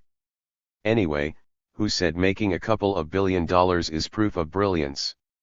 Like the fellow in the Jerzy Kosinski novel and movie being there, both Perot and Simpson are comfortable on a TV screen. Somehow you just get comfortable, watching them. Imagine how Bart's dad might become a major player in the '92 presidential race. Larry King has him on CNN. Homer Simpson lets drop near the end of the interview that he'd consider throwing his radiation suit hat in the ring, if sufficient adulation from viewers is forthcoming. The response is enormous. The 20th Century Fox studio in Los Angeles is flooded with over 1 million calls verified by the phone company, by the next Thursday night. Matt Groening, the hidden hand behind The Simpsons, has a cow. Journalists will attribute the Simpson for president phenomenon to the fact that millions of people are familiar with him and his reputed exploits, but few really know what he stands for. This is deemed somehow appropriate. 167. For the cartoonish campaign of 1992. As with their treatment of Parrot, numerous journalists will keep puffing Homer's candidacy, while lamenting that he never answers their questions. When David Frost tries to pin him down in a follow-up interview, Homer Simpson's voice turns to the tone of knowing disdain that we recognize so fondly. As Frost persists, people tuning in grow indignant. Just who the hell does that Frost guy think he is? Issues. Come on. Issues suck. Homer will rely heavily on his family for campaign spokespersons. Whatever one says about son Bart's shortcomings, at least he's never been implicated in the SNL scandal, unlike a current first son. And the last thing Marge Simpson will do is offend, as Hillary Clinton has millions of women who work at home, running a household. When it comes to this year's fixation on which candidate best understands the suffering of America's middle class in a race against a career politician from Arkansas, and a millionaire and a billionaire from Texas, Homer wins in a landslide. You may object that this is all fantasy, in sharp contrast to the real political world. But let's remember that in the real world, the Vice President of the United States recently took on Murphy Brown, a fictional TV character. In fact, although hardly noticed by the political press corps, a fight between George Bush and Homer Simpson has been simmering since January 1992. That's when Bush attacked Homer's TV show in a speech to the National Religious Broadcasters Convention. The nation needs to be closer to the Waltons than the Simpsons. Son Bart responded instantly in a Simpsons episode, defending his family. We are like the Waltons. We're praying for the end of the Depression, too. In 1990, when Barbara Bush called the TV show the dumbest thing I've ever seen, she immediately received a 168. Robertson, Parrot and Other Saviors letter of protest from Marge Simpson. We're far from perfect, read the note from the prospective First Lady. But I try to teach my children always to give someone the benefit of the doubt and not talk badly about them, even if they are rich. In any event, let's not assume that something can't happen here just because it initially seems absurd. Look at the Parrot campaign, a media creation if ever there was one. So don't rule out the head of America's most colorful primetime household. Of course, the centerpiece of Homer Simpson's platform will be family values. When a political system has grown this dysfunctional, it's the only way. June 10, 1992. 169. 170. Pat Buchanan. TV pundit wants to be president. When Patrick Buchanan joined the Republican presidential contest, the TV commentator and columnist entered two races at once. In the first, he found himself chasing after President Bush. But just as fast, he had to run away from David Duke while embracing his issues. Although Buchanan and Duke ended up in the same place using nearly identical rhetoric to challenge Bush from the right, they took totally different paths en route to becoming Republican presidential candidates. Duke rose to prominence through the use of KKK robes. Buchanan rode a more conventional vehicle, television.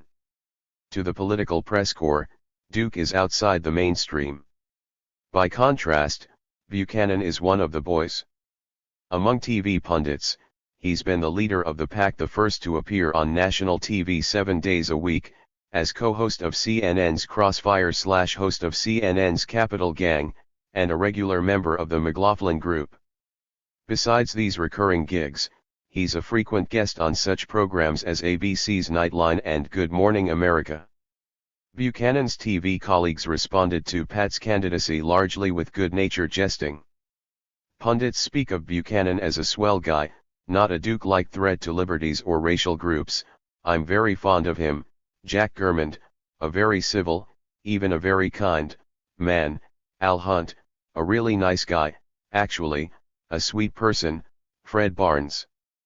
Buchanan has served up his far-right positions so incessantly, they've become almost commonplace. His fellow TV pundits appear incapable of noticing the stark similarities in the ideologies of Buchanan and Duke. Like Duke, Buchanan has for years displayed authority. 171. Tarian and, yes, fascist inclinations. In his autobiography, right from the beginning, Buchanan waxes nostalgic about his dad's hero, General Francisco Franco of Spain. Franco and Chile's General Augusto Pinochet were military dictators who terminated democracy in their countries. In a 1989 column, Buchanan called them soldier patriots. For years Buchanan championed accused Nazi war criminals, and campaigned for the U.S. Justice Department to stop running down 70-year-old camp guards. He has questioned the historical record about the gassing of Jews at Treblinka. His columns have run in pro-Nazi publications that claim the death camps are a Jewish hoax.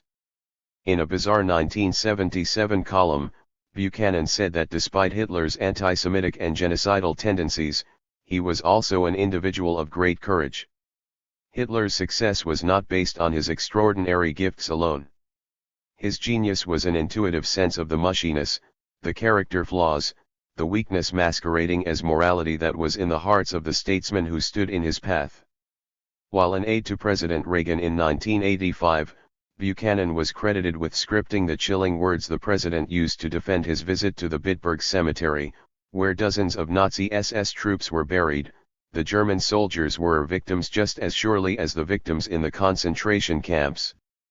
3 years later, when American Jewish leaders protested the building of a convent at Auschwitz, Buchanan denounced New York's Cardinal John O'Connor for criticizing anti-Semitism among Catholics.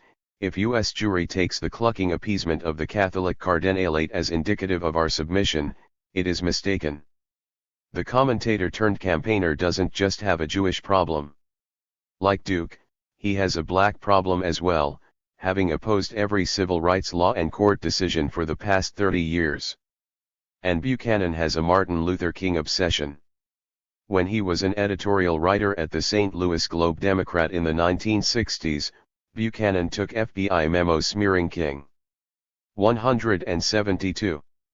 Robertson, Parrott and other saviors and published them as his own editorials. In 1969, then presidential advisor Buchanan implored Richard Nixon not to visit the widow King on the first anniversary of her husband's assassination. Dr. King is one of the most divisive men in contemporary history. Buchanan has an attraction to white supremacist views. While in the Nixon White House, he called an Atlantic magazine article about the genetic basis of intelligence a seminal piece of major significance for U.S. society. The piece, he wrote in a memo to Nixon, indicates that integration of blacks and whites, but even more so, poor and well-to-do, is less likely to result in accommodation than it is in perpetual friction, as the incapable are placed consciously by government side by side with the capable. Buchanan was one of the first to advocate that the Republican Party exploit racial issues. In another memo to Nixon, he wrote, "The time has come to say we have done enough for the poor blacks. Right now we want to give some relief for working-class ethnics and Catholics and make an unabashed appeal to these patient working people, who always get the short end of the stick. If we can give 50 phantoms to the Jews, and a multi-billion-dollar welfare program for the blacks, why not help the Catholics save their collapsing school system?" In 1989, Buchanan was still at it, castigating George Bush for currying the favor of Coretta King. In a series of columns, he argued that Reagan had done so much for blacks that civil rights groups should close up shop. Meanwhile, Buchanan continued to defend South Africa, which he admiringly referred to as the Boer Republic. Why are Americans collaborating in a UN conspiracy to ruin her with sanctions? As a presidential candidate, Buchanan has couched many of his campaign themes, from trade policy to the underclass, in racial terms. During a discussion of immigration, he asked contemptuously whether Zulus or Englishmen would be easier to assimilate. 173. Buchanan is also contemptuous of what he calls the democratist temptation, the worship of democracy as a form of governance. The would-be president wrote, "Like all idolatries, democratism substitutes a false god for the real, a love of process for a love of country."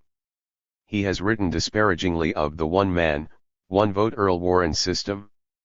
In a 1991 column he suggested that quasi-dictatorial rule might be the solution to the problems of big municipalities and the federal fiscal crisis. If the people are corrupt, the more democracy, the worse the government. Buchanan's tactics have sometimes matched his anti-democratic philosophy. During Watergate he encouraged Nixon to burn the tapes. He criticized Reagan for failing to simply pardon Oliver North. During Campaign 92, Buchanan's attempts to distance himself from David Duke are ironic. He repeatedly complained that Republican officials treated him no different than Duke. 3 years earlier, when Duke ran for the Louisiana legislature and shared a phone with the Klan, Buchanan ridiculed national Republican leaders for overreacting to Duke and his Nazi costume. Take a hard look at Duke's portfolio of winning issues, and expropriate those not in conflict with GOP principles. Buchanan wrote that Duke was right on target attacking reverse discrimination against white folks and crime committed by the urban underclass, Buchanan's code phrase for blacks. He saluted Duke for walking into the vacuum left when conservative Republicans in the Reagan years were intimidated into shucking off winning social issues. Vintage Buchanan, the column concluded, the GOP is throwing away a winning hand, and David Duke is only the first fellow to pick up the discards. Buchanan is the second fellow to pick up the discards. When will the media pundits notice that these two men are playing substantially the same hand? February 6, 1992. 174. Part X. Covering U.S. power abroad. News reports are supposed to provide us with a window on the world, but often the pane is tinted red, white and blue. When conflict overseas involves United States military or diplomatic intervention, a closed loop of media coverage seldom allows much dissent or critical scrutiny. Truth is the first casualty, and rarely seems to recover. Asterisk 00000H say can you see? 176. War crimes and the U.S. media. The case of El Salvador.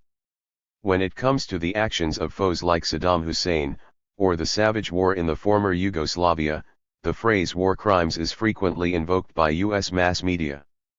By contrast, a gruesome war was waged for over a decade in El Salvador by a regime that Washington steadily armed and financed, yet the war crimes tag has been missing in action.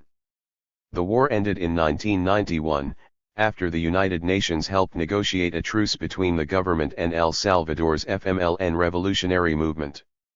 In the wake of findings by the U.N.S. Truth Commission on El Salvador, the Salvadoran regime's murder of nearly 70,000 civilians has recently received the intense, blunt coverage in U.S. media that was so rare in past years.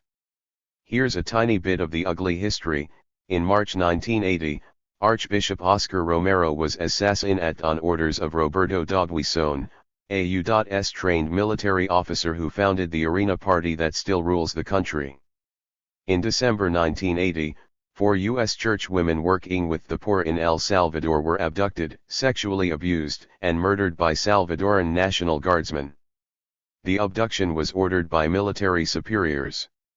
United States officials like then Secretary of State Alexander Haig and UN Ambassador Jeane Kirkpatrick offered fraudulent excuses for the murders.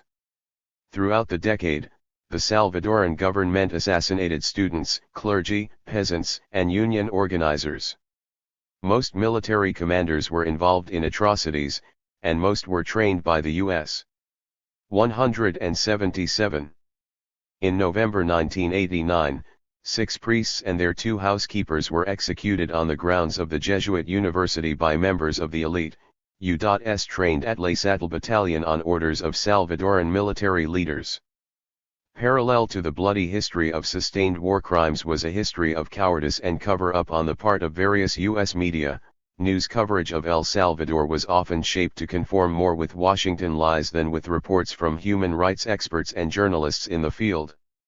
Indeed, had powerful media outlets fought for the truth instead of succumbing to official fiction, many of these war crimes paid for by U.S. taxpayers could have been averted. In January 1, 1982, New York Times journalist Ray Bonner reported on a massacre of hundreds of children, women, and men in El Mozote carried out by the La Salle Battalion.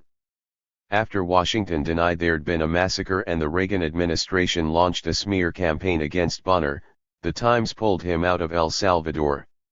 A 1982 Wall Street Journal editorial slurring Bonner complained, "Communist sources were given greater credence than either the US government or the government it was supporting / Bonner's reporting has been totally vindicated by the UN Truth Commission, which excavated the mass graves."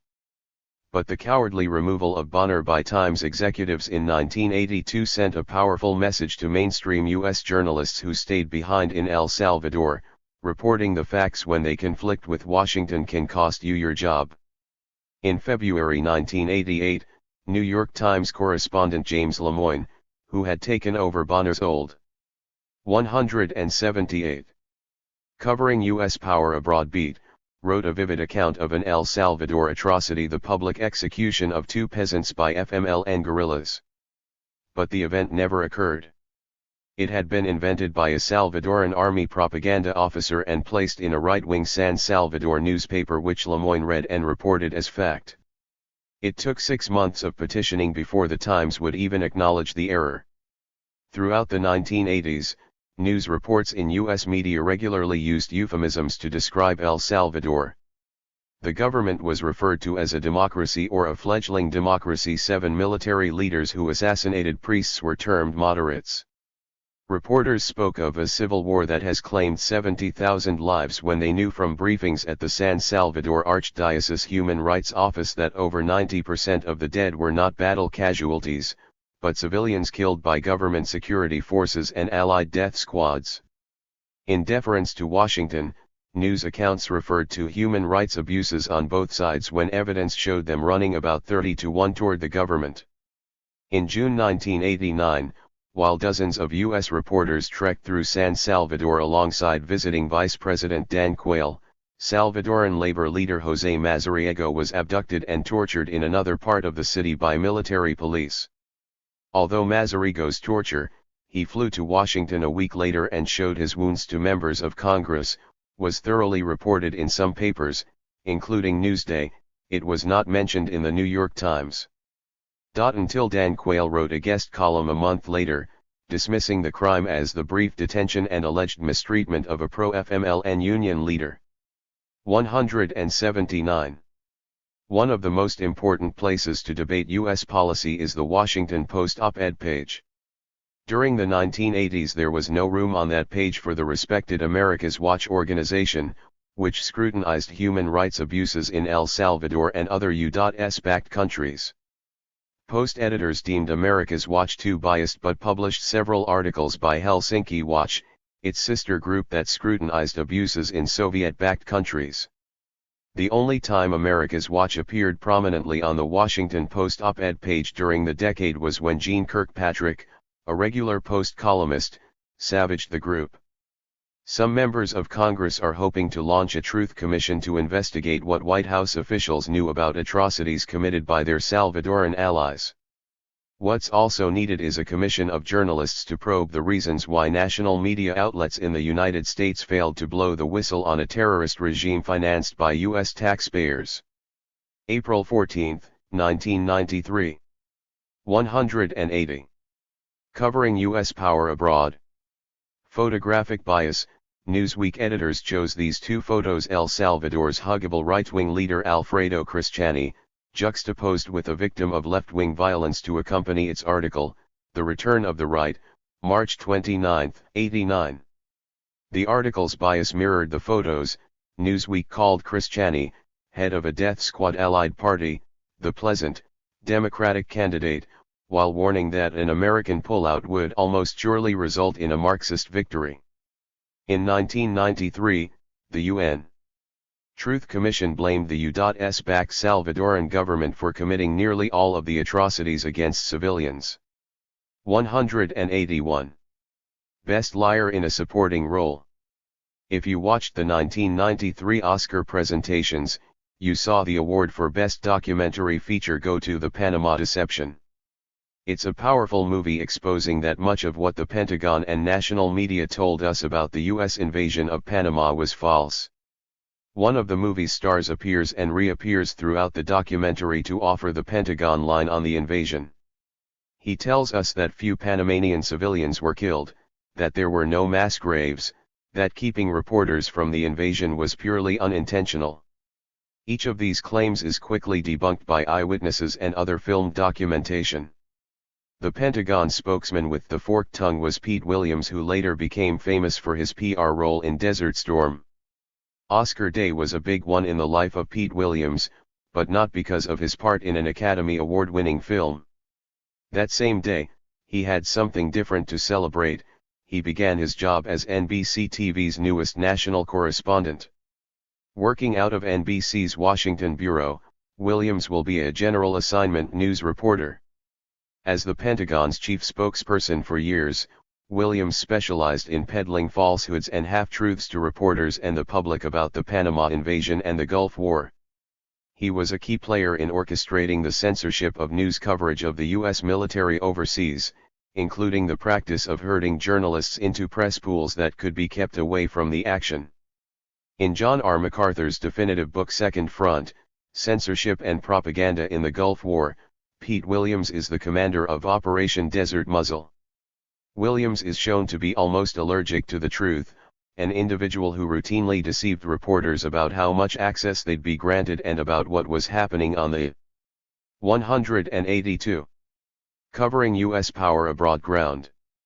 According to MacArthur, Pete lied to me countless times while I was researching my book. One of Williams' whoppers was his preposterous figure of 457 Iraqi dead during the war.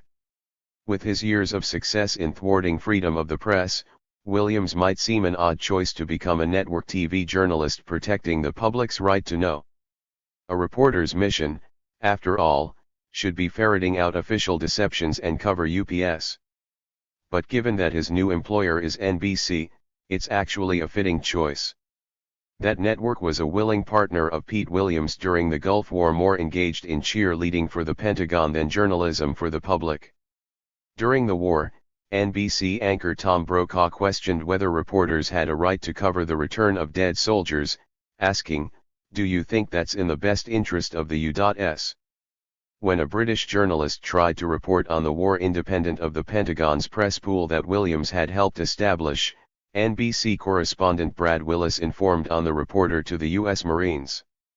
Midway into the war, NBC News acquired dramatic footage from video journalist John Alpert showing that U.S. bombing had devastated Iraqi civilian districts in Basra, the country's second-largest city, and elsewhere. NBC News president Michael Gartner not only suppressed the videotape, he forbade Alpert, who'd worked for NBC on and off for a dozen years, from ever working there again.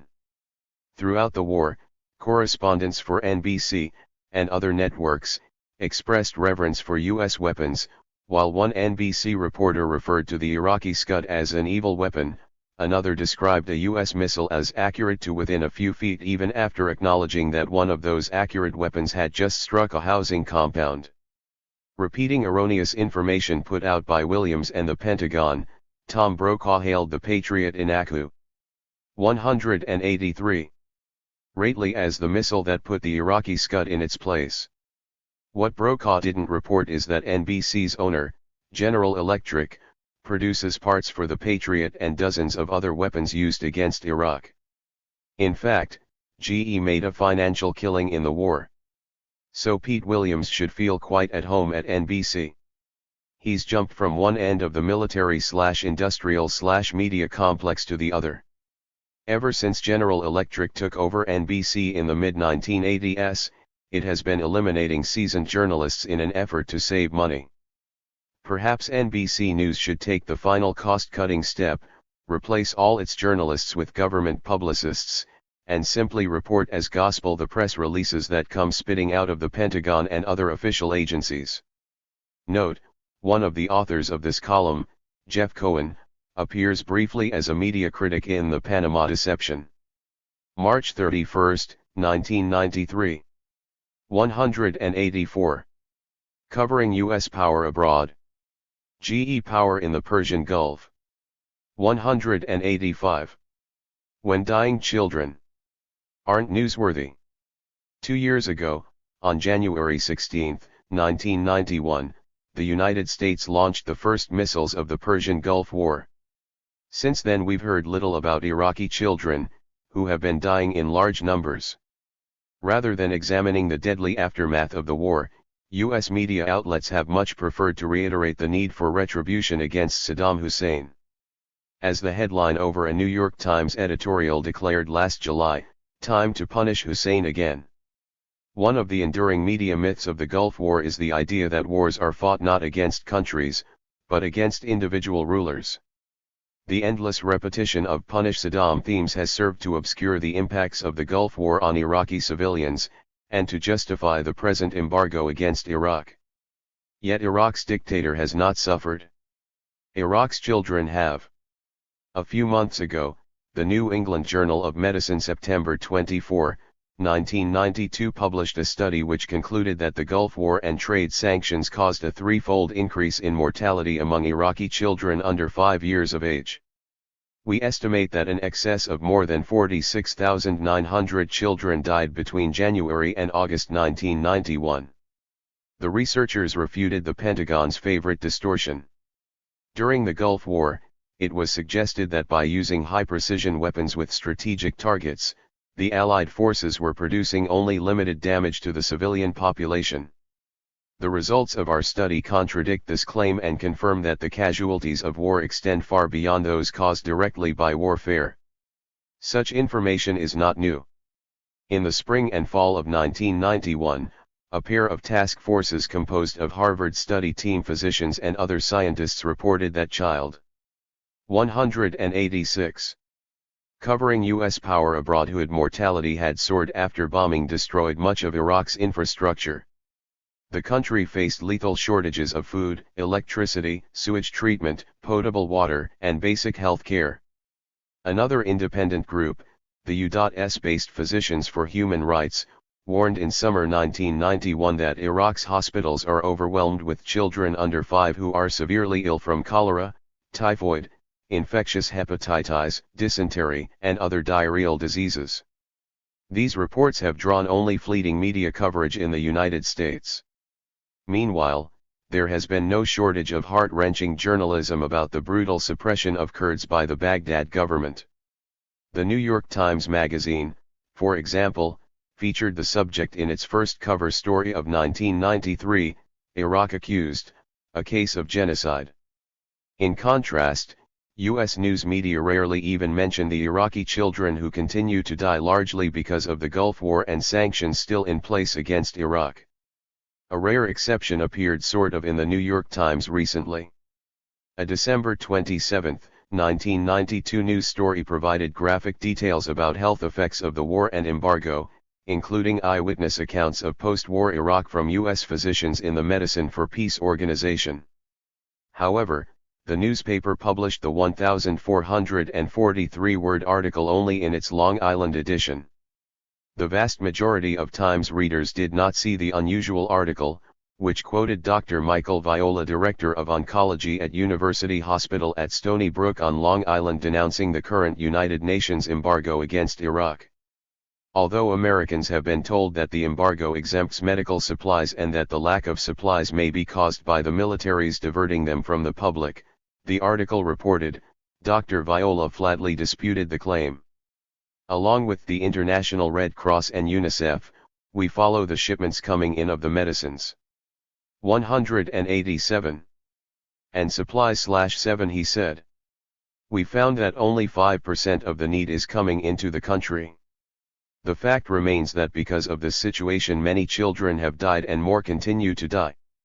The Long Island Quarantined article ended with a quote from Dr. Viola, "There needs to be a restructuring of the United States embargo to allow for food and medical supplies and to separate Saddam Hussein from the Iraqi children." But U.S. news coverage has failed to distinguish between Saddam Hussein and Iraqi civilians. The dictator's satanic media image has loomed so large that it has prevented us from glimpsing the humanity of Iraqi people caught in a vice between the repressive Baghdad regime and the ongoing UN sanctions spearheaded by the United States. Health conditions inside Iraq improved only a bit during 1992. As a new year begins, the situation remains grim. Available figures indicate that about 100,000 Iraqis under age 5 have died as a result of the war and the embargo. Though you'll rarely encounter a word about them in American news media, more are dying every day. January 6, 1993. 188. Somalia. The unasked questions. Most Americans have followed the U.S. military intervention in Somalia on television, seeing the Marines land in full camera glare, and watching as they move deeper into the country's starving interior. On television, Somalia is a series of dramatic images. It's not that TV is unable to provide history and context. But such background would raise troubling questions that TV networks and other national media might find difficult to answer. What took the U.S. media so long? In January 1991, 6 of the world's leading relief agencies warned that millions of Africans mainly in Somalia, Sudan, and Ethiopia might starve unless food aid was forthcoming. In the fall of 1991, the United Nations warned of grave food shortages for millions of Somalis. Huge story, right? The kind of calamity the world's richest country needed to know about? That's not how the TV networks saw it. In all of 1991, Somalia received a total of 3 minutes on the 3 nightly news shows. In July 1991, the media watch group FAIR published a cover story in its magazine, Hunger in Africa, a story untold until too late. The report was aimed as a wake-up call for the thousands of journalists who received the magazine. But most media continued to snooze. From January to July of 1992, when U.S. media finally began to notice starvation in Somalia, the country received a mere 11 minutes of evening network coverage. By then, perhaps as many as 20% of Somalis under age 5 had died, according to relief experts. When isolationists blamed the stark TV famine food. 189. Age in the autumn of 1992 for ensnaring the U.S. into its Somalian commitment, they turned reality upside down. The U.S. media spent months ignoring the murderous tragedy of Somalia long after it was being prominently covered in Europe and elsewhere. Food aid is now desperately needed in Sudan, Mozambique, and Liberia. It shouldn't take the deployment of U.S. Marines before American TV networks report these stories. Did Washington help cause the problem? To watch Operation Restore Hope on TV is to see the U.S. in white hats, riding in to rescue the starving people of Africa. Most viewers wouldn't know that the U.S. government contributed to the Somali catastrophe by arming a vicious dictator, Mohammed Siad Barre, for most of his 21-year reign. If Iraqgate describes Washington's decade-long alliance with Saddam Hussein, how about Somaligate? While the Reagan administration was dispatching military aid to Siad Barre in 1988, the dictator engaged in a counterinsurgency campaign that slaughtered some 50,000 Somali civilians and forced 500,000 refugees into exile, according to Human Rights Watch. Using a divide-and-rule strategy, Siad Barre pitted clan against clan. After his dictatorship was deposed in January 1991, the legacy of clan fighting continued, contributing in a big way to today's famine. Indeed, the clan most ravaged by starvation is the one that lived adjacent to Siad Barre's clan and had much of its fertile land stolen during the dictatorship. Reporting from New York on the eve of the Marine landing in Somalia, ABC anchor Peter Jennings offered a brief background report on how Washington armed the Somali dictator as a Cold War gambit to keep neighboring Soviet-backed Ethiopia tied down in a war. Millions of innocent people paid the price. Unlike Jennings, anchors 190. Dan Rather and Tom Brokaw parachuted into Somalia more interested in on-the-ground action coverage than in history. No TV network has focused on another factor contributing to African hunger, the role of the International Monetary Fund and big Western banks in steering African agriculture away from local sustenance to export crops, like tobacco. And from mainstream media, one wouldn't know that Western aid to Africa is far less than what Western interests take out of Africa in profits and income on loans. The continent's foreign debt stands at $235 billion, and is growing. Were the Marines the only option? Among TV pundits, The question is almost beyond debate: a full-scale US military operation was the only way to save Somalia. What pundits don't say is that many relief experts wanted a multinational United Nations force to intervene, not the US acting virtually alone. US diplomats repeatedly blocked major deployments of UN peacekeeping troops in Somalia and other African countries. One way Washington obstructs the UN is by refusing to pay its financial obligations. A total of $415 million is owed, $120 million of that for peacekeeping missions. A fully funded UN force, including troops from Islamic nations, might have a better chance of digging in for the long haul to help rebuild civil society in this Muslim country. Why does TV, our dominant medium, find it so difficult to examine basic aspects of history and policy? The deeper answers to that question will probably not be televised. December 16, 1992. 192. A Tale of Two Terrorists. Theirs versus ours. To hear the Bush administration and US media tell it, there is no government conduct more reprehensible than the coddling of terrorists who've blown up civilian airliners and murdered innocent people. In the bombing of Pan Am Flight 103 over Lockerbie, Scotland, the accused government is Libya. Leading the prosecution is the United States. Unless Libya quickly surrenders two alleged plane bombers, economic sanctions may be imposed by the United Nations. Editorials in major American newspapers have praised President Bush's stance and called for aggressive U.S. action against Libya. Columnist William Safire wants more than sanctions. He has urged Bush to take military action against Gaddafi, who harbors his killer terrorists. Safire's advice to Bush was part of a three-point plan to win re-election in November. The only question raised by U.S. media is whether Syria was absolved of involvement in the Lockerbie massacre as a payoff for becoming a U.S. ally in the war against Iraq. But a bigger issue has been totally ignored: hypocrisy. As many journalists know, the U.S. government also has a history of protecting jet-bombing terrorists. George Bush himself has played a role in coddling such terrorists. But these facts have gone unmentioned in all the coverage of Libya and Lockerbie. The parallels are disturbing. The two accused Libyan terrorists were government officials. Our two terrorists, Orlando Bosch and Luis Posada Carriles, often worked closely with the CIA. Their two allegedly waged a war against Western infidels. Our two killed and maimed in the fight against 193. Satanic communism, especially Cuba. All terrorists, whether theirs or ours, kill innocent people in the name of the Great Crusade. The US media have denounced their two alleged terrorists, but lately have gone mum about our two. Here's the rest of the story. In 1990, George Bush's Justice Department freed right-wing Cuban terrorist Orlando Bosch from a Miami jail, even though US authorities acknowledged he'd engaged in dozens of bombings, including the October 1976 bombing of a civilian Cuban airliner that killed 73 people. The plane blew up soon after taking off from Barbados en route to Jamaica and Havana.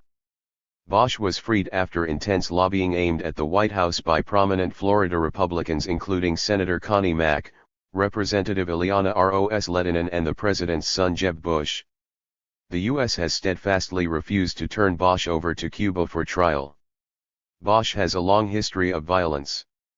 In 1968, he was convicted of firing a bazooka at a Polish freighter in Miami Harbor. In 1974, Bosch violated his parole after being subpoenaed in a murder case, and fled to Latin America. There, he and other CIA veterans formed the terrorist group CORU, which launched a bombing spree across the hemisphere, including the downing of the Cuban passenger jet. Though never convicted of that crime, Bosch spent a decade in Venezuelan prisons. When the U.S. Justice Department granted parole to the former parole violator 2 years ago, Bosch flagrantly pledged to continue meeting with Cuban militants even though this violated his parole arrangement.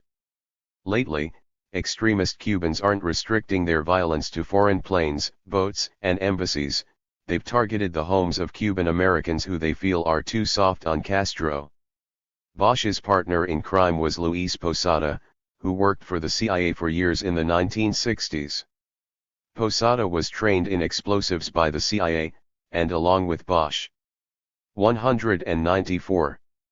Covering U.S. power abroad reputedly masterminded the airline bombing. Since that bombing was perpetrated by a number of CIA veterans, the agency knew instantly that Posada, Bosch, and accomplices were involved. But the CIA headed by George Bush at the time did nothing to bring the men to justice. In 1985, Posada escaped from prison in Venezuela where he was being prosecuted for the jet bombing. Instead of returning the escaped terrorist to justice, the U.S. apparently found him a job in El Salvador as one of the directors of the operation to resupply the Nicaraguan Contras. Posada was recruited to the Contra program and supervised by longtime CIA operative Felix Rodriguez, who during this period reported regularly to Vice President Bush's office. In 1986, when major U.S. newspapers identified Posada as being a Contra overseer in El Salvador, did the U.S. move to apprehend the terrorists still wanted in Venezuela today? No, he was allowed to disappear again. When President Bush talks tough about sanctions against Libya for harboring jet-bombing terrorists while he has been protecting U.S. operatives and associates who performed similar acts, that is an exercise in hypocrisy. It doesn't say much for U.S. media that they allow him to get away with it. April 8, 1992. 195. 196. Skewed coverage of the Middle East. Reporting on the historic Mideast peace talks in Madrid, many U.S. journalists managed to depart from time-worn clichés and stereotypes about Israelis and Palestinians. But much of the underlying news spin remained all too familiar.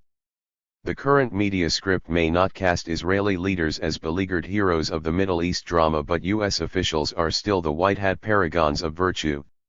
This scripting serves the White House, but not independent journalism.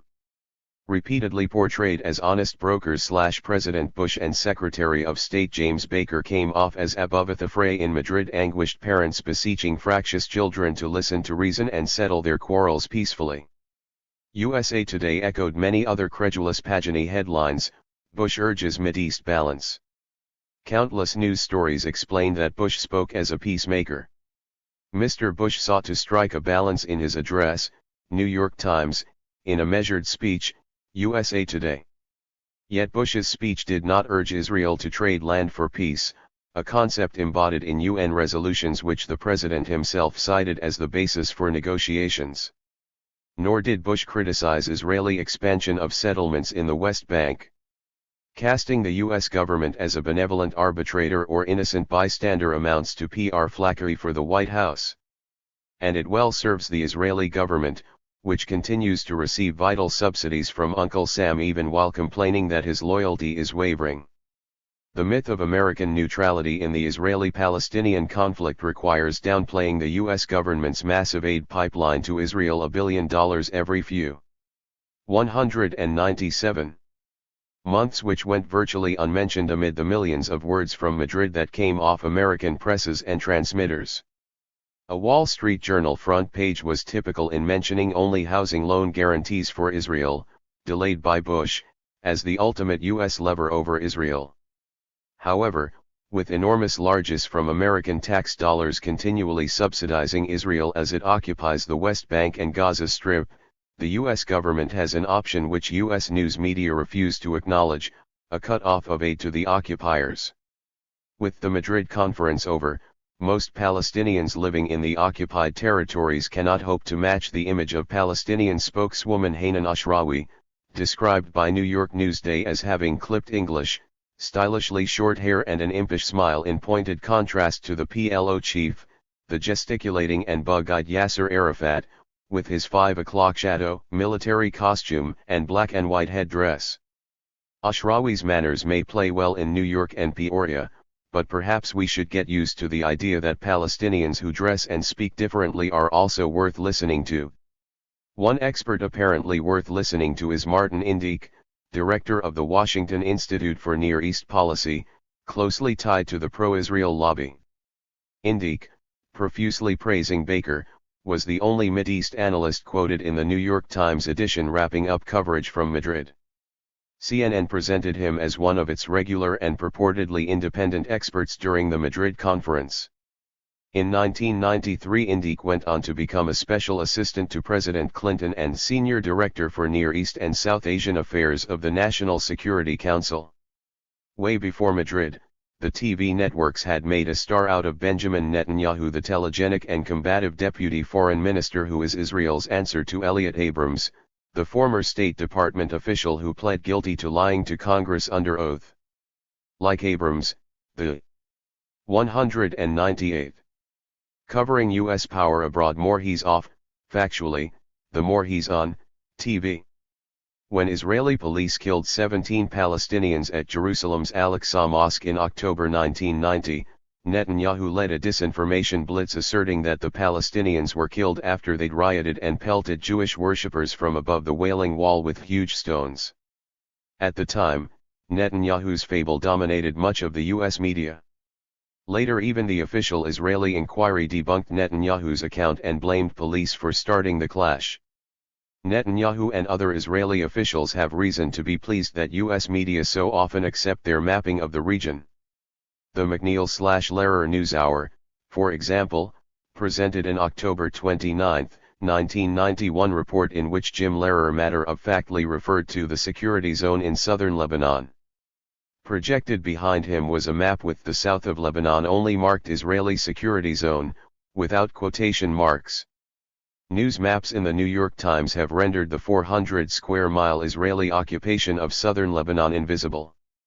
And on a number of occasions in 1991 the Times published a map showing the Golan Heights as part of Israel and not among lands occupied by Israel, despite the fact that Israel's annexation of the Golan has no international recognition. An improvement in media coverage out of Madrid was a new bluntness in reporting on Yitzhak Shamir's past. The Israeli Prime Minister had vetoed formal PLO participation in Madrid because he wouldn't talk with terrorists.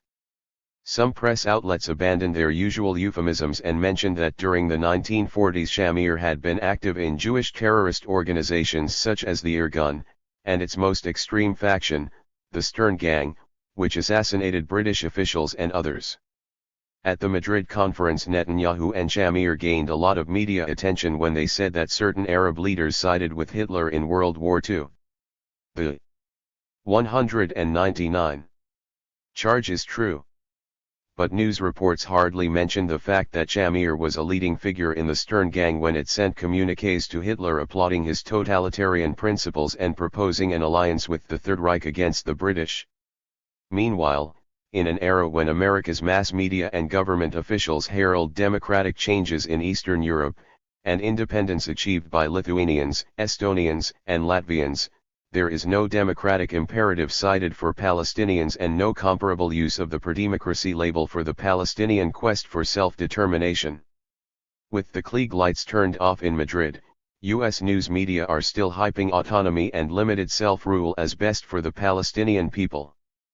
But just as counterfeit democracy is a poor substitute for the real thing, stenography for the White House is no substitute for independent journalism. November 7, 1991. 200. Part 11. Fractured History. Those who look to news accounts for history are condemned to see distortions repeated. What passes into media currency becomes popularized history that may have little or nothing to do with what actually took place. Hollywood movies can also distort the past but don't count on the news establishment to set the record straight. Bogus history muddies abortion debate. News media should do a better job of exposing the spurious history that some foes of abortion rights have been using to muddy debate. Lately they've invoked the name of Martin Luther King Jr. Even conservative commentators, who oppose King's legacy on virtually every issue, claim to be marching with him on abortion. So do some clerics. New York's Cardinal John O'Connor declared that King would today be an abortion opponent championing unborn children. Operation Rescue's Rev. Randall Terry has compared himself to the great human rights activist. Terry's followers cite King as they surround abortion clinics and family planning centers with militant blockades aimed at intimidating women who might consider entering. The historical parallels are facile and false. The truth is that King never opposed abortion, and there's no evidence he would today. As early as 1955, he joined Planned Parenthood, endorsing its efforts to provide women access to the widest information about contraception and unwanted pregnancies. In 1966, 2 years before his death, King co-wrote a speech, delivered by his wife, praising Planned Parenthood founder Margaret Sanger for promoting birth control at a time it was illegal. And while King sought to secure for blacks their constitutional rights, Operation Rescue has spent years trying to obstruct a woman's constitutional right to choose abortion. The tactical comparisons are also misleading. King was part of a movement stressing nonviolent tactics that were free of harassment. Yet harassment of pregnant. 202. Fractured history. Women and healthcare workers has been central to the tactics of Operation Rescue. Another recent attempt at historical fudging came from the White House. Addressing an anti-abortion rally in January 1992, President Bush called for an end to the constitutional right to abortion by invoking Thomas Jefferson and the Declaration of Independence. Citing Jefferson's concept that all are created equal, Bush asserted, "It doesn't say born equal. He says created. From the moment the miracle of life occurs, human beings must cherish that life, must hold it in awe, must preserve, protect and defend it." To hear Bush tell it, Thomas Jefferson was a genuine anti-choice activist. Most news media offered no contrary information. But history tells a different story. When Jefferson wrote the Declaration, abortion was legal. And there were few religious sanctions against it either. Throughout the 19th century and into the 20th, abortion was widely practiced in the United States by herbal methods or professional abortionists.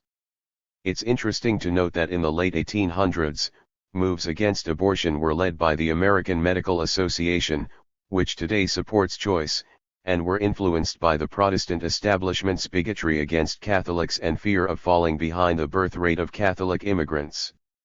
Even the history of the Roman Catholic Church's position on abortion has been muddied. Catholic teaching has not always held that abortion is killing.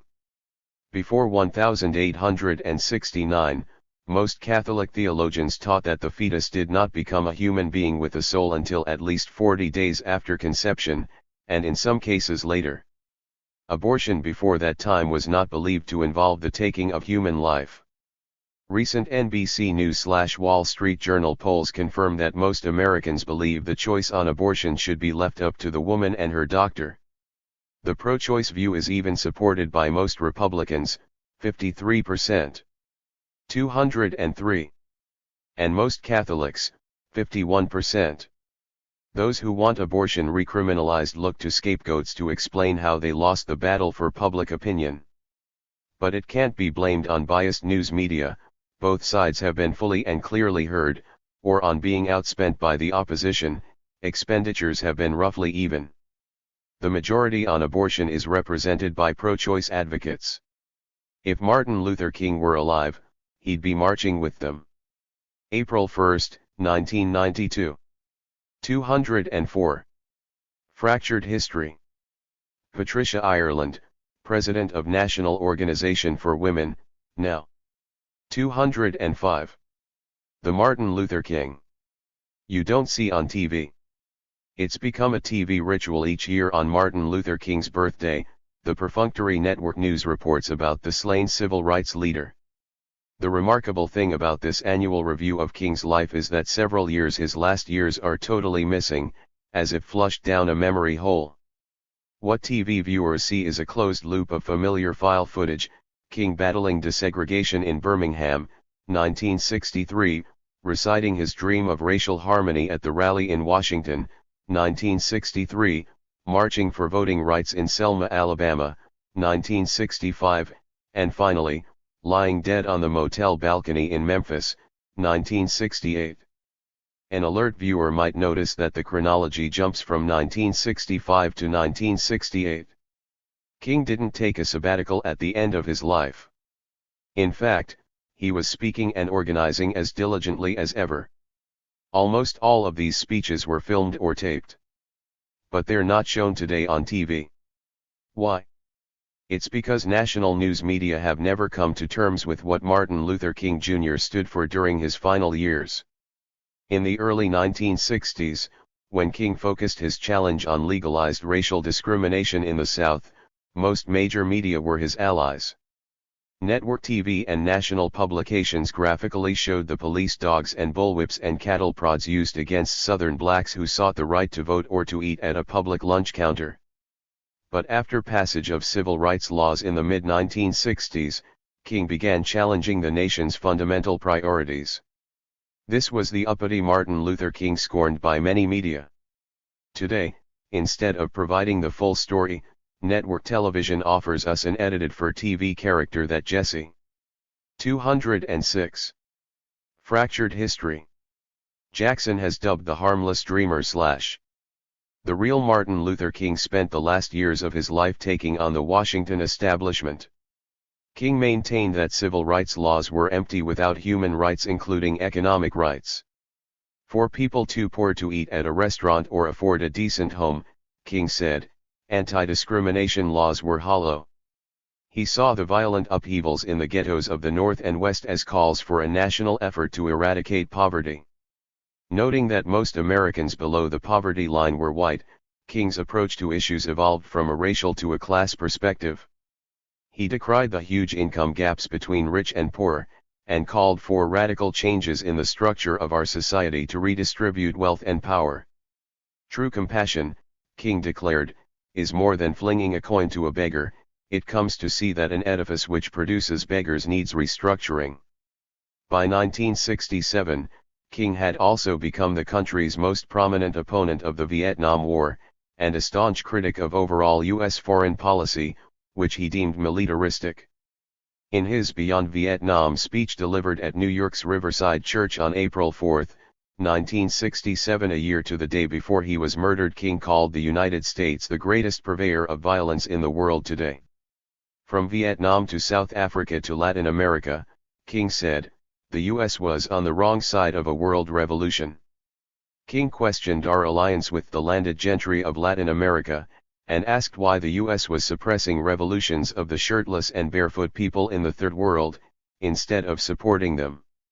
In foreign policy, also, King offered an economic critique, complaining about capitalists of the West investing huge sums of money in Asia, Africa, and South America, only to take the profits out with no concern for the social betterment of the countries. You haven't heard the Beyond Vietnam speech on 207. Network news recently, but national media heard it loud and clear back in 1967 and loudly denounced it. Time called it demagogic slander that sounded like a script for Radio Hanoi. The Washington Post patronized that King has diminished his usefulness to his cause, his country, his people.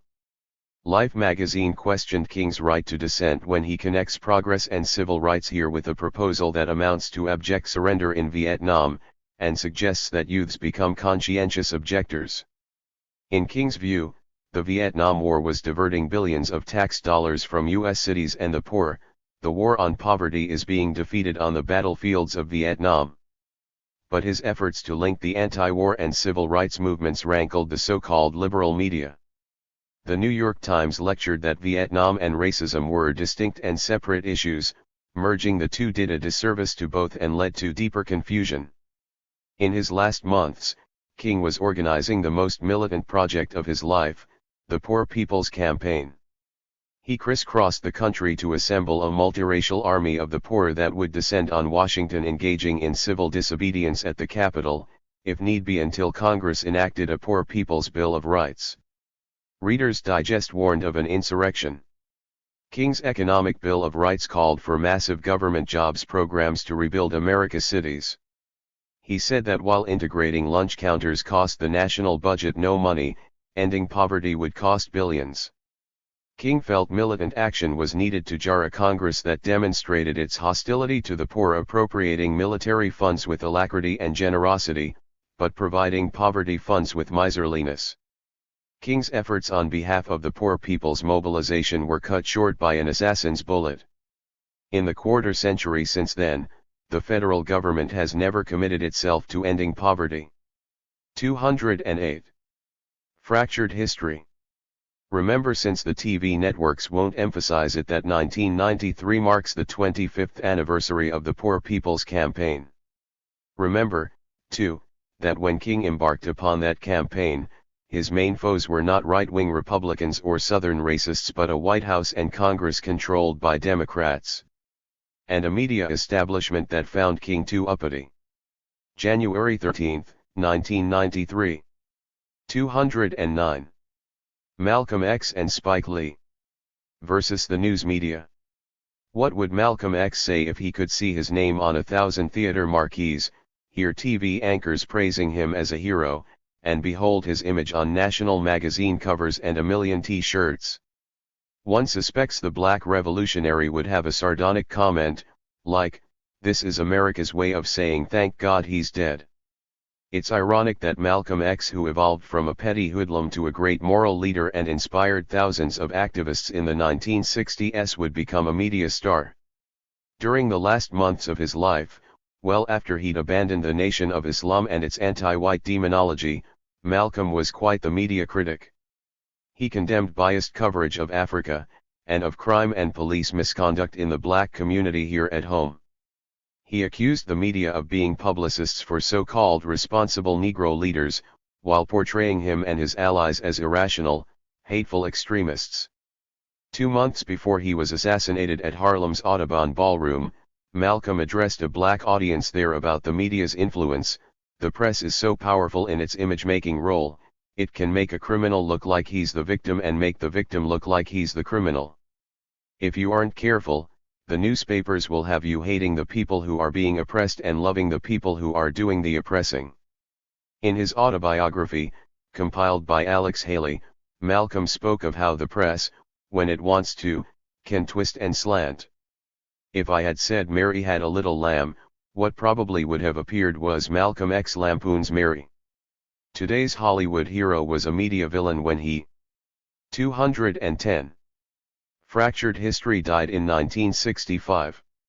The day after the assassination, an error-filled editorial in the New York Times blamed Malcolm for his own death, and called him a twisted man with a ruthless and fanatical belief in violence whose life was pitifully wasted because he did not seek to fit into society or into the life of his own people. Days later, thousands of his own people viewed Malcolm X's body in one of the largest funerals in Harlem's history. Yet mainstream dailies claimed, the expected crowds did not show up. Carl Rowan, then the federal government's chief propagandist as head of the U.S. Information Agency and now a leading media pundit, complained that despite his agency's efforts, newspapers across Africa wrote warmly of Malcolm X. Rowan dismissed him as an ex-convict, ex-dope dealer who became a racial fanatic. Yesterday's ruthless fanatic has become today's hero with the help of filmmaker Spike Lee, who himself has had a strained relationship with the white media, though he's proven to be an adept manipulator of the media. Besides bringing his powerful Malcolm X epic to the screen, he orchestrated massive advance publicity by provoking various skirmishes with the media. To say Spike Lee is a shrewd self-marketer is not to say that his media criticism is wrong. Lee was denounced as a racist when he stated his preference, reported as a demand in some quarters, that media outlets send black journalists to interview him about Malcolm X. One suspects Lee knew this request would generate exactly the controversy it did and more free publicity for his film. He defended his request by arguing that black journalists might bring a keener sensitivity to the story, possibly true, that other movie directors have been allowed to pick and choose the journalists who cover them, definitely true, that media need to be prodded into hiring more black joueurs. 211.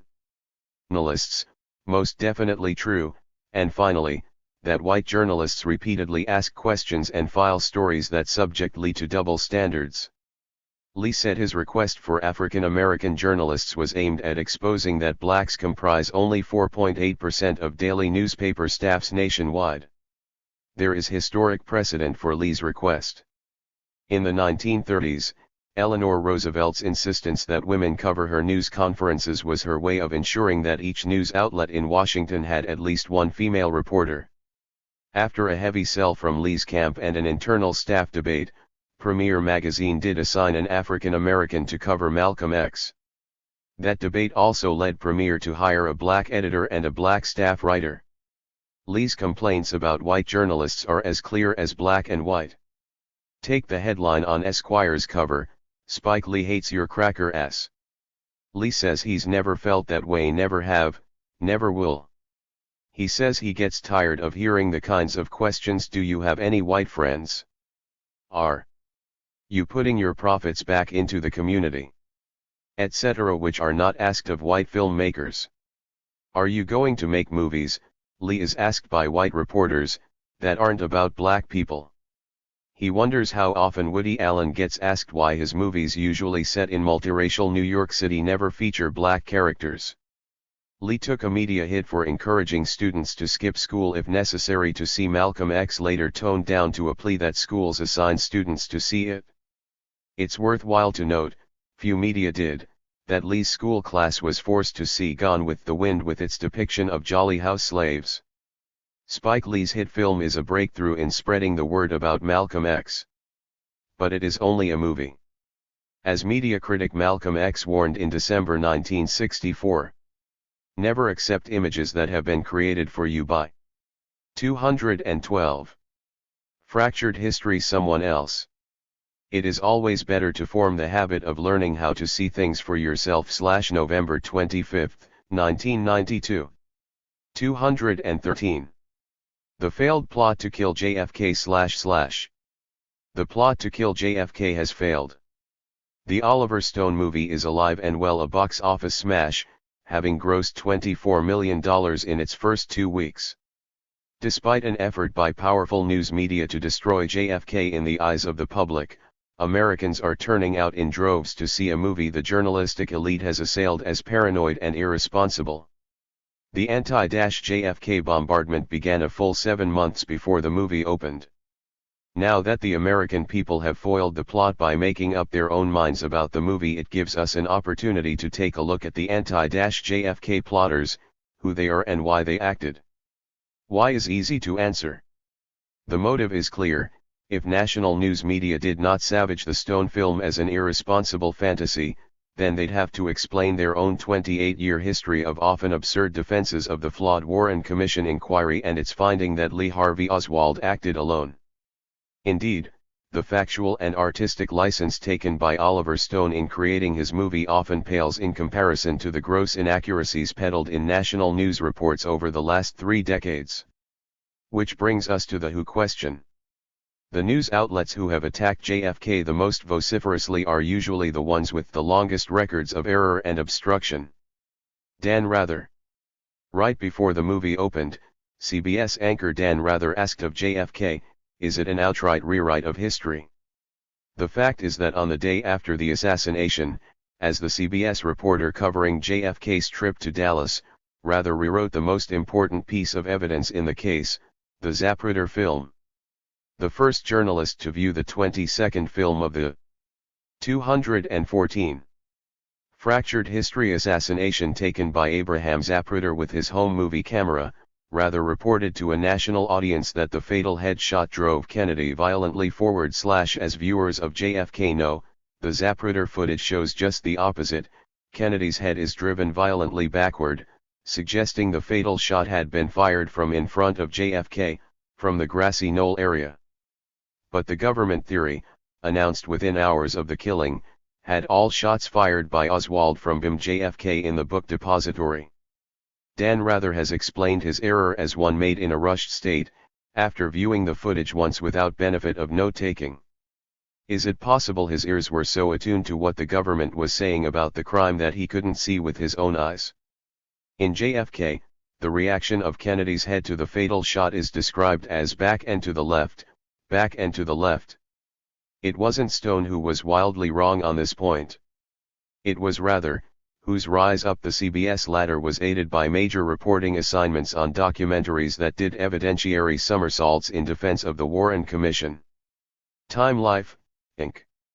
The media conglomerate paid $150,000 to buy all rights to the Zapruder film, and instead of making it available to experts or journalists, spent most of the next decade trying to prevent the footage from being seen or studied.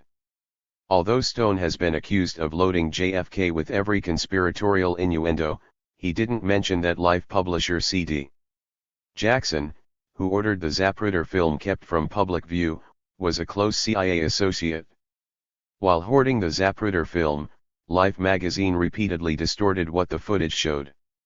One Life article claimed that the fatal shot caused Kennedy's skull to explode forward. Another argued that Oswald had shot JFK in the throat from the rear by claiming falsely that the film showed the president turning far around to wave to 215. Someone in the crowd. When the Warren Report was issued, Life selected Gerald Ford, a commission member, to assess the commission's work. He was uncritical. Meanwhile, Time magazine assailed Warren Commission critics as leftists, communists, or, in the case of Bertrand Russell, that sometime philosopher. 6 months before JFK opened, with the movie only half filmed, a Time headline referred to Oliver Stone's strange, widely disputed take on the Kennedy assassination. New York Times. The newspaper of record has broken all records in heavy lifting for the Warren Commission. From day one in Dallas to opening night for JFK, the New York Times has specialized in the selective usage of evidence while denouncing people like Oliver Stone for doing the same. Besides publishing editions of the Warren Report, the New York Times compiled a book, The Witnesses, which purported to offer the highlights of testimony before the commission. The book included a witness's statement that he'd seen a man with a rifle on the 6th floor of the book depository, but not his testimony that he'd actually seen 2 men there and that an FBI agent told him to forget it. Deleted from the testimony of Abraham Zapruder and many others were their assertions or impressions that shots came from in front of JFK, not from the book depository. Omitted from the testimony of the autopsy surgeon was the bizarre admission that he'd burned the notes and draft of his autopsy. Deleted were the remarks of Oswald's Marine Corps buddy referring to Oswald as a very poor marksman. Researcher Jerry Polikoff described the book as little more than deliberately slanted propaganda. After the House Assassinations Committee concluded in 1979 that 2 gunmen had probably fired at JFK, the Times remained tenacious in denial of conspiracy, to the 216. Fractured history lay public. The word conspiracy 7 is freighted with dark connotations of malevolence perpetrated by enemies. But 2 maniacs instead of 1 might be more like it? Which is more absurd, Oliver Stone's conspiracy theory or the New York Times invention of the 2 maniacs theory? With Oswald dead, presumably it was the other maniac who orchestrated the massive cover-up of evidence inside the federal bureaucracy. Ironically, the Times critique of JFK was headlined, "Does JFK conspire against reason?" Washington Post. Throughout the 1960s, the Washington Post denounced proponents of a JFK murder conspiracy as irresponsible kooks. But in 1976, the Post promoted its own kooky conspiracy theories. As long as the finger pointed at Fidel Castro. One Post article speculated that Kennedy was killed by a conspiracy of Castro and the Mafia, who'd been thrown out of Havana by Castro. 7 months before JFK opened, the Post returned from cookdom to denunciation mode, accusing Stone of exploiting the edge of paranoia. If Stone is paranoid to believe that CIA and military rightists were involved in the JFK assassination and cover-up, what of the elite media's slavish acceptance of even more far-fetched theories? That the grassy knoll witnesses were all deluded, that 1 bullet caused 7 wounds in Kennedy and Governor John Connally, shattering major bones, and emerged nearly pristine, that Jack Ruby was no more than a patriotic nightclub owner, that Oswald had no links to U.S. intelligence agencies in getting to or from the Soviet Union. Oliver Stone made a Hollywood movie and chose a flawed hero in District Attorney Jim Garrison to drive his drama, along with some debatable assumptions about Kennedy's plans to change U.S. policies. Stone says he opted not for literal truth but for a higher truth and of 217. Furred his myth to counter the lone assassin myth. Stone, after all, served up a fictional/dramatic work, albeit heavily laden with history and politics. What excuse do national news outlets have? Journalists aren't supposed to deal in myth but in facts. They utterly failed in the JFK murder case. Perhaps that explains the viciousness of their attacks on JFK. January 15, 1992. 218. Part 12. And so it goes. Calculation and incompetence, insight and propaganda, the vacuous and the venal, these are all ingredients in the mix of news industry products. Alert media consumers may wonder whether to laugh or cry, or scream. Whatever our responses, they should include an active challenge to the media status quo. Pulitzer Prizes for foulest media performances. Every profession likes to honor special merit within its field by handing out annual awards. That's especially true for journalists, who have the bonus of guaranteed publicity, apt to be particularly lavish on the airwaves or in the pages of the winning media outlet. The following awards do not recognize winners so much as losers, the media consumers. We call these awards Pulitzers, highlighting some of the sorriest and smelliest media performances of 1992. Don't expect the winning outlets to crow about these awards. Best Journalist in a Supporting Role, ABC's and Compton. Near the end of the 92 campaign, President Bush appeared at a Waffle House restaurant to convey that Bill Clinton waffles on the issues. When Bush's speech neglected to mention waffling, a big league TV correspondent had this reaction, according to the Washington Post, and Compton of ABC News moves urgently from one Bush staffer to another. She tells each one, if you want Waffle House, we need Bush to say something about waffling. In TV news lingo, Compton wanted a soundbite to go with her photo op. Bush finally alluded to Clinton's waffling, but Compton was unsatisfied. It's still not quite right, she complained to the Bush campaign's press secretary. Here was a reporter helping the president package an attack on his opponent. 220. And so it goes. OKM, $FGL up, 50 NI. Pound at. YODK HDL TTTLES asterisk. 1 WAF 5 patties sound S/T pound for TH pound DM. 9. 221. FOT tomorrow registered. Prize for ability to divine immigration status, KABC TV in Los Angeles. During the LA riots, while live cameras showed some Latinos looting a store, a KABC TV anchor asked his on-the-street reporter if they looked like illegal aliens. The reporter replied, yes. Dubious sources: New York Times, CNN, TI. An April 20 New York Times news article on domestic violence against men prominently featured George Gilliland Sr., a men's rights advocate who argued that the system is biased in favor of abusive women. The article failed to mention that the source had a violent history, and that several of his ex-wives sought court protection from him. On January 31, CNN featured perennial foreign policy expert Henry Kissinger, arguing that the U.S. was overly concerned about human rights in China. CNN viewers were not told that the Kissinger and Associates consulting firm specializes in opening doors for companies planning to invest in China. Nor that Kissinger headed China Ventures, a company aimed at launching joint ventures with China's State Bank. Leave Education to Beaver Award, too many winners to name.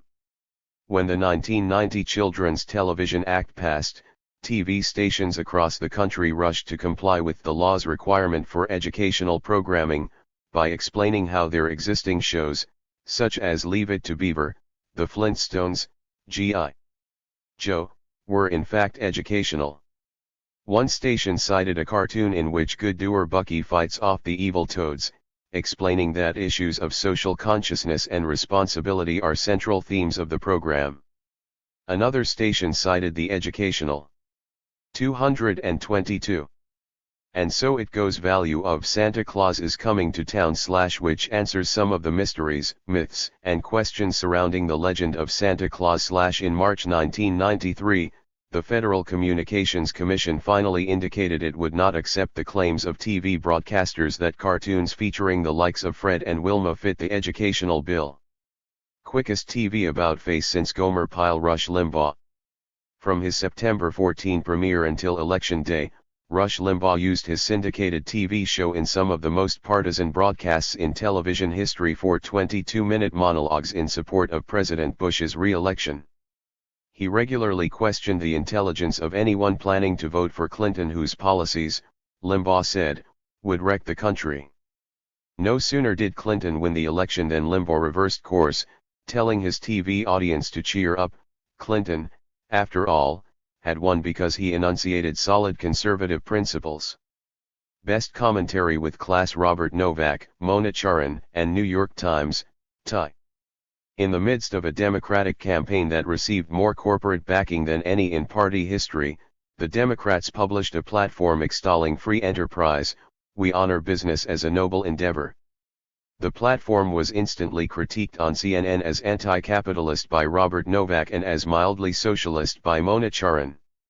Ever wary of uncharted waters, the New York Times editorialized, June 3, that the Parrot campaign may portend a scary future, leading away from the certitudes of two-party politics to a system open to manipulation by the super-rich. Thank God for today's certitudes, two-party politics full of manipulation by the super-rich. 223. Comeback of the year. Not, financial analyst Grieve Crystal. For years, Grieve Crystal was the expert who estimated the income levels of corporate execs for Fortune magazine. In 1991 he was pressured out of his job after calculating that the head of Time Warner, which owns Fortune, had earned $78 million the previous year in salary and stock options. Crystal made a comeback with Financial World magazine.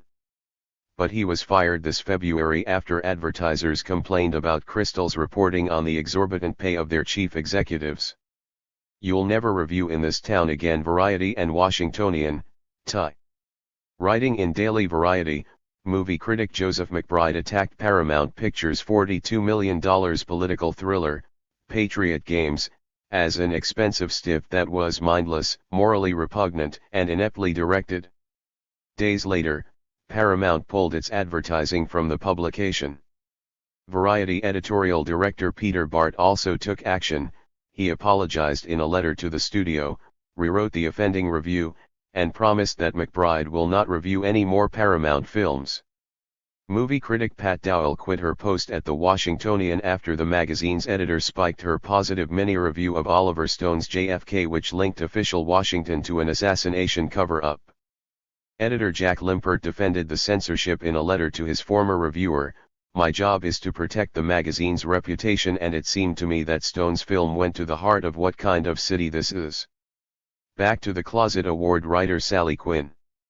After the National Organization for Women's president Patricia Ireland disclosed her bisexuality, Sally Quinn. 224. And so it goes, wrote a Washington Post column warning that the women's movement would be seen as a fringe cause, with overtones of lesbianism and man-hating. Quinn elaborated on her column in an interview, I agree with everything that gay rights supporters think. I'm just saying you should keep it to yourself if you're a lesbian. See No Holocaust Journalism. Businessweek. A September 7 short in Businessweek sought to explain why proposals by the National Commission on AIDS had not been adopted. Only one source was quoted, Albert Johnson of the University of Washington. The impact of AIDS is not great enough to mobilize the kinds of energies that those recommendations require. Because AIDS has mainly affected gays and marginalized, ghettoized communities, said Businessweek's sole source, the social impact has not been very great. Well, these are the winners of this year's Pulitzers. The competition was fierce. December 23, 1992. 225. Rush Limbaugh in Bush family box at 92 Republican Convention. 226. Bill Clinton. Meet the Washington Times. From the outset, the news media should subject Bill Clinton's presidency to tough scrutiny. He deserves no deference, only fairness and accuracy. But President Clinton is likely to get neither from a new neighbor with inordinate clout. The Washington Times, a daily like no other in the country. The Washington Times is owned by the Rev. Sun Myung Moon's Unification Church, which subsidizes the paper at a loss of about $35 million per year to attack politicians who don't follow its right-wing agenda. That attack comes not just on the editorial pages, but more importantly on the front page as well. While an adversarial relationship between press and politicians is essential, the Washington Times ignores basic rules of fair-minded journalism when it comes to pillorying the politicians it dislikes. And when the Times breaks a story, it often becomes news in other mass media. Take the story of Bill Clinton's one-week Moscow trip during the first days of 1970. In a last-ditch effort to derail the Clinton presidential campaign, the Washington Times converted innuendo, half-truths, and 1950s-style red hunting into a crusade about Bill Clinton's unusual trip to Moscow, where he may have been duped by Soviet intelligence officials. After the Washington Times front-paged the story, it was pushed by Rush Limbaugh and other media and ultimately by George Bush, who demanded that candidate Clinton level with the American people. The Page One article of October 5, 1992, headlined "Clinton toured Moscow at war's peak," which ran with a companion piece, "Clinton visit fit Kremlin's tailored for tourists model, was vintage Washington." 227. TM 1. 228. And so it goes. Times. It was loaded with Cold War sources who refused to be identified even though the Cold War is over. Imparting a subversive spin to the Clinton trip were a British Soviet specialist who advises defense and intelligence agencies, a top official in Britain's MI5 intelligence at the time and a former Soviet official who took part in efforts to influence Western public opinion. Despite the impressive-sounding descriptions, none of the unnamed experts seemed aware of one essential fact: Clinton's trip to Russia was so usual that 50,000 Americans were visiting the Soviet Union yearly at the time, including about one-fourth of the Rhodes Scholars in Bill Clinton's class at Oxford. It's not surprising that George Bush picked up the Times smear. The paper has enjoyed a special relationship with the White House since its launch a decade ago, receiving leaks and inside information that other papers have not.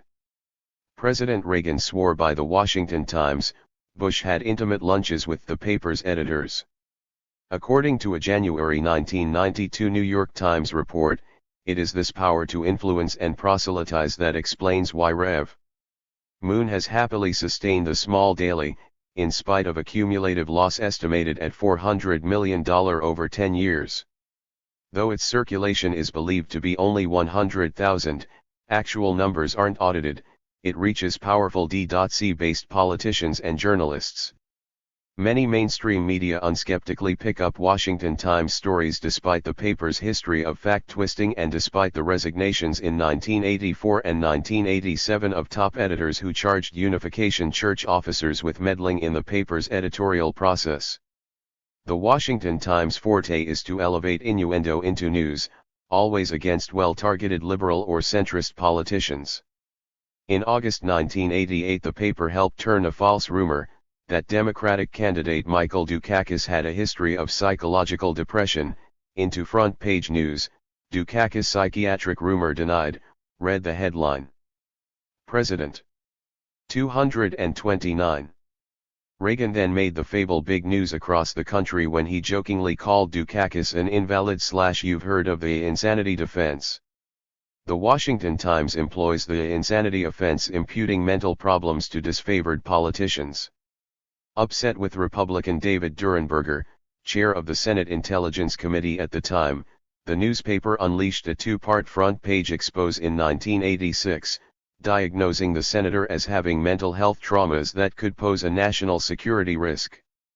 Part of the evidence of Durenberger's instability was his meddling in foreign policy, criticizing such Sres-endorsed enterprises as Star Wars and the Nicaraguan Contra guerrillas.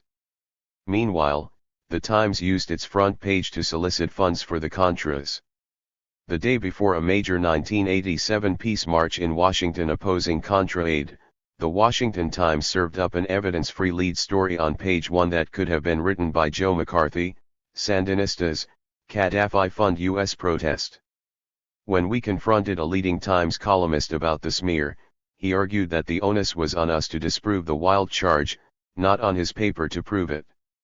In 1993, for the first time in its life, the Washington Times will have a target instead of a friend in the Oval Office. Expect the smears to come fast and furious. And watch to see if the rest of the mass media allow a disreputable paper to push rumor and innuendo into the news.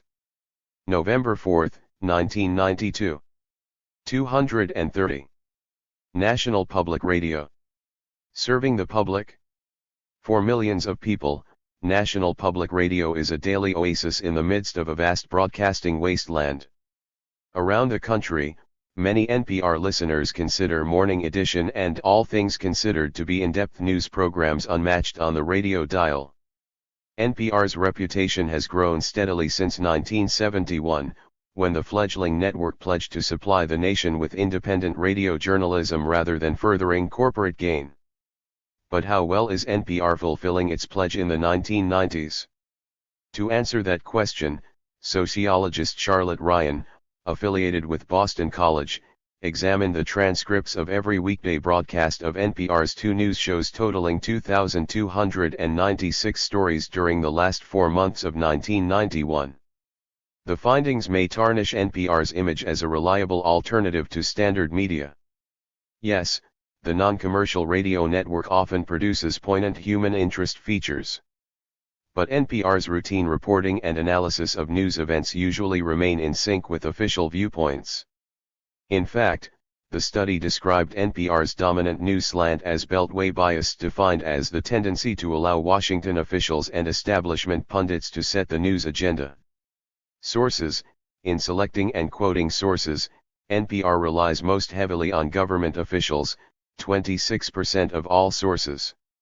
Journalists, academics, lawyers, and all other professionals combined account for another 37%. The gender gap among NPR's sources, including both newsmakers and news analysts, is severe. 79% are men. 231. Think tanks. In Washington, where 28% of NPR's domestic stories originate, there are think tanks of every sort. But NPR turned repeatedly for analysis to corporate-funded institutions of the establishment center, such as Brookings, 11 quotes, and the right, such as American Enterprise, 8 quotes. Think tanks that are left of center or allied with labor were generally ignored.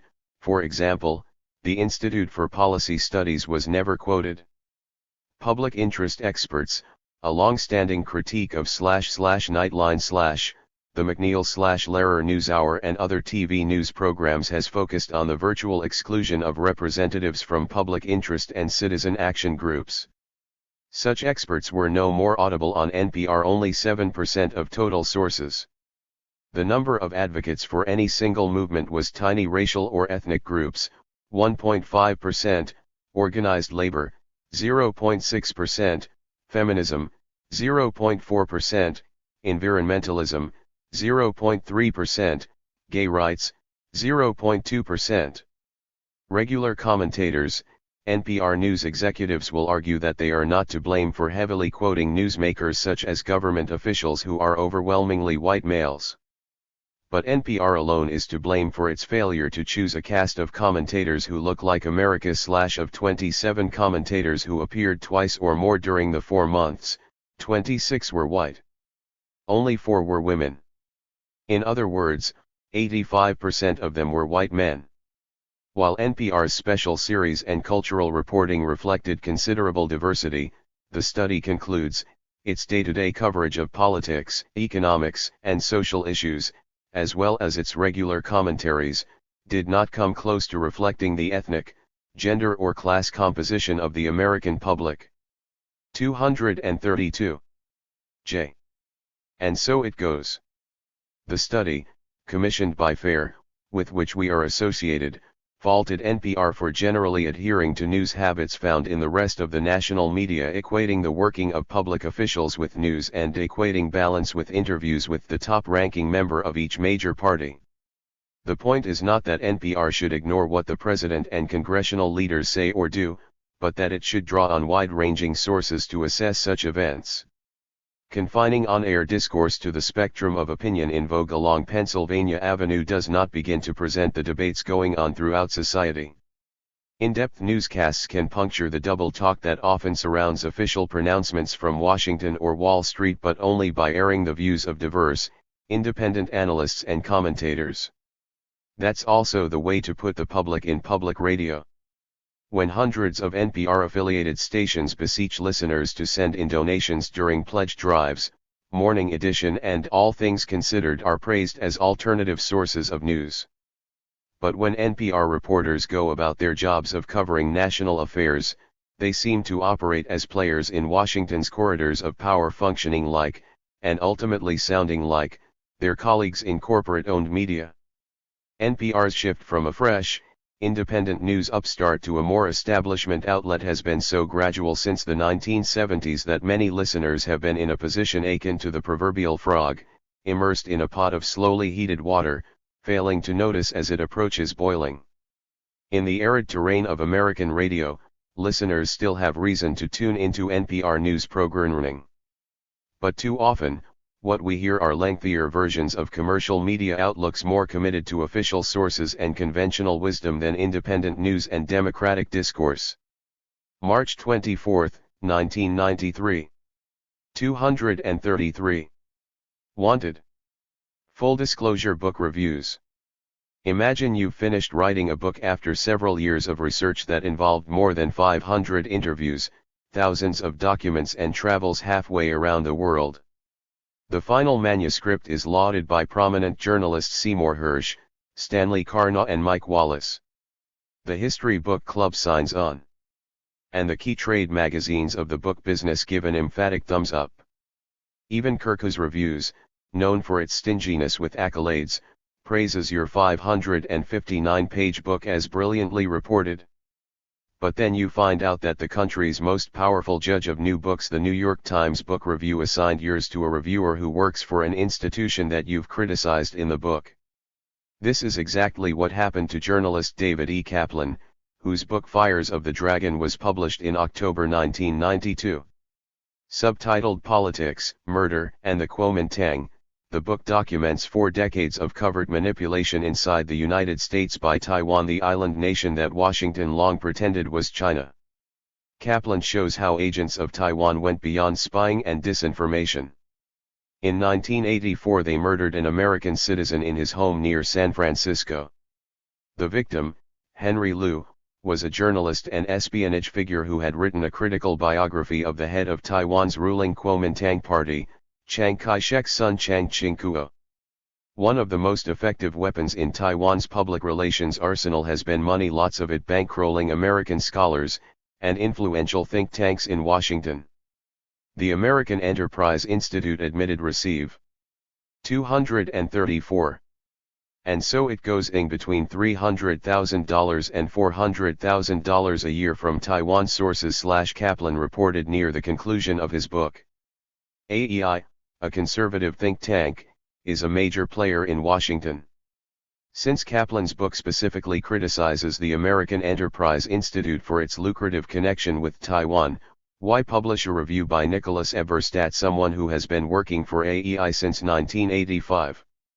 It was our decision that that was not a sufficient conflict of interest for us to pull the book back from him, according to Barry Guin, the New York Times staffer who handled the review. I just know that Eberstadt is a decent, honorable fellow, said Rebecca Sinkler, editor of the New York Times Book Review. The book's brief criticism of Eberstadt's employer is one of those gray areas, she told us. To some degree, at one point or another, you have to trust people. And I trust Nicholas Eberstadt. Eberstadt was candid with his editors, though, as it turned out, not with his readers about the conflict of interest. I checked twice with the editors at the New York Times Book Review, once when the book was suggested and I mentioned to them that AEI received money and funding from Taiwan, secondly when I informed them that there was specific mention and criticism of American Enterprise Institute, Eberstadt told us. Both times I checked to see whether they felt that I should continue reviewing the book, and both times they said yes indeed. In the end, AEI's Eberstadt did not like Fires of the Dragon very much. His review, published October 25, 1992, gave credit for vivid crime reportage but deemed the book substantially flawed, declaring it poor history. Eberstadt, whose think tank has received big money from Kuomintang-run Taiwan, concluded that the author's unbridled outrage against the Kuomintang detracts not only from his historical analysis, but even from 235. His detective story. Nowhere did Eberstadt's review mention the book's key theme, Taiwan's multifaceted intervention in the internal affairs of the United States. Emphasizing the pernicious effects of Taiwan's funding of American academics, Kaplan's book explains that publications by these scholars have failed to mention the Taiwanese money. Had the authors included a disclaimer with their works that their research was in fact sponsored by agents of a foreign government, one could perhaps judge their scholarship more appropriately. Ironically, the New York Times was guilty of this same breach of ethics when it opted not to inform the review's readers about the reviewer's conflict of interest. For the Times to have mentioned it, editor Sinclair told us, would have thrown it out of proportion. Yet such an acknowledgement was needed, says Steve Weinberg, who has written on book review ethics for Columbia Journalism Review. There should have been a sentence, or maybe even a paragraph, about David Kaplan's reference to AEI in the book. In Weinberg's words, disclosure is usually the best disinfectant. In its absence, a book review can leave a bad odor. What happened to Fires of the Dragon at the New York Times Book Review is certainly not the worst example of improper book review assignments and undisclosed conflicts of interest. But that's small consolation for David Kaplan, who was dealt a bad hand by a powerful book reviewing institution that didn't quite manage to deal from the top of the deck. December 9, 1992. 236. Quayle's Memoirs. Book industry prepares another gem. After Richard Nixon left the White House in disgrace, the Warner Communications media conglomerate paid him $2 million for his memoirs. Certain Warner executives had long been close to Nixon. In 1972, they contributed to his committee to re-elect the president, CREEP, which initiated the Watergate fiasco. Nixon's book lost a fortune for the publisher. Now HarperCollins, owned by media mogul Rupert Murdoch, has agreed to pay a reported $1 million for the memoirs of another departing political figure, Dan Quayle. HarperCollins will be marketing the Quayle book not only through its commercial division, but also to Christian booksellers via its religious publishing subsidiary. Since this is Quayle's first book, we'd like to offer him some advice: keep the book short. As you once said, verbosity leads to unclear, inarticulate things. No one knows better than you how much trouble verbosity can cause. Like that time you arrived in American Samoa, and your remarks to the welcoming party went on and on. You look like happy campers to me. Happy campers you are, happy campers you have been, and, as far as I'm concerned, happy campers you will always be. Quit denouncing the sophisticates. During the brouhaha over Murphy Brown, you blasted the cultural elite as a bunch of sophisticates. Stop that. You're an author now. In a country where the average person reads about one book per year, you need all the 237 readers you can find. And that best-selling book by your pal Rush Limbaugh exhausted the quota for most non-sophisticates. Written for a multicultural audience. From a marketing perspective, it makes no sense to limit your readership to just white males, or Christian fundamentalists. Enroll in an ethnic sensitivity class. Your book must improve on your original response to the question of whether you have any black friends or staff members you regularly consult with. Well, Carol in Washington runs the house, and we see her every day. Stress your achievements. Expound on your claim that you are qualified to be president because you know foreign leaders by their first names. Remind the American public that you're the guy who proposed legislation to give golf pros a special tax break. Put some mysteries to rest. For a long time, you said that your favorite movie was The Candidate starring Robert Redford and that it even encouraged you to become a politician. Have you figured out that the movie was not a favorable portrait of American politics? Dismiss all your bloopers by focusing on that vicious misquote about your Latin America trip. When you returned from Latin America, you were quoted as saying, "My only regret is that I didn't study Latin harder in school so I could converse with those people." You never said that, but much of the world believes you did. Harp on that quote for a whole chapter. Say it's a typical misquote. Don't even mention your appearance at the United Negro College Fund luncheon, where you transformed its slogan "A mind is a terrible thing to waste" into "What a waste it is to lose one's mind." Or your comment to Sam. 238. And so it goes. Donaldson on the subject of bloopers, I stand by all the misstatements that I've made. Wax so indignant over the Latin misquote that readers might assume those other bloopers were made up, too. Readers may not know the other ones are all on tape. Fill up half your book with long quotes from the 1992 Washington Post series that actually took you seriously. The Post series by Bob Woodward and David Broder, later published as the book The Man Who Would Be President, proved that heavyweight journalists can be almost as superficial as a lightweight politician. Remember how you reacted to the Post articles? "No serious journalist can ever again write the Jay Leno caricature," you said. Later that day, you declared that President Bush would lead us out of the recovery. Choose a snappy title. Consider "My mind is a terrible thing to waste." Or, "You can be a happy camper, too." Or, "The Gulf War." Despite all this sound advice, cynics will complain, "Dan Quayle hasn't even read a book, how's he going to write one?" The cynics are wrong. During the 1988 campaign, when asked about works of literature that had influenced him, Quayle mentioned a recent work by literary master Richard Nixon. Wife Marilyn Quayle gave a better answer, explaining that her husband really is the studious sort who tries to read Plato's Republic every year. So hail to the Authors Club, Plato, Nixon, and now Quayle. February 17, 1993. 239. Bird-brained politicians. Play God. Many politicians insist that the spotted owl should not interfere with cutting down old-growth timber. Sometimes the beleaguered bird, an endangered species, seems to have replaced the Russian bear as the most reviled critter on the planet. We're told that it's a matter of putting humans ahead of the more lowly of God's creatures. News reports often focus on loggers as the group that is threatened or endangered.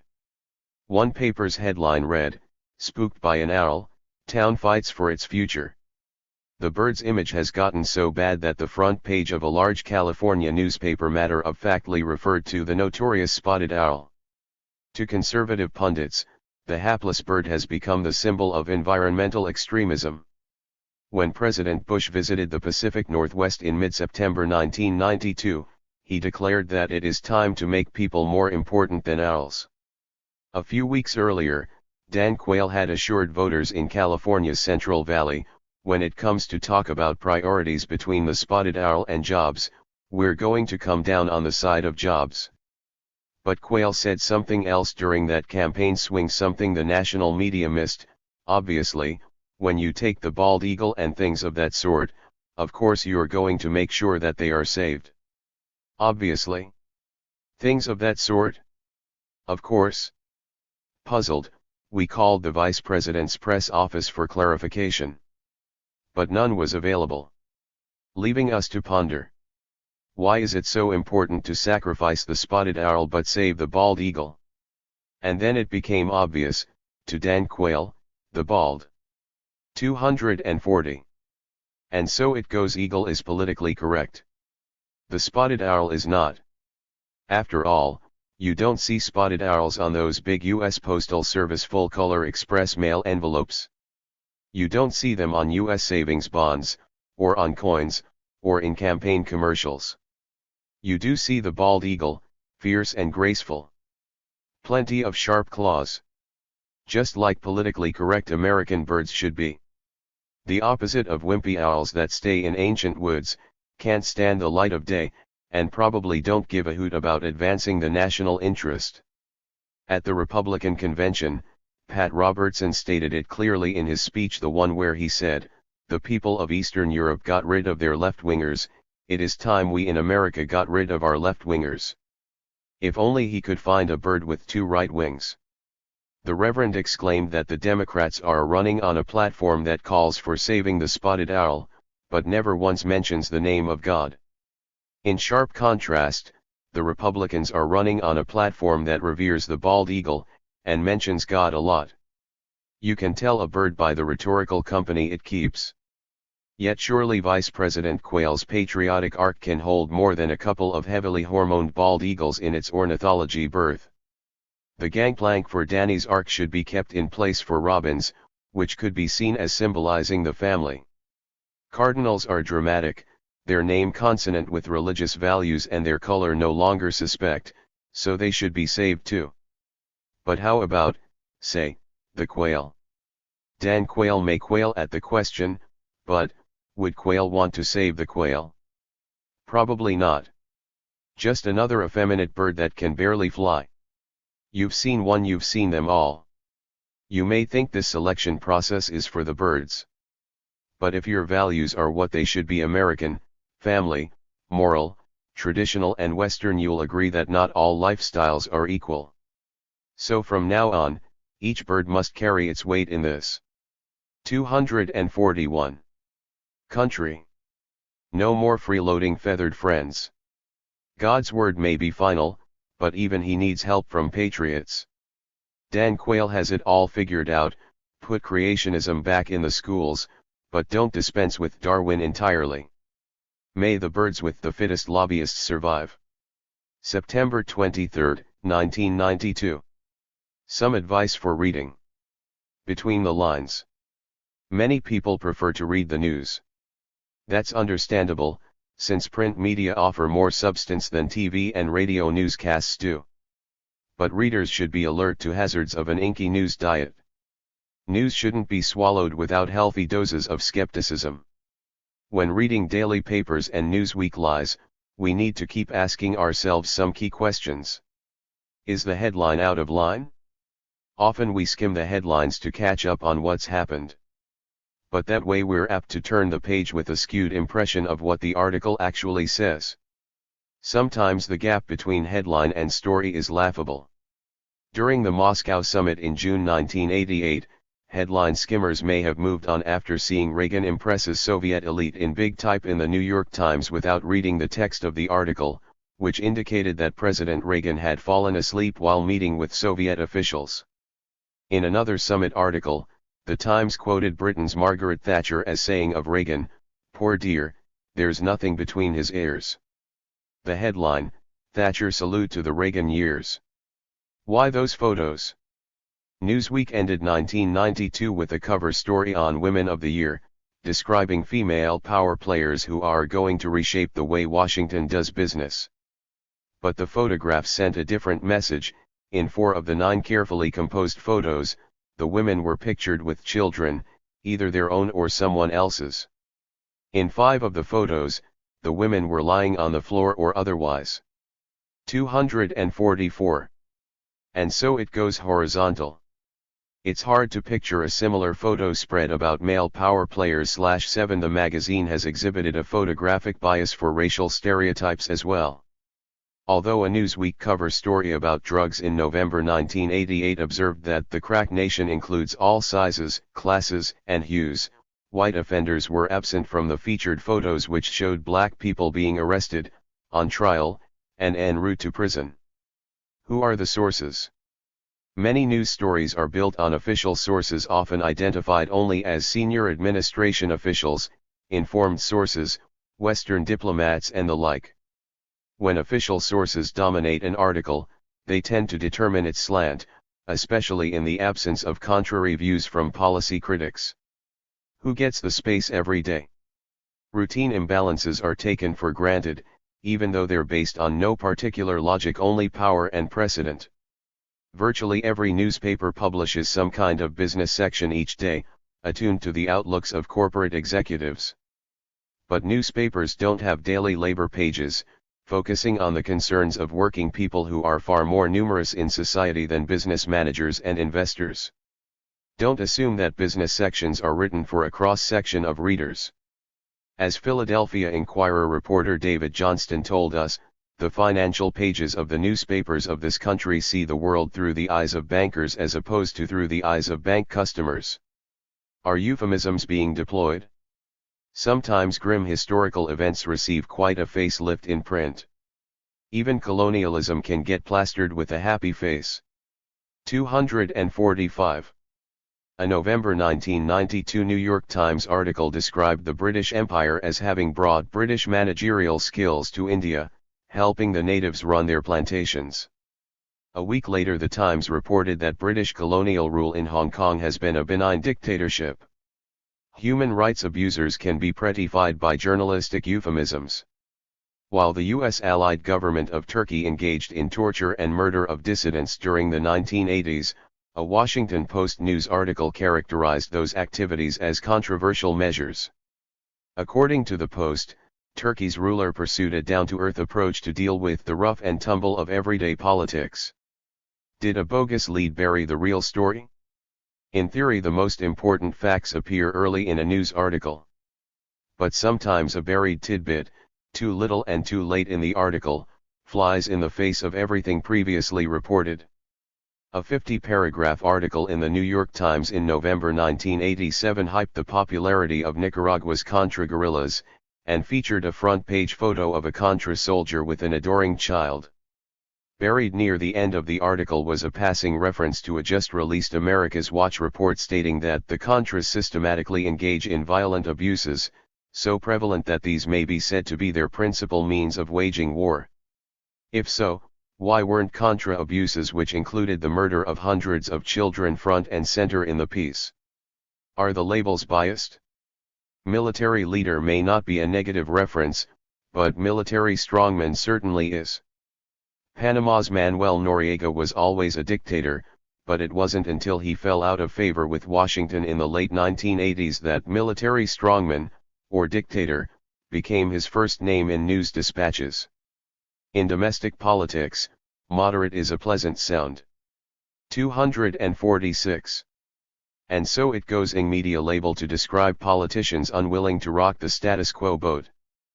But for many people the status quo means suffering that is anything but moderate. In coverage of events overseas, U.S. news media are inclined to call a regime moderate if it has good relations with the White House.